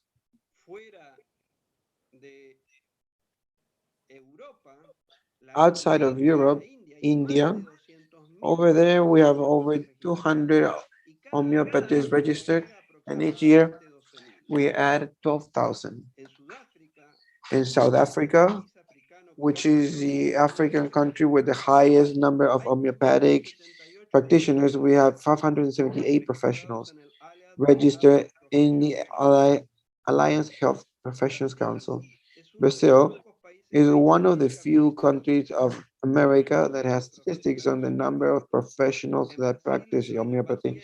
In Brazil, homeopathy is a medic specialty, and in 2018, we had 216 medics. Despite its popularity and its recognition across the world, there are no benchmarks of acceptance that are recognized by the World Health Organization currently. The approved benchmarks by the World Health Organization are about Ayurvedic medicine, naturopathy, Muay Thai massage, osteopathy, traditional Chinese medicine, Tuina massage, and Unani. And also, under development, we have benchmarks on anthroposophy, Cuban, Tibetan medicine, and yoga. As we see, we don't have homeopathy. Being homeopathy, a complementary medicine that is really solicited and requested. The global benchmark has an influence in the mutual recognition for diplomas, the free circulation of professionals, the quality of attention for homeopathy, the proper usage of homeopathy, and especially, and on top of it all, safety of patients. Despite the lack of a global regulation, we have standards that regulate education in those countries where homeopathy is recognized officially as the centers of recognize places where homeopathy is tolerated, but it's not recognized. The internationally medical homeopathic league is a standard for homeopathic associations with members in over 76 countries. It's registered as an non-profit organization in Germany, and its foundation goes back to 1925. The purpose of the medic or homeopathic international homeopathic league is the development of homeopathy all over the world and to provide support to the political responsible for the recognition and the regulation of the homeopathic services. The homeopathic league has different secretariats, one of which is the education secretariat. Alongside the SH, the European Committee of Homeopathy, the Medical League has made a document to ensure the good minimum level of teaching of homeopathy that's advisable for member countries. It's not a simple task to make a document that will make a compatible basic requirements of a good education in homeopathy with the possibilities of teaching in every country of the world, being a country in poverty level till a developed country. And if it's true, the league considers our therapy a medical practice. In many countries, non-medical professionals are authorized to establish it and to use it. When you take into account education that will carry and will be able to sustain this practice, the medical homeopathy education standard established a basic program of teaching and learning for homeopathy where requirements to be complied, basic requirements with a minimum load of 600 hours of course. In an education, of course, of post-degree, as I said, medic professionals of health that are authorized to exercise medicine in each country. Out of this amount is considered that 350 hours should be on-site teaching, and 250 top should be can be conducted at a distance. We specify teaching of this philosophy of homeopathy, of the medical matter of medication, the principles of, of pharmacology, of medication, and the homeopathy clinic. The goals to achieve in regards of knowledge and abilities for the practice of homeopathy are detailed as follows. Whole knowledge of the history, principles, concept of homeopathic medicine, just as described by Hahnemann, the founder of homeopathy in this organ, the capability of communicating this knowledge to others, the clear comprehension of the possibilities of the homeopathic treatment and its limitations for individual patients, good abilities in the decision making in homeopathic cases, complete knowledge of medical matter and compare medical matter from a specific list of homeopathic medicine, knowledge of the key characteristics of a specific list of homeopathic medication, the capability of identifying and identify medication in a trustworthy manner and to differentiate them, the capability of applying knowledge of homeopathy in an adequate way to all of the needs of the health, including chronic disease and complex disease, the full comprehension of the therapeutic homeopathic method, the comprehension and decriminalization of the art of homeopathy and the intention in the attention in the whole integral attention to the patient, the capability of communicating to non-homeopathists the part of homeopathy when treating a patient, especially when treating patients and a combination of physicians. So understanding of the principles and homeopathic pharmacological methods, and then knowledge of scientific matters and the investigation activities and the ability of relaying this type of information. With these recommendations that come from the lead and from the SH, the European Council of Homeopathy, The current scenario shows us in all manners a wide variation in the framework and the educational standards all over the world. The Homeopathic Medical League offers a system of accreditation of centers of education in any country in the world if the programs are complied by with that the medical homeopathy education standard establishes as accreditation diplomas for graduated. These guides are followed through generally by countries of the European region and the American region of the World Health Organization in Thailand and Japan, and it's used for medical education, dentists, veterinarian, and pharmaceuticals. The current landscape, according to the World Health Organization in Europe, we know that homeopathy is present as an individual science or as a part of traditional medicine and complementary medicine in over 50% of the region countries. The majority of these countries in this region appreciates homeopathic education at a post-degree level, created by the European Committee of Homeopathy as a diploma a degree that's open to for graduated medics, the veterinarians, midwife, and pharmaceuticals. The plan out of these courses follow the homeopathic medical treatments that I explained, all the standards of the European Committee of Normalization, CEN. The CEN is an organization of public standards which mission is to encourage the economy of European Union, the well-being of European citizens, and the environment through the development of standards and specifications. The centers of teaching for SH are not, some of them are not credited by the SH, just as the Faculty of Homeopathy of the United Kingdom. In Africa, homeopathy is present mainly as traditional medicine and complementary medicine courses in the majority of the countries, and is more extensive in South Africa, where it is recognized as a separate discipline that exists at universities where there's a faculty of homeopathic medicine faculty. In America, out of the 23 independent states of Northern America, Canada, US provide a lot of opportunities to undertake homeopathic education with the courses at the license and diploma levels have a variable duration, open for medic, veterinarian, dentist, or graduated from pharmacy, pharmacology, and for non-professionals even. In Cuba, the training of homeopathy is post-degree and can also be traced as options in countries such as Costa Rica, El Salvador.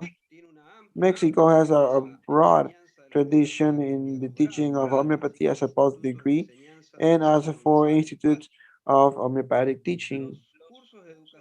The courses for homeopathic education of affiliated schools affiliated to the league are located in the majority of the South American countries. In Brazil, in Argentina, Ecuador, and Colombia, homeopathy is thought as a post-degree specialty. In the Mediterranean region, even though we see that homeopathy is practiced in many countries, we don't have much information about the educational framework. Pakistan does offer homeopathy courses that are defined in traditional medicine and complementary medicine and titles of licensing, doctorate PhD, and clinical PhD. In the region of the uh, Pacific, we have a small intermission of homeopathy. We have courses available within the traditional medicine and complementary medicine, except in Japan, where we have a teaching that's broader. In the Asian or Southern or Oriental Asia, we see that clearly there's the existence of educational programs organized as diplomas or licenses, especially in countries such as India, Bangladesh, and Nepal. And India, of course, who is the leader of this region, there's 231 pre-degree schools and 59 academies that establish homeopathic intervention and education. Thailand as well offer this post degree according to the standards of the. And as conclusions, recently, like the League and the SH, and as for the International Council of Homeopathy and the European Council, have had a contact with authorities of the World Health Organization to request the making of benchmarks in homeopathy. Given that the development of this is in agreement with the strategic goal number 2 of the traditional medicine strategy 2014-2023 to strengthen and ensure quality, security, adequate use, and efficiency of traditional medicine and complementary medicine through the regulation of products and practices itself and practitioners. So far, we are still awaiting for the approval of the act of the meeting that we had with the World Health Organization. We have an agreement in the League for homeopathy to be a medical discipline that should be practiced in the framework of medicine by doctors or trained people and authorized in the exercise of medicine. In this aspect, and given that training of medicine varies in a global spectrum, which is so broad as we have possibility variations in teachings of homeopathy according to the region or to the country where we consider this.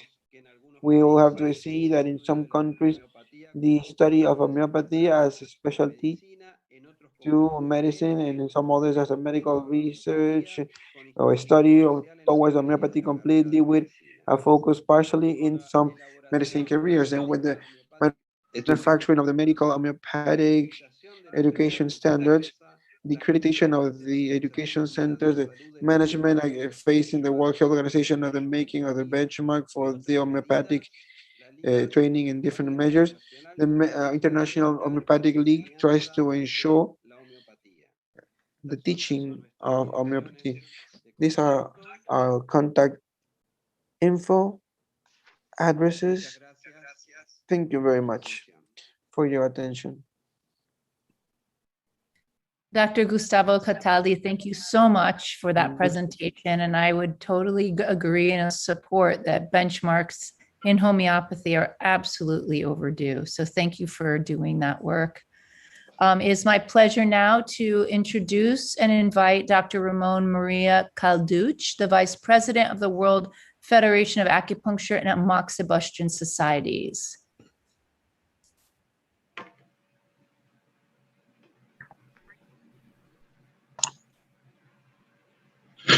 Buenos días, buenas tardes, buenas noches. Good morning, good afternoon, good evening from Spain, where I'm connected. First off, I would like to thank the World Summit for inviting me. The proof that I have accepted is that I'm here with you, and I really am thankful for this invite.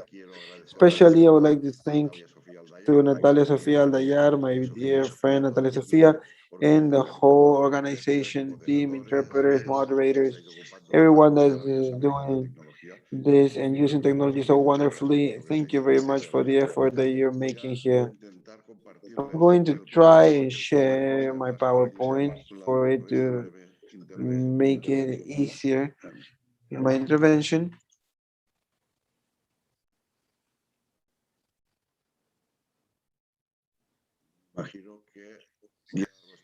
I guess that you can see it right now, right? Yes, we can. All right, perfect. So, as I was telling you, it's a pleasure to be here with all of you. And I have to explain to you, because I mean, we have of the WAFAs, and so I have to explain what the training is in the different countries and in the different regions of the world regarding acupuncture and Chinese traditional medicine. I know that we'll probably have some debate with our previous panelists according or about traditional medicines that were explained here today, and that's why by the way, at your disposal once this presentation is over. So I'd like to let you know that as a previous matter, that we're not going to come into too technical things. We're going to be talking about a strategy, methodologies, changing in health and teaching. We're not going to talk about the resources or hospitals, universities. We're not going to talk about, but only a brief explanation regarding materials. We'll basically come into the reality and what are differences that we have to end up explaining and talking about the need of some international standards regarding training in acupuncture and traditional Chinese medicine. What we do want is to explain some of the characteristics of acupuncture and Chinese medicine, and to make a difference from the rest of integrative traditional medicine. And in that sense, we would like to say, and it's well known that traditional Chinese medicine exists many years, thousands of years ago, and the areas of influence and in the Occident has been introduced. And little by little, but it's in the last 40 years where its application has gained more notoriety in the Western side. And in the fact that landing in the Western world has generated a whole controversy that goes from its most thrilled defenders to the detractors themselves, some based on their benefits created scientifically, of course, and some others based in this or alleging a lack of scientific evidence regarding acupuncture and traditional Chinese medicine. On the other hand, it's important to talk about the 2014-2023 strategy of the World Health Organization, not just in about the Chinese medicine, but traditional medicine as well, that suggests the incorporation and how to regulate it to then incorporate it in the national health systems of different countries. We need to explain the OX study is really, but the World Health Organization is really complete, and we would like to say the controversy that we've talked about before is still ongoing. But if it's true that the last few years it's been regulated in some countries and in some others is about or pending regulation. The traditional medicine mission and its characteristic, the Chinese medicine is one of the oldest, and Chinese traditional medicine will be one of the medicines that have an integrated body, meaning by themselves they have a full doctrinated body where the world and a human body are considered as a whole, and studies the dynamics of the body from its interior to its surroundings. There's a lot of time of practice and medical review and thousands of years of clinical experience and progress. Chinese medicine has evolved into making a whole unique medical system with their own matter of theory, with their own diagnosis system, and that's why, and as a conclusion, with their own treatment methods. We wanted to also say that the Chinese medicine has reached many successes in popularity terms, and that's due to many other things to the success of Tu Yun, the Chinese researcher that got the Nobel Prize, which is not by a reflection of how important this type of medicine is. Dr. Tu Yu started observing plants observed from the Chinese medicine, traditional medicine to follow a process registered in the old text of, again, Chinese traditional medicine. Again, we'll see how what happens with the usage.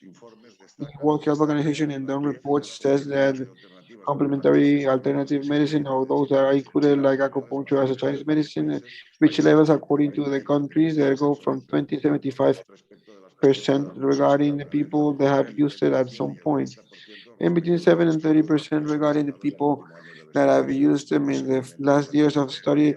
And of course, this percentage varies from the minimum to the maximum. And those are the points where the usage in the different countries moves. I wanted to say something important to mention that we are, or we see that these values are increasing year in and out. We need to talk about the evaluation of the satisfaction level among users. What level is of satisfaction users have versus or facing this update? So evidently the use level on citizens is between 20 and 75%. And this means that on the use level and by the need of satisfaction, that's where they also need the need to ensure quality of patients, and that's why also the need of some regulation. It happens that there's countries that have regulated the acupuncture and Chinese traditional medicine.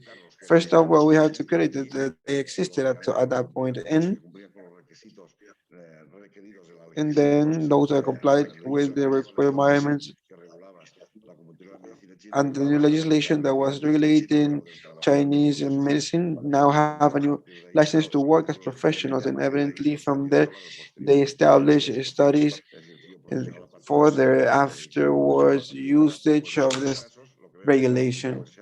So in these cases, what we see here is that first, they've increased the public and private resources invested in the sector, that the quality of resources has improved, and the quality, efficiency, and security in the professional practice as a consequence of this same fact. In regards of how regulation should be, evidently we understand as necessary and convenient. We were able to show that the current trend in countries where we're regulating, and we're going to grab the last one, that is Portugal, Australia. We need to say that afterwards we had the New Zealand one, which is also alike due to the proximity of each countries. So those were the countries that were the last ones to regulate. They regulated acupuncture and Chinese medicine, traditional Chinese medicine, as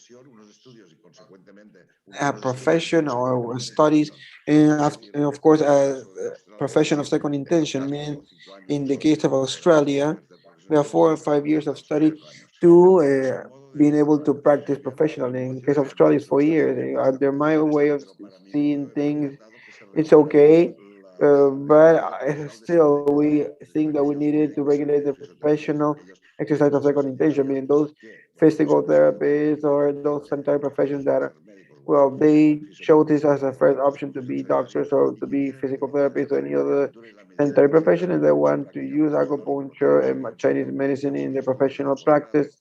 And that's why there will be matter of post-degree studies and master to be able to be able to have access to a post-degree, but it has not been regulated, not even in Australia, and it's not been regulated in Portugal. The criteria that I defend is that it should regulate studies of first intention and as of second intention for the current sanitary professionals. That being said, also would like to insist that we should regulate in the majority of the countries that would like to do acupuncture and traditional medicine as a first intention with studies, and then we see how every part of the world should or is or how they are. We have a specialty of 4 years and then two, or we can see how we can work around the licensing courses for graduation, but we need to regulate it in a way that they are included within the area of health, meaning they can be parasanitary professions. They need to be specifically sanitary professions. And really quickly, we're going to see that Una profesión en el Sistema Nacional de Salud tiene que ser una it's evident profesión. that to incorporate this profession in the health system needs to be a profession of the sanitary area of health. That's why we need to back up what we just said. We need to restate that they need professionals of health. And for us to look at the need of an international standards, acupuncture and Chinese medicine studies in different regions and different countries of the world, as we can see, we'll see a flash. And we see that in China, we have 5 years for graduate studies or licensed. And then we have a master of 2 or 3 years, and then we incorporate the 5 plus 2 is 7. If you do 5 years and then you add up a master, it's 3 years. So you can afterwards get a PhD. In Korea, we're talking about 6 years. In Japan, 4 years. In Australia, we have two possibilities of 4 or 5 years. In France, we have 3 years. In England, we have 3 to 5 years.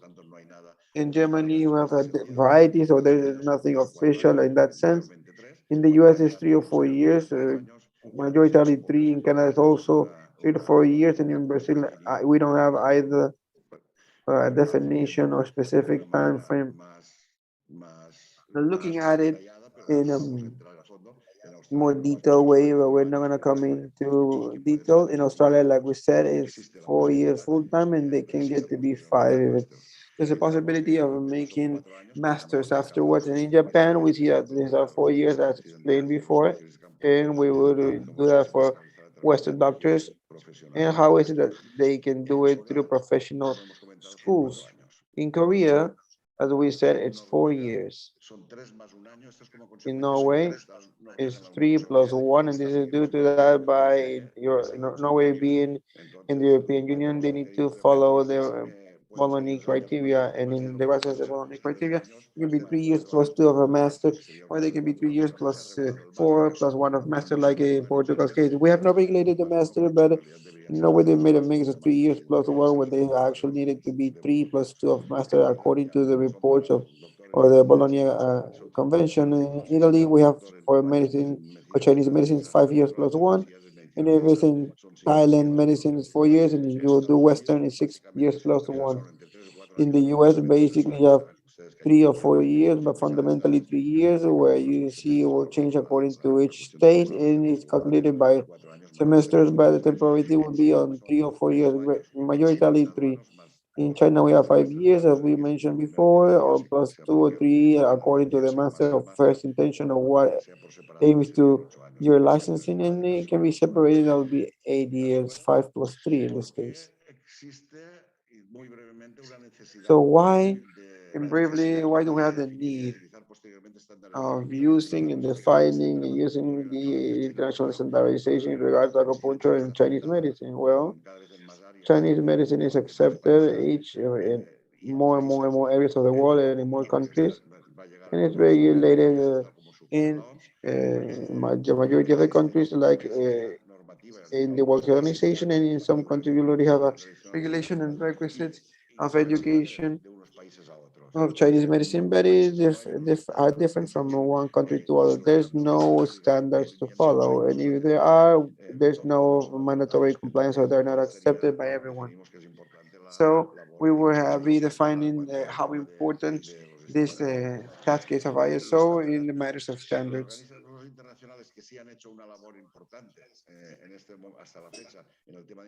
We've also included an important task, and in the other one, WAFAS and World Federation of Chinese Medicine Societies, in the 249 ISO International.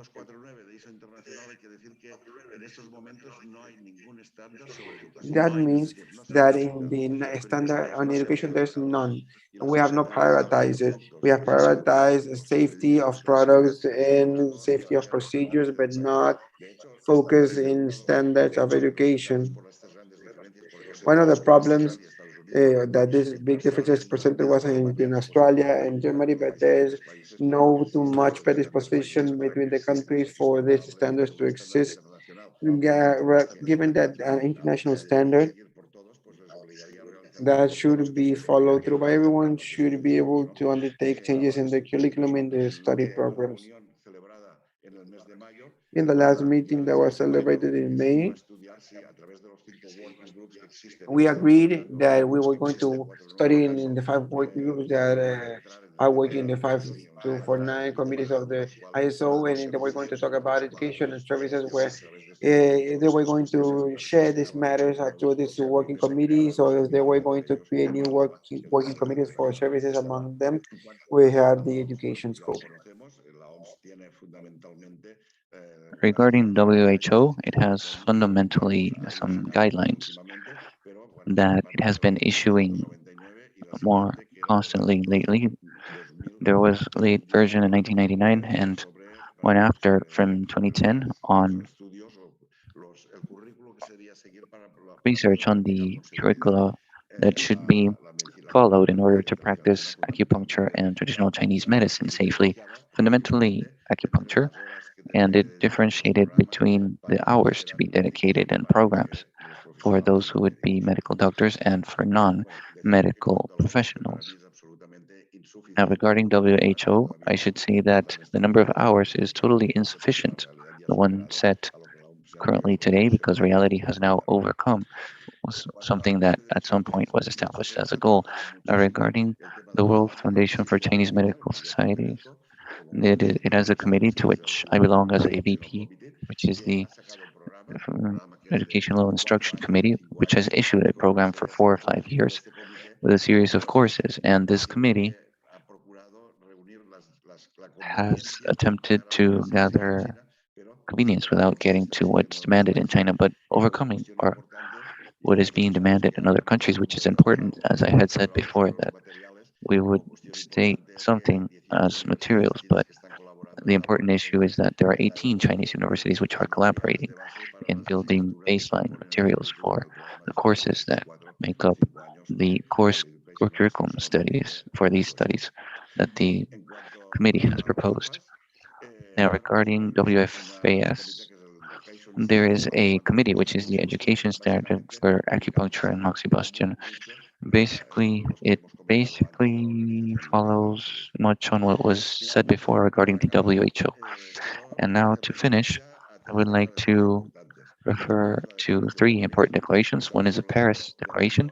We are speaking of the year 2018 in November, and in the Paris Declaration has been approved after analysis that first, in support of the very WHO strategy, it recommended all countries to go under regulation of acupuncture and traditional Chinese medicine, but it also went much in depth into this need for international standards, so that in all countries, with a minimal deviation, there are more or less the same programs.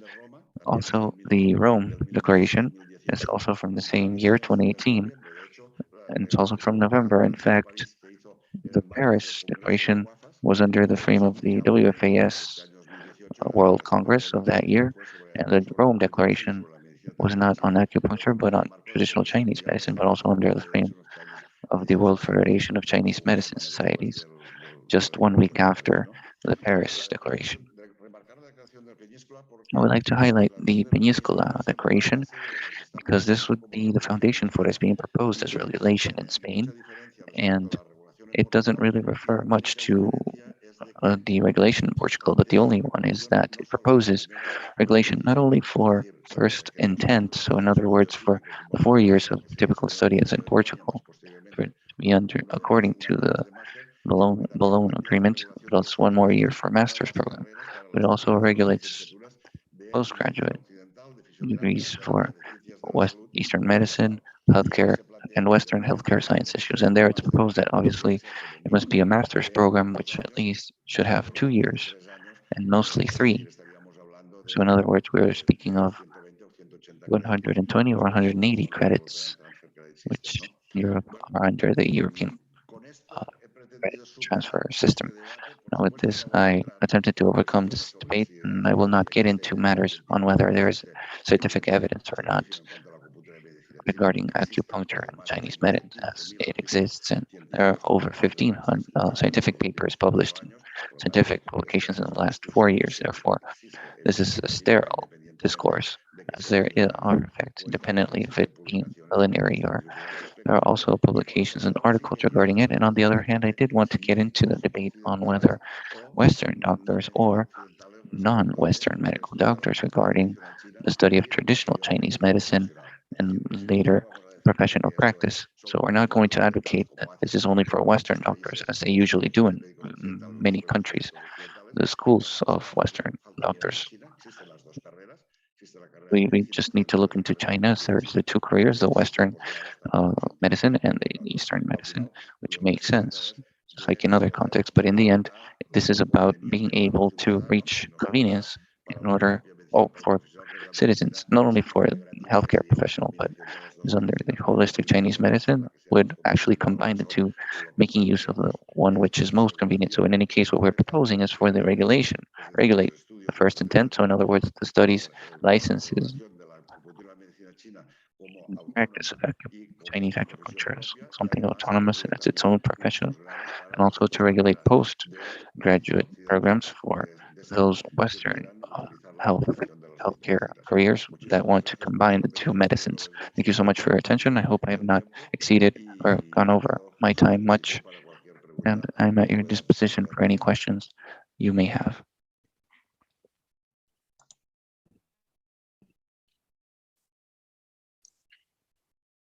Thank you so much for that really wonderful presentation. And we're going to take a little bit of time for some questions. Let's see if we have any questions in the panel.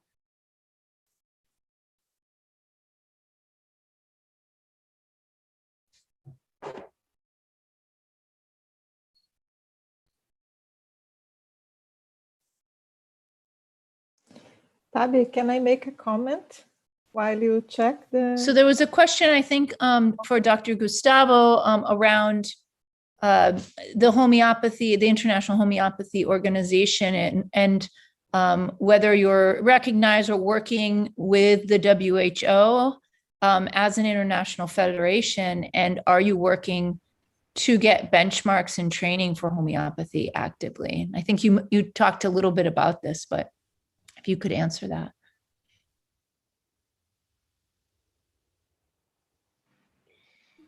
Sí, Tabata,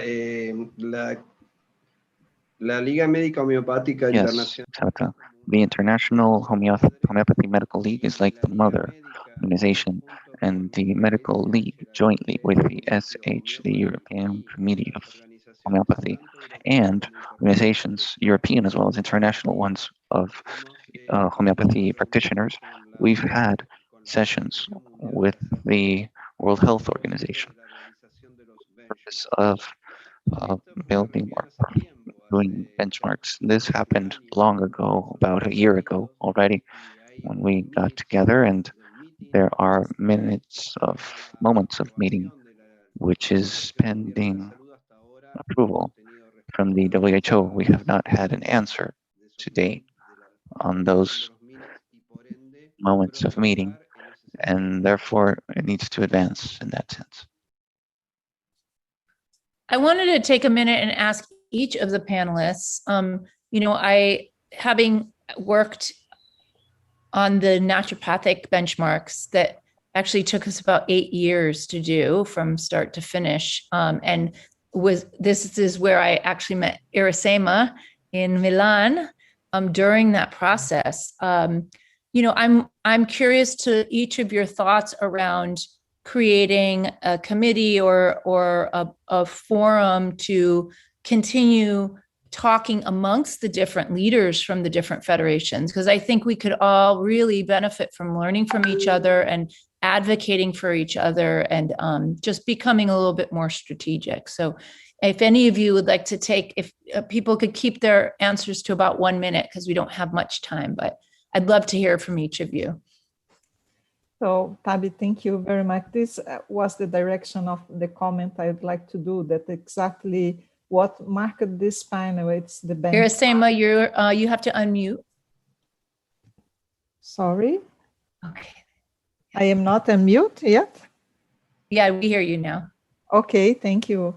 So this was the direction of my comment, exactly the benchmarks as this stable and necessary path for all the disciplines. And I was so glad to hear about this advance, or this first step from homeopathy, that is an invitation for all these associations, international associations, to embrace really and to support homeopathy benchmarks.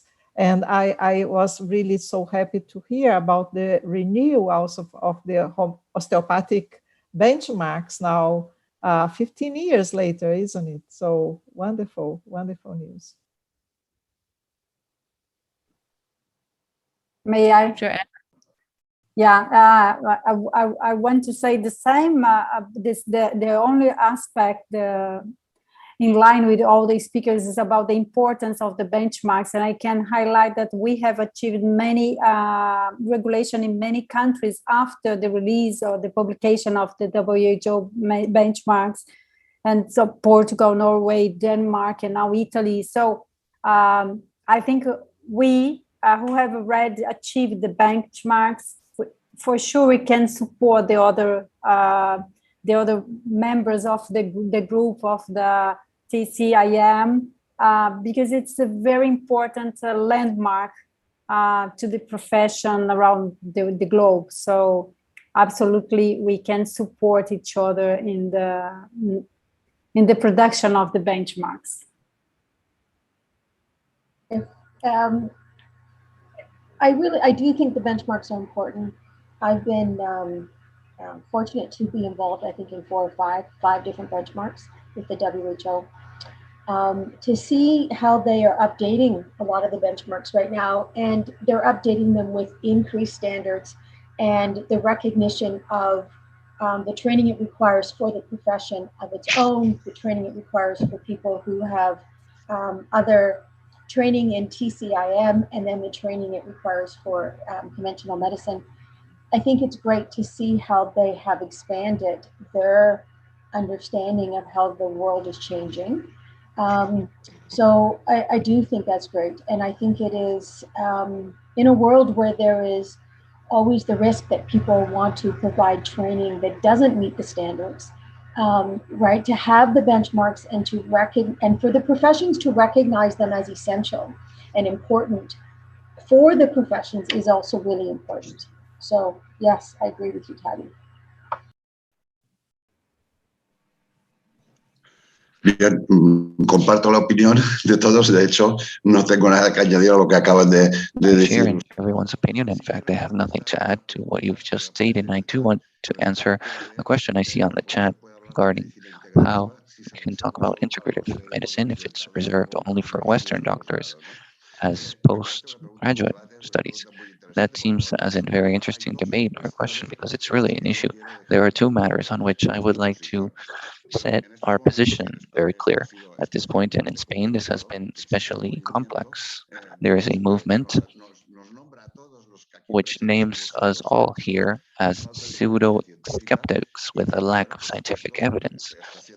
And this is a significant issue because it's getting to the population and there are doubts and publicity and marketing are being issued against what we're doing. So this is the first issue when it's obvious that scientific evidence is clear. In the case of acupuncture, it's been left clear that apart from it being an ancient science, there are more than 1,500 articles in scientific publications in the last year. So that is an important point. And the second one regarding medical doctors and non-medical doctors, it also seems very serious because in China, those studies exist as university studies themselves, not for Western doctors. That is an autonomous career.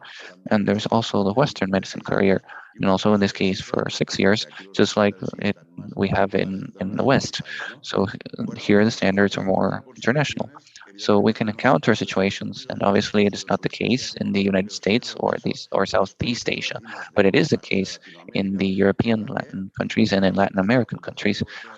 And so us from the Chinese Medicine Foundation, we brought in academics from our professors and lecturers from Chinese universities on Chinese traditional medicines who taught Western doctors in Spain. And later, these Western doctors denied that their professors could practice in Spain because they were not Western doctors. So we're reaching these absurd situations.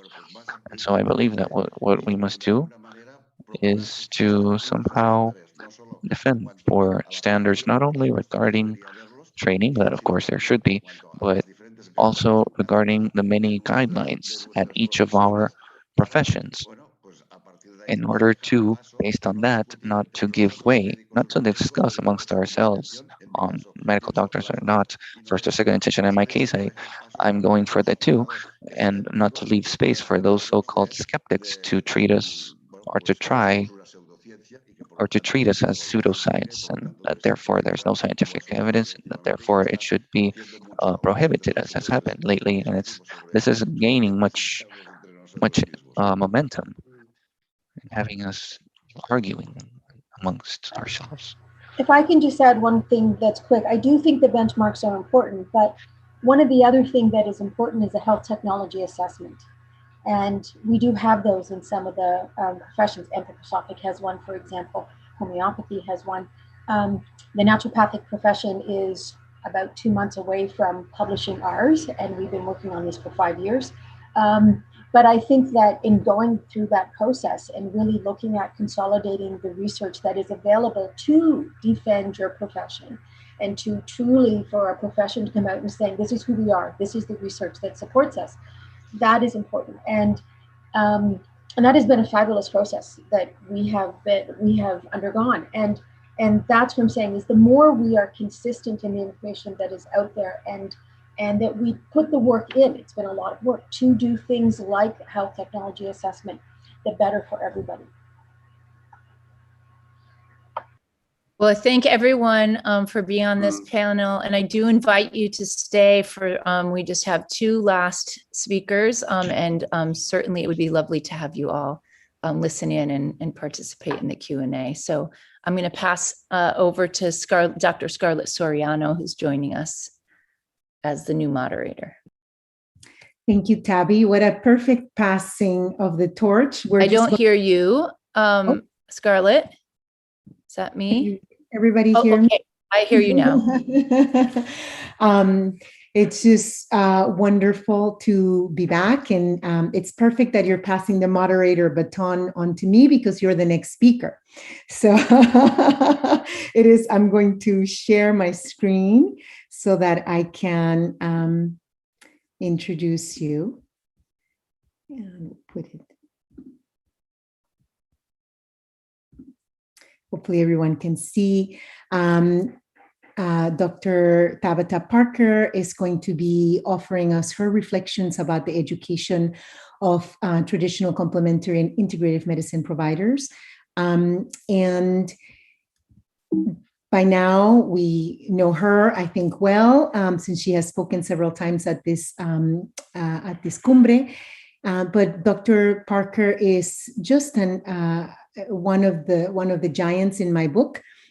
She's a naturopathic physician, the co-founder of Natural Doctors International. As you can see, first and oldest naturopathic global health organization. She has received numerous awards.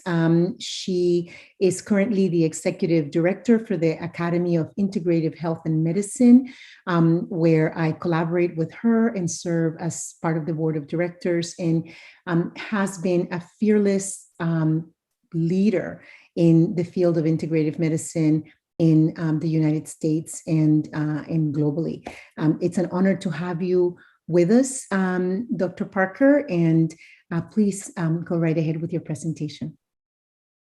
Thank you. And I'm going to keep it as short as possible. I know we're a little bit behind and it's been a long day. So let me share my screen here. And really, this is about, just kind of reflections from the day and from what we know about education globally. Can you all see that okay? All right, great. First, I really want to take a moment again to recognize Doctora Martha, who this conference was her vision from Peru, and we just are here pulling it off. And it's just been such an amazing event, and so many just really incredible presentations. Today, we started out with education from all of the different regions of the world. And so I'm just going to talk a little bit of what we've taken away from today. So some observations, globally, we've advanced a variety of types of education. We've advanced formal and non-formal education. We've advanced MD-focused education and standalone professional education. We have training for conventional doctors, mainly the MDs, kind of medical community. We have trainings for conventional doctors in residency. One example was given in the United States of a 200-hour curriculum. And then we have very robust education in TCIM that educates already educated clinicians. And then we have professional education, which we really just were talking about today. Dr. Erica Capilouti spoke about the importance and the value of interprofessional education and really taking those postgraduates, so professional, licensed professionals from all of the different walks of medicine, chiropractic, acupuncture, and having them then learn together to further the knowledge base that we have. You know, some of the opportunities we have is that our traditional, indigenous, and ancestral, the ways in which those communities learn and have shared, have provided some challenges for us within the global TCIM community. So the traditional communities often have different ways of learning, more oral in many places. In Colombia, we heard about specific legislation around traditional, indigenous, and ancestral medicines and education. There are autonomous universities for traditional, indigenous, ancestrals, and that often these ways and approaches are excluded from our more formalized Western systems. So it would be great for us to really think about how we get more voices, not only from those of us who have doctorates and PhDs, but those leaders in indigenous communities who could come and share their perspectives and their voices within our TCIM global community. We heard about political challenges. Marlene Abraços from Brazil talked about some of the challenges that we have around education in different countries. And then levels of education, both within countries and across countries. We continue to hear, right? We have the evidence, but we keep hearing there is no evidence. This is a global challenge. And this is one of the areas that AIHM truly feels that if we can bring the community together in a more strategic way, we could find solutions to change that issue. Because there is so much evidence out there. It's really one of the most incredible things about this conference has been seeing the robust global evidence. So how can we package and market that and change that narrative that right now is really affecting us globally? We really need to document differences in training between conventional doctors that have additional augmented training in specific world systems versus standalone professional training. And this is what some of you just talked about on this panel. It is essential. We haven't really done this work. How do we promote the fullest training for every different robust standalone profession and lineage, and at the same time be advancing the training of conventional providers like MDs and others? We have strong multinational organizations like WHO and PAHO that have clearly made TCIM a part of the foundation of their strategic planning. But we need global clarity on terminology. We're currently using terms very differently in different regions. And while there has been a lot of advancement in this area, it's still causing confusion. And I think it's going to require us to really come together and get into the weeds about how do we translate across languages and across professions, how we use different terminology.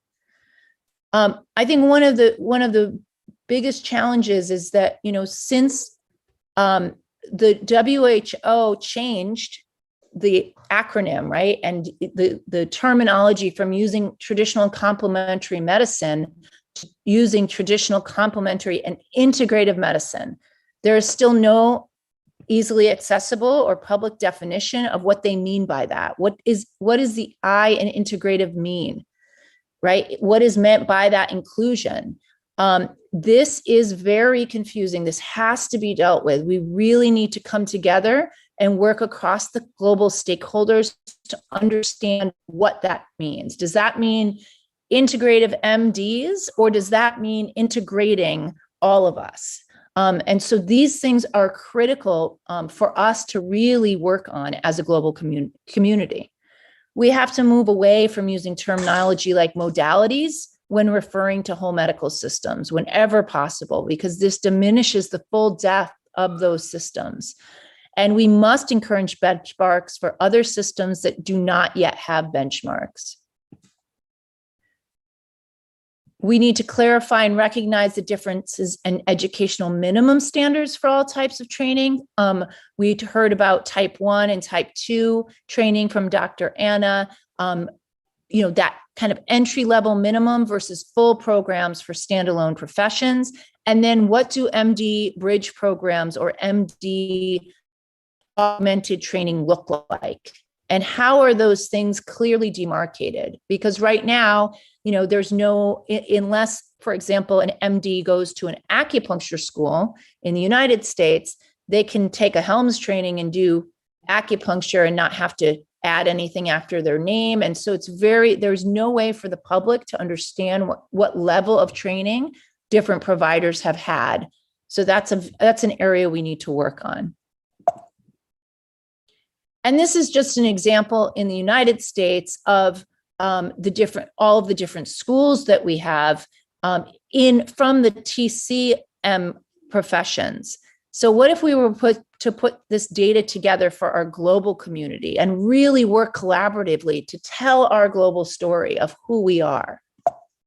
We can only do that if we really come together and do that work together. Again, this is an example of the level of training for chiropractic doctors, naturopathic doctors, osteopathic doctors, traditional Asian medicine, acupuncturists and licensed providers in the States, MDs, dentists, and you can see these are all very robust standalone training. So we need to think about how we can reconcile all of the differences. We want to recognize and promote whole medical systems and elevate whole medical systems and their practitioners, doctors and physicians. These systems require specific training to reach the highest level of clinician, just as MDs have.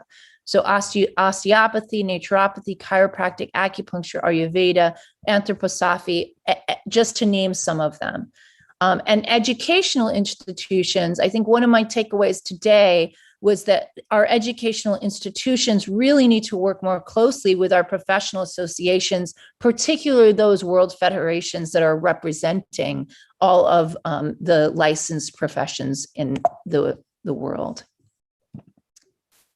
And so I just want to call attention, one other area is just building in diversity and equity into all of our training. I mean, we know this is an area that needs attention.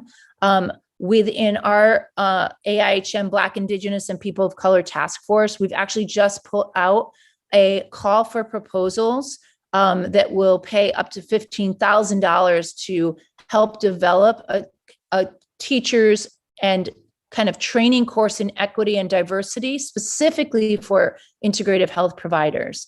So that URL is there. If you go to our website and just search for equity or RFP, you can find it. And that open RFP is ongoing until July. So if you're interested in helping us to develop curriculum that really starts to look at our integrative health curriculum, we would love your assistance with that.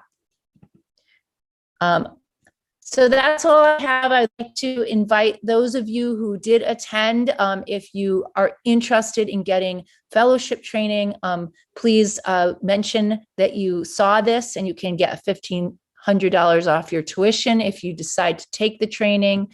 And I would invite all of you to come to our hybrid event in October. The Academy is holding a global conference called Transforming Consciousness and Creating Global Unity in Integrative Health and Medicine.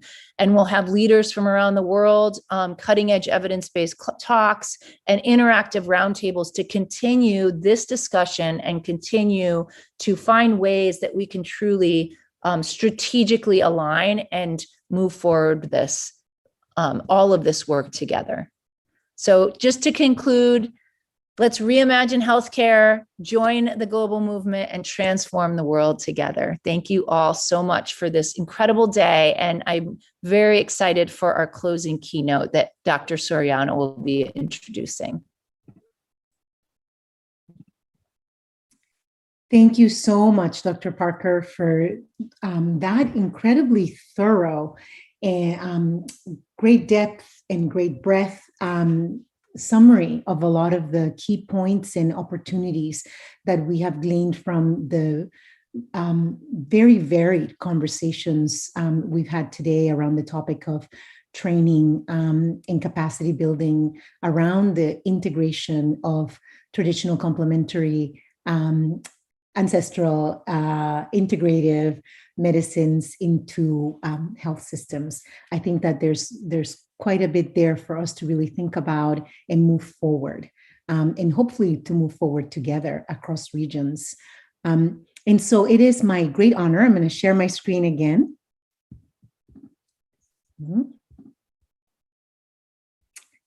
To introduce our last speaker for the day. Thank you, everybody, for staying with us. Dr. Jorge Carvajal Posada. And Dr. Carvajal Posada will be speaking about caring for the healer, comprehensive support in professional activity for healthcare, cuidando al sanador, soporte integral en el desempeño profesional para el cuidado de la salud.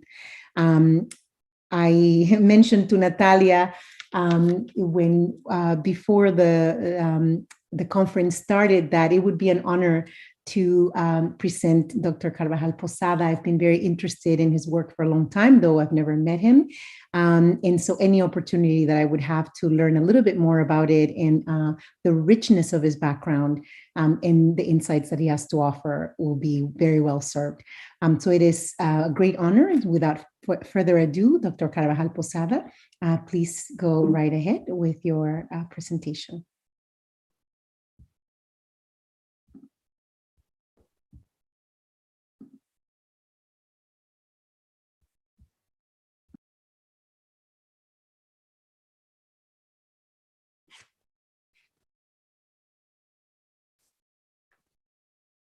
Muy bien, ¿podemos empezar?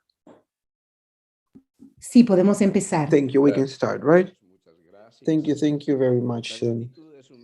Gratitude is a special type of medicine. I think that is the door towards compassion, and compassion is a great medicine. We were talking about regulation, recognition, because we know that medicine, the most human of sciences, the most scientific of humanities, and it's the most artistic of all of the professions, because we can not recognize art in medicine, because we know that in medicine we have our heart, and that heart is a doctor, is a therapist, is the midwife, is the health agent, is a loving mother that puts her warm hands on top of the child's belly, is the pediatrician that joins, is the friend that hugs, is the human relation that there's behind my needle, that there is behind my medication. There's me, there's you, and there's our own humanity. Because when we think about a therapist, somebody that cares for people that care. This is the essential medication. Your presence heals. The magnetic field of your heart is an organized field and it's healing. It's Tu escucha amorosa está sanando también. Quiere decir que dentro de nuestra medicina, independientemente de nuestra formación, independientemente de la vigencia social, política, académica, tenemos una vigencia y es la vigencia humana. Tu felicidad cuenta, tu compromiso cuenta, tu satisfacción con aquello que estás haciendo cuenta, tu amor en movimiento, aquello que llamamos servicio, también cuenta en los resultados. Así que, ¿qué hay detrás de tu intelecto y de tus conocimientos? ¿Qué hay detrás de tus experticias y de tus manos? que hay detrás de las manos maravillosas del sanador, del sobandero, del curandero, del osteópata, del cirujano, obviamente lo que tenemos es nuestra conciencia. Así que esta es una invitación. Yo sé que estamos cansados. Ha sido un encuentro maravilloso. Aprovecho de una vez para dar un abrazo y muchísimas gracias a Marta Villar, con quien nos encontramos hace 21 años en este trasegar por la integración en la medicina. Y tenemos una invitación entre todos, ¿sí? Y esa invitación es, ¿y si nuestra medicina fuera científica, pero tan humana como científica? Si pudiéramos agregar ciencia, de la mejor ciencia a nuestra humanidad. Siendo más científicos no vamos a ser menos humanos, pero siendo más humanos podemos ser al mismo tiempo más científicos, y si aprovechamos toda esta corriente de la ciencia emergente, del tapping, de los puntos de acupresión, de la psicología emergente, la nueva ciencia del agua, la biología de la luz, la ciencia de la luz, la utilización de la luz, el láser, el sonido, la neurociencia, la neuroplasticidad, que yo ya no llamo neuroplasticidad, es la bioplasticidad, es que toda nuestra evolución se adapta y es plástica. La genética, la epigenética, ¿cómo podemos comprender que cada... Epigenetics, how can we make our thoughts and emotions and our attitudes, how can we project our own conscience and awareness is influencing directly in the making of our own genes? How is it that we can contribute to heal a healer? We have two of the tools, two of the best tools to provide the best of us. How is it that we can, at this point,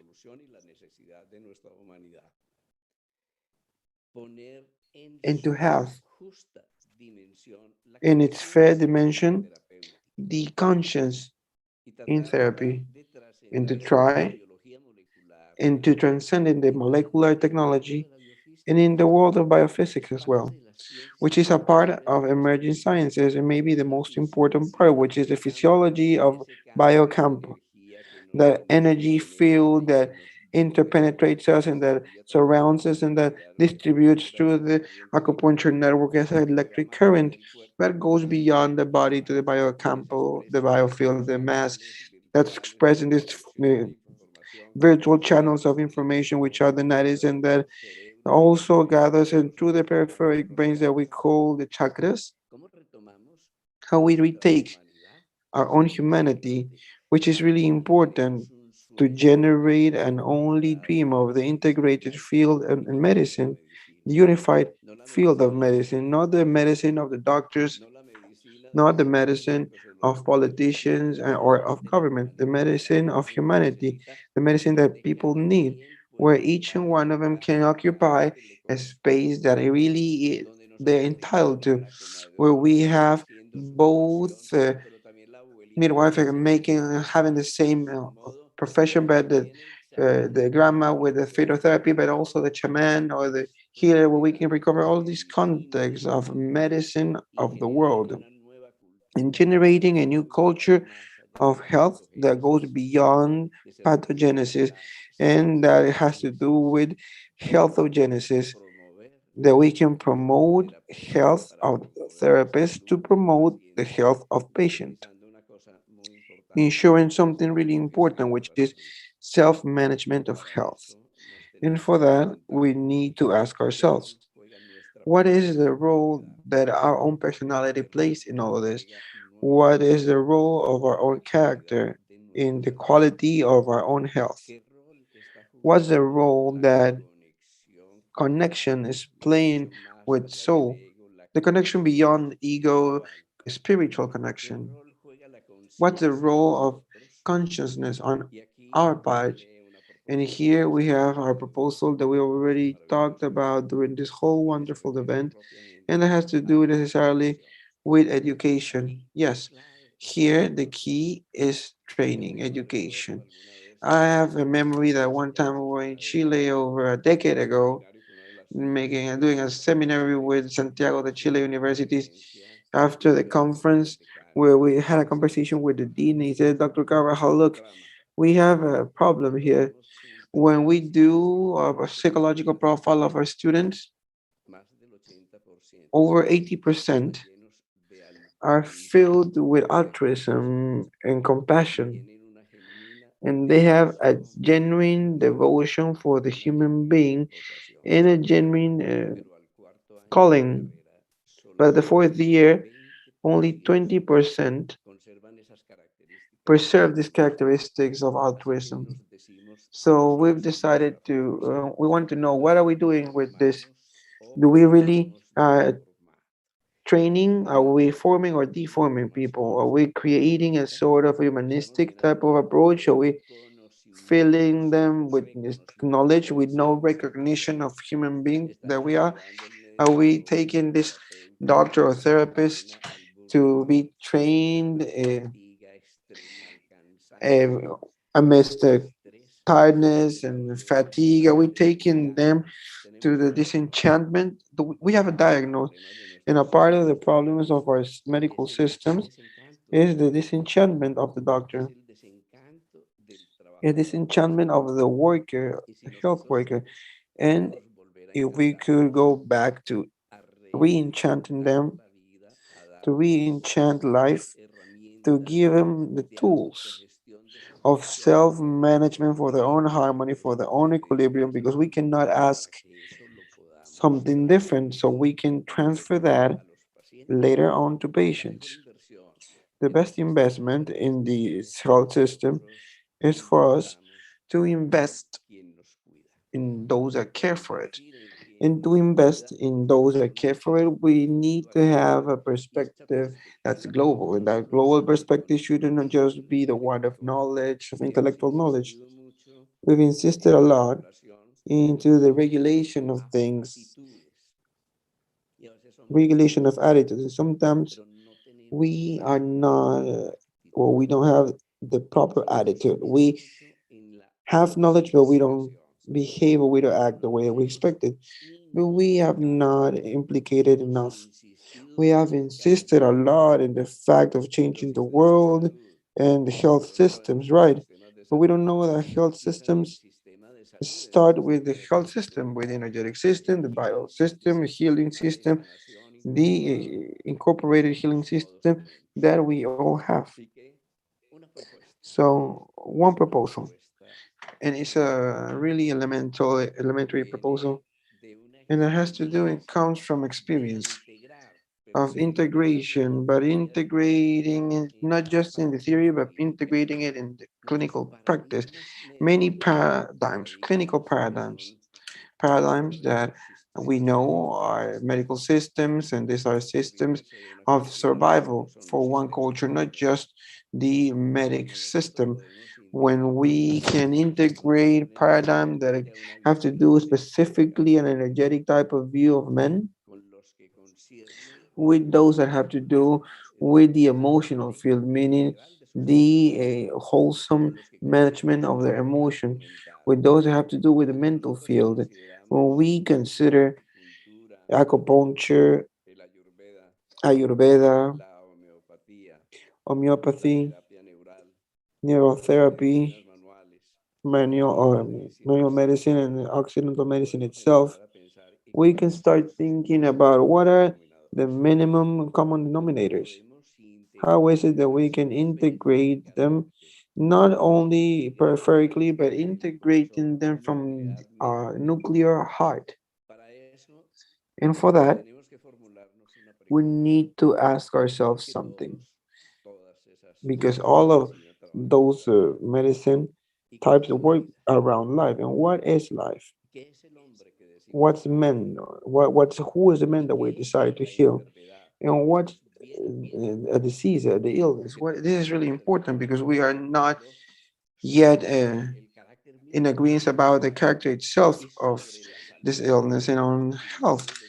Definitions of health themselves, on the about definitions of health, we have a lot of problems. For example, another crucial question would be, what is death?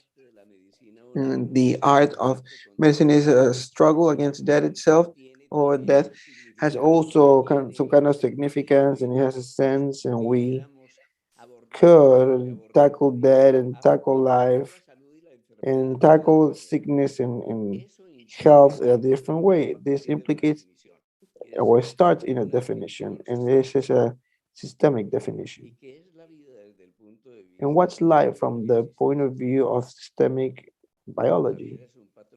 Life is a pattern of gathering of information.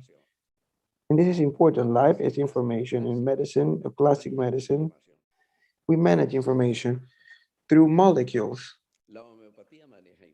Homeopathy manages information.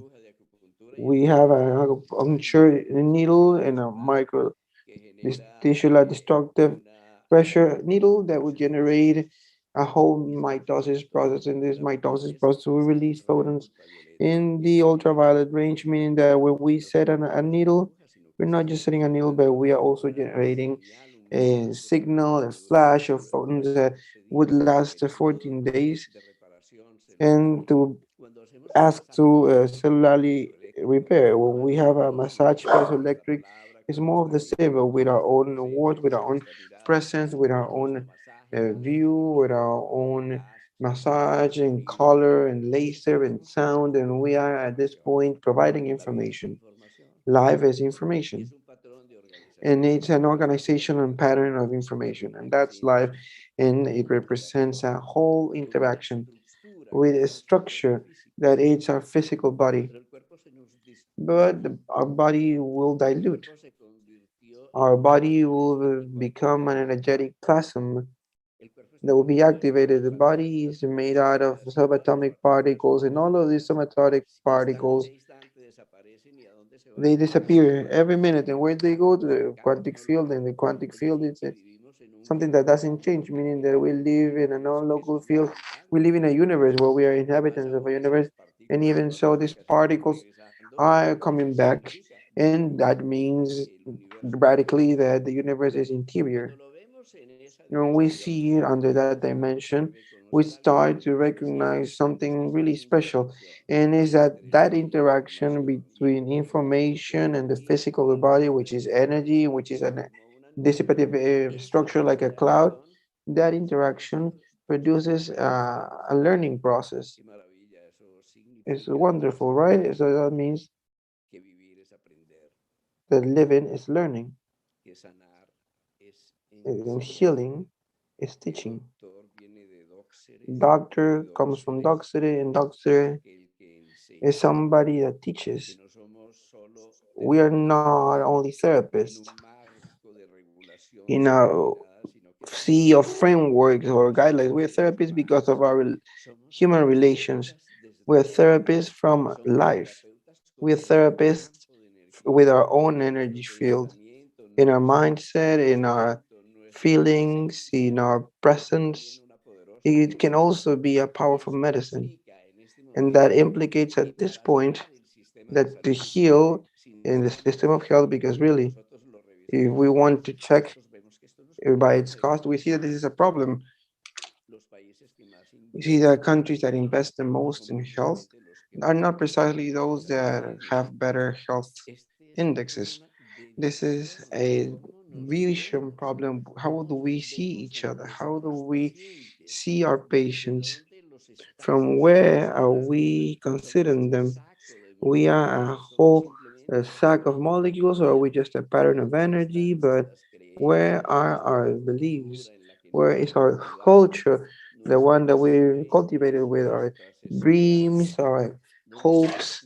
Where is our being? We talk a lot about medicine based in people, in patients, and the therapist itself, and the need of individualizing. But when we talk about the need of individualizing, we're also changing our question.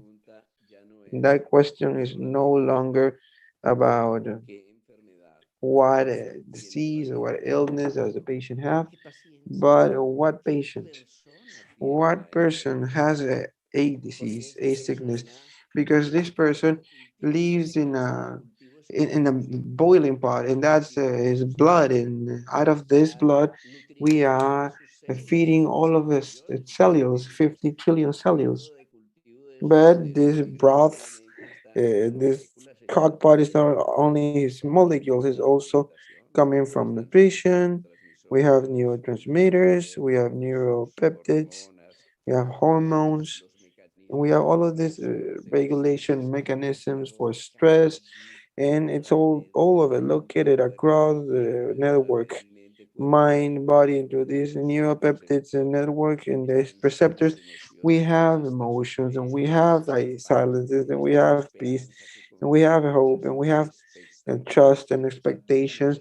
And maybe we can't measure it because it's a system with a lot of variables that come from a high complexity, but the challenge is for us to be able to tackle life of this individual as a meta system, which is dynamic and complicated, that the same way that heart is tackling it. That's what we're talking about, heart.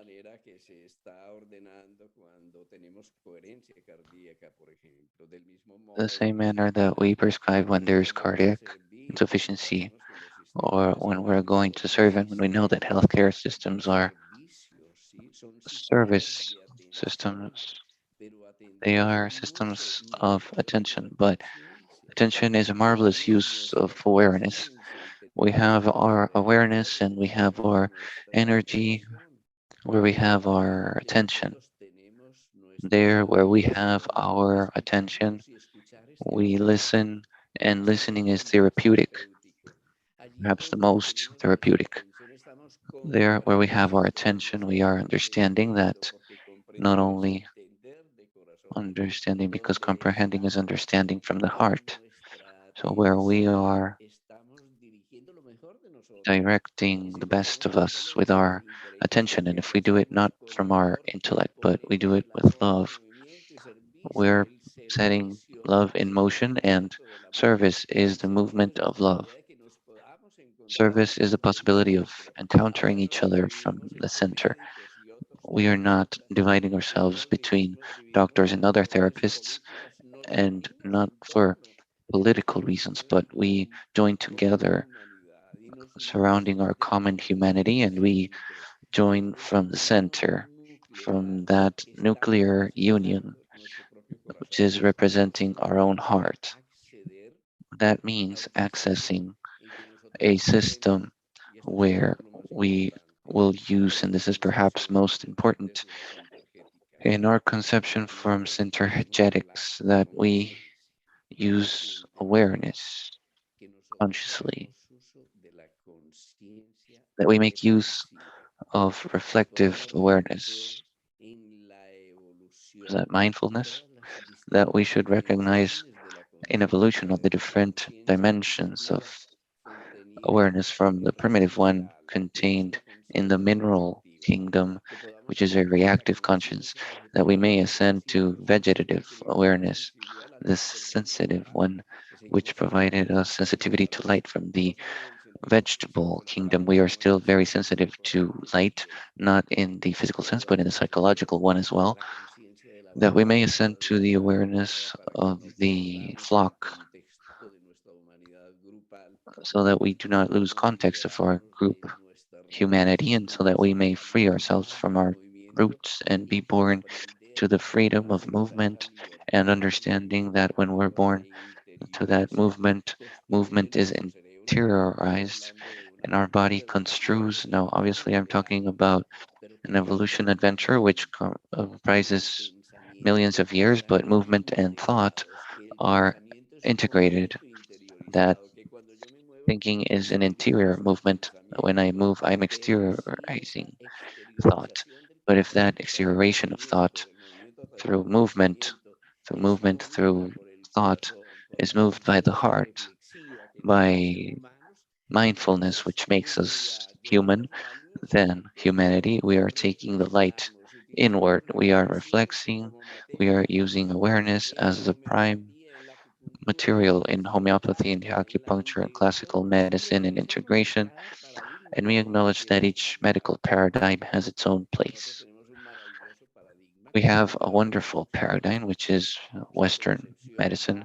Its conception goes up to molecular biology and gets into a little into the field of energy, especially with digital imaging. But there we have something which is irreplaceable in that we would have to acknowledge as substrate. But then we advance and we have a dimension of awareness, which is our field of energy and medicine, a field of medicine, which is where the most beautiful example is Chinese traditional medicine. But then we have cybernetics, we have a medicine of information, which goes beyond energy, so that we may integrate all those medicines in terms of awareness. So there we have a dream, and it is a great challenge that we can all access from where we are to a medicine of awareness that we can join from the center, from the heart, and achieving from the heart through service, through altruism, through compassion, which is powerful medicine that we can achieve integration of the many facets of the medical system, which as a unified field can behave as an organism to serve humanity. And obviously, all this under the light of science so that we may gather the best from emergent science. There is a real revolution in the field of science. What we used to know in medicine up until the last century has really revolutionized and renewed in this century so that we can marvel at how science starts to acknowledge the mystique itself. And the language of mystique is today the language of science, the language of acupuncture, so wonderful. All scientific research shows us or demonstrates the reality of the point of acupuncture and the pathways of energy, and it reveals that each acupuncture point is like a peripheral neuron.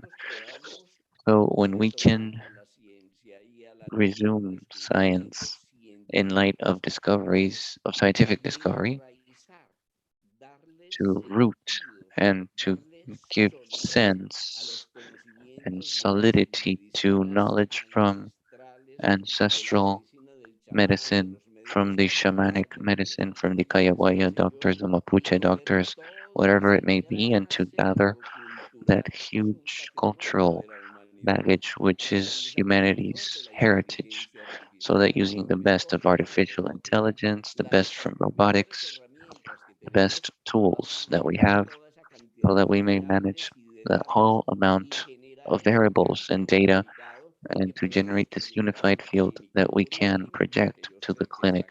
And lastly, because I know you're tired, I will leave it there if there's any concerns. And lastly, I would like to invite you. This is perfectly possible. For decades, we have been building this conjunction in clinical practice through appropriate technologies. Have been training doctors and therapists for long throughout the world so that we may assist the reality of that dream.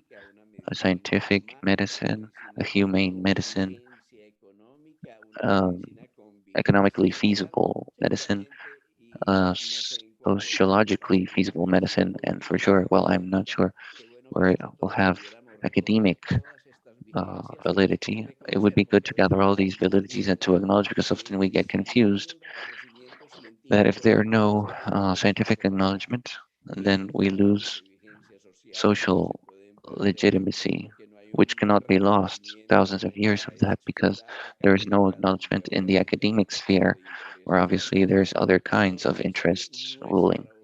So for our humanity to be filled with science and for our science to be filled with awareness, which behind what we're doing, for us to re-enchant life, and this is very important because we are going to be um, you're going to be current from the practical point of view, because it serves to heal and to balance health. Because if we can generate not something interdisciplinary but transdisciplinary, and we can join nuclearly, we will generate radioactivity toward a healthcare system that the new earth needs, because undoubtedly with the pandemic, we all know that the ancient ways of proceeding are no longer valid. That man for whom we built our medicine is no longer the same man. So much water has run under the bridge, and also in biology as well as in medicine, the software changes the hardware. So, in other words, our biography and the way in which we live, our biography, our life habits, and our relationship to each other and with ourselves are determining the quality of health. So, a proposal, since we live in a universe of relationships and all relationships are therapeutic because there are no things in the world, there are only relationships. What if we relate in a different way with ourselves? The proposal, which comes from ancient science of the union or integrity, which is yoga, is very simple. In order to transform our health and our relationships to ourselves, we are building a good character, which is a marvelous therapeutic tool. A human being with a good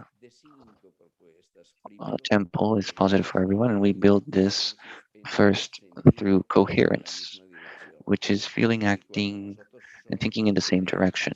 And when we are coherent and we do not dissociate between our thoughts, our feelings, and our actions, we are balancing our three poles: the rhythmic, the metabolic, and the cephalic or the neurosensory pole. But we are also integrating our mental field, our emotional field, and our physical field.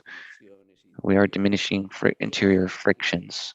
And somebody who is transparent, who is coherent, lets their light out. And this is a blessing to people. Secondly, very important is joy, content. We turned into too important, too competitive. We are battling one and the other, and we lose the joy of being in ourselves, the innocence. The joy is the key to grace, gratuity, and compassion and coherence. Joy is induced with gratitude, and if we as doctors were to thank our patients, to them, medicine that we have was born. If it were not to the millions of patients, and they are really the heroes within this whole process, and we thank those shoulders of giants on which we all at this point are walking on and are elevating in order to reach the medicine that we all need. Gratitude. And thirdly, and very important, devotion, a deep devotion for the marvel of nature that you are by yourself and for your patients. When you have devotion, you construct your vocation. And when you construct your vocation, you adhere to life with the best. What are what doctors need is devotion for humanity. This is a deep commitment, just like the way to joy, which is also medicine. In order to re-enchant life, in order to be happy again, we need that dimension of recovery, of vocation. When we have vocation, we can be happy. Then we discover something that the healthiest and happiest people know, because happy people are healthy people. Happiest people and the healthiest people are those who make others happy. And those who among the rest make the others happy, first plane is occupied by the world servants, those who project the best of their attitudes, their knowledge, their expertise from the heart in order to aid others, which is science, the science of compassion. And after this, we have something very important, which is living passionately. Passion for life, passion for nature, passion for science, passion for art, lighting, rekindling the flame and recovering that which the ancients called the ardent aspiration to re-enchant life. And lastly, last but not least, in yourself, there is an instance of interior wisdom. Beyond intellect, there is someone who perceives intuitively. There is somebody who can inspire. There is someone who can capture the whole. Beyond the parts and the analytics, you can navigate that field of energy, of information and awareness, feeling one with the other. And we get back to this feeling of union, which is mystical, but that we can explain under the light of science. We, by healing the other, are healing ourselves. We are not healing the other. By doing so, we are healing a part of ourselves. So that's what I wanted to tell you. I know we have little time. There is a whole set of ideas that want to come through, but I would like to wrap up so that you may rest.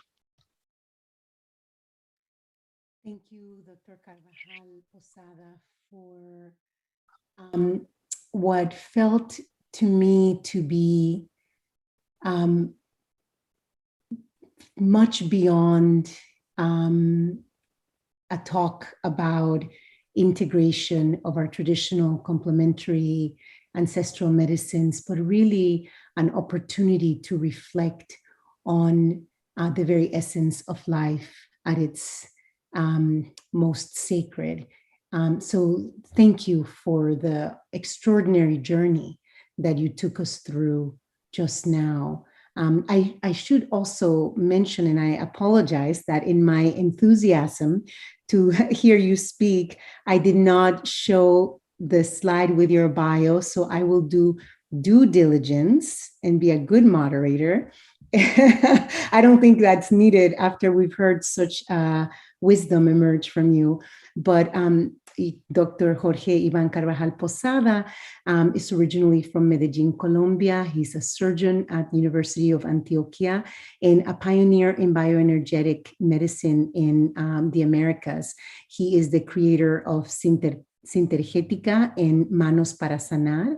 And he, as we could see today, is a brilliant philosopher, scientist, speaker, writer, and physician. He's a co-founder of Via Vida and also Sintergética, the International Sintergética Association that has to do with the expansion of this form of healing and the formation and capacity building in this form of healing. I just wanted to make sure that I also shared your official bio.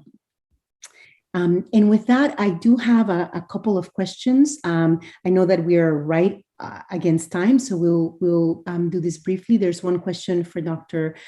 Parker. Dr. Parker, somebody wanted to know what are the main functions and activities of the osteopathic professional and at what level of healthcare? And then I'd like to go on to Dr. Carvajal Posada. So I would really refer you to the Osteopathic Alliance website, and really it depends on every country what that looks like. So in the United States, for example, MDs and DOs have the same educational training, but in other countries it's very different. So I would refer you back to the alliance that spoke earlier, and that website is in the chat. Thank you so much. And for Dr. Carvajal Posada, would you tell us a little bit about what Sintergética is, and how is this a modality or a way of treatment, or is it what you encapsulated for us through your talk? And this is really my question to you. Muy bien, sí, la Sintergética existe en Estados Unidos, en la Florida. So yes, Sintergetics exists in the United States, and in Florida, we have the headquarters of the USA Sintergetics Association. We have around 20 groups organizers around the world, some 50 professors, thousands of students who have participated in training, and this is a very simple one, which is scheduled in a practical manner so that in 8 modules of 2 days each, we may see firstly the spirit of Sintis, how we can conceive man in a different way, which translates the human symbol, what are the laws of awareness, because we're talking about the laws of the holon. There's the law of the 5 movements or the 5 elements, which correspond to the laws of awareness and how we can apply that in practice. In the second module, what we see is a way of integrating all reflection, how we integrate iris auriculotherapy, auto-reflexotherapy, and puncture as well, and how we can standardize in order to use this via appropriate systems of technology and integration of all those therapies. And the third module, we look into biocybernetics and how we can handle information in the midst of the organism via acupuncture points or chakras. And the fourth one, what we do is we work on is biology of light, which has emerged in therapy with light, especially in therapy with soft laser or laser therapy with soft laser. In the fifth module, we look into something passionate, which is neuroplasticity or neurosynthetic, how we in medicine, we decapitate people. But what we actually know is that most chronic diseases are corticalized. There is a program of disease at the level of the central nervous system. And after this, neuroplasticity, we look into healing in itself. So healing, especially healing through the hands, and how the therapist himself can direct their energy and harmonizing the energy of the patient. This envisions all of classic medicine, endocrinology, and chakras. And then we see something which is pretty nice, the hands and how we can use the hands together from all manual therapy systems from around the world, but especially from the ethereal field, the bioplasmic field. So beyond the body, how we can affect in order to heal. And lastly, we generate a huge module of integration or synthesis, which pretends to be quite effective, quite practical, quite integrative, so that what we're seeking is self-training and much clinical practice, because a single patient is worth more than years of study in our experience. Thank you so much to both of our presenters. It has been an extraordinary honor. We will now just take just 2 minutes to do some closing comments. And I will pass it on to Dr. Parker, and then we'll come back and close. Mm-hmm. So I just really want to thank everyone that's been a part of this day. I particularly want to thank Dr. Jorge Carvala for helping us end the day in just such a lovely way and bringing us back to heart and service and humanity was exactly what I needed. So I just thank you and thank everyone for all the work that they're doing globally. And I just wanted to also say that this particular talk that you've shared with us, Dr. Carvajal Posada, has personally for me resonated at a deep level. And it's a reminder that even as we mobilize to work across the globe to bring the richness of our different ways of knowing, the heart must stay as the guiding, as the North Star, or perhaps as the compass that directs all of our levels of engagement, from the training to the creation of structures to the creation of legislature, etc. So I just really love that. And there was one line that you mentioned that I cannot paraphrase, but that spoke about that inner knower, that one that is connected to the all. And it reminded me of a quote from somebody I look up to tremendously, the spiritual teacher and great humanitarian, Amma from India. And she says, "We are all beads strung together in the same thread of love." And I think to me, those are the same words. So with that, I thank everyone for your participation. We want to invite you to our last day of this extraordinary, truly historic experience. Tomorrow, we will be speaking in depth about products in traditional, complementary, and integrative medicines. And so very deep dive into the product side of the conversation. So please come back. And also there will be a presentation and a very powerful closing to the conference with what is a document that is being put together to encapsulate our learnings and our movement forward. So you will not want to miss tomorrow. Thank you everyone for being with us.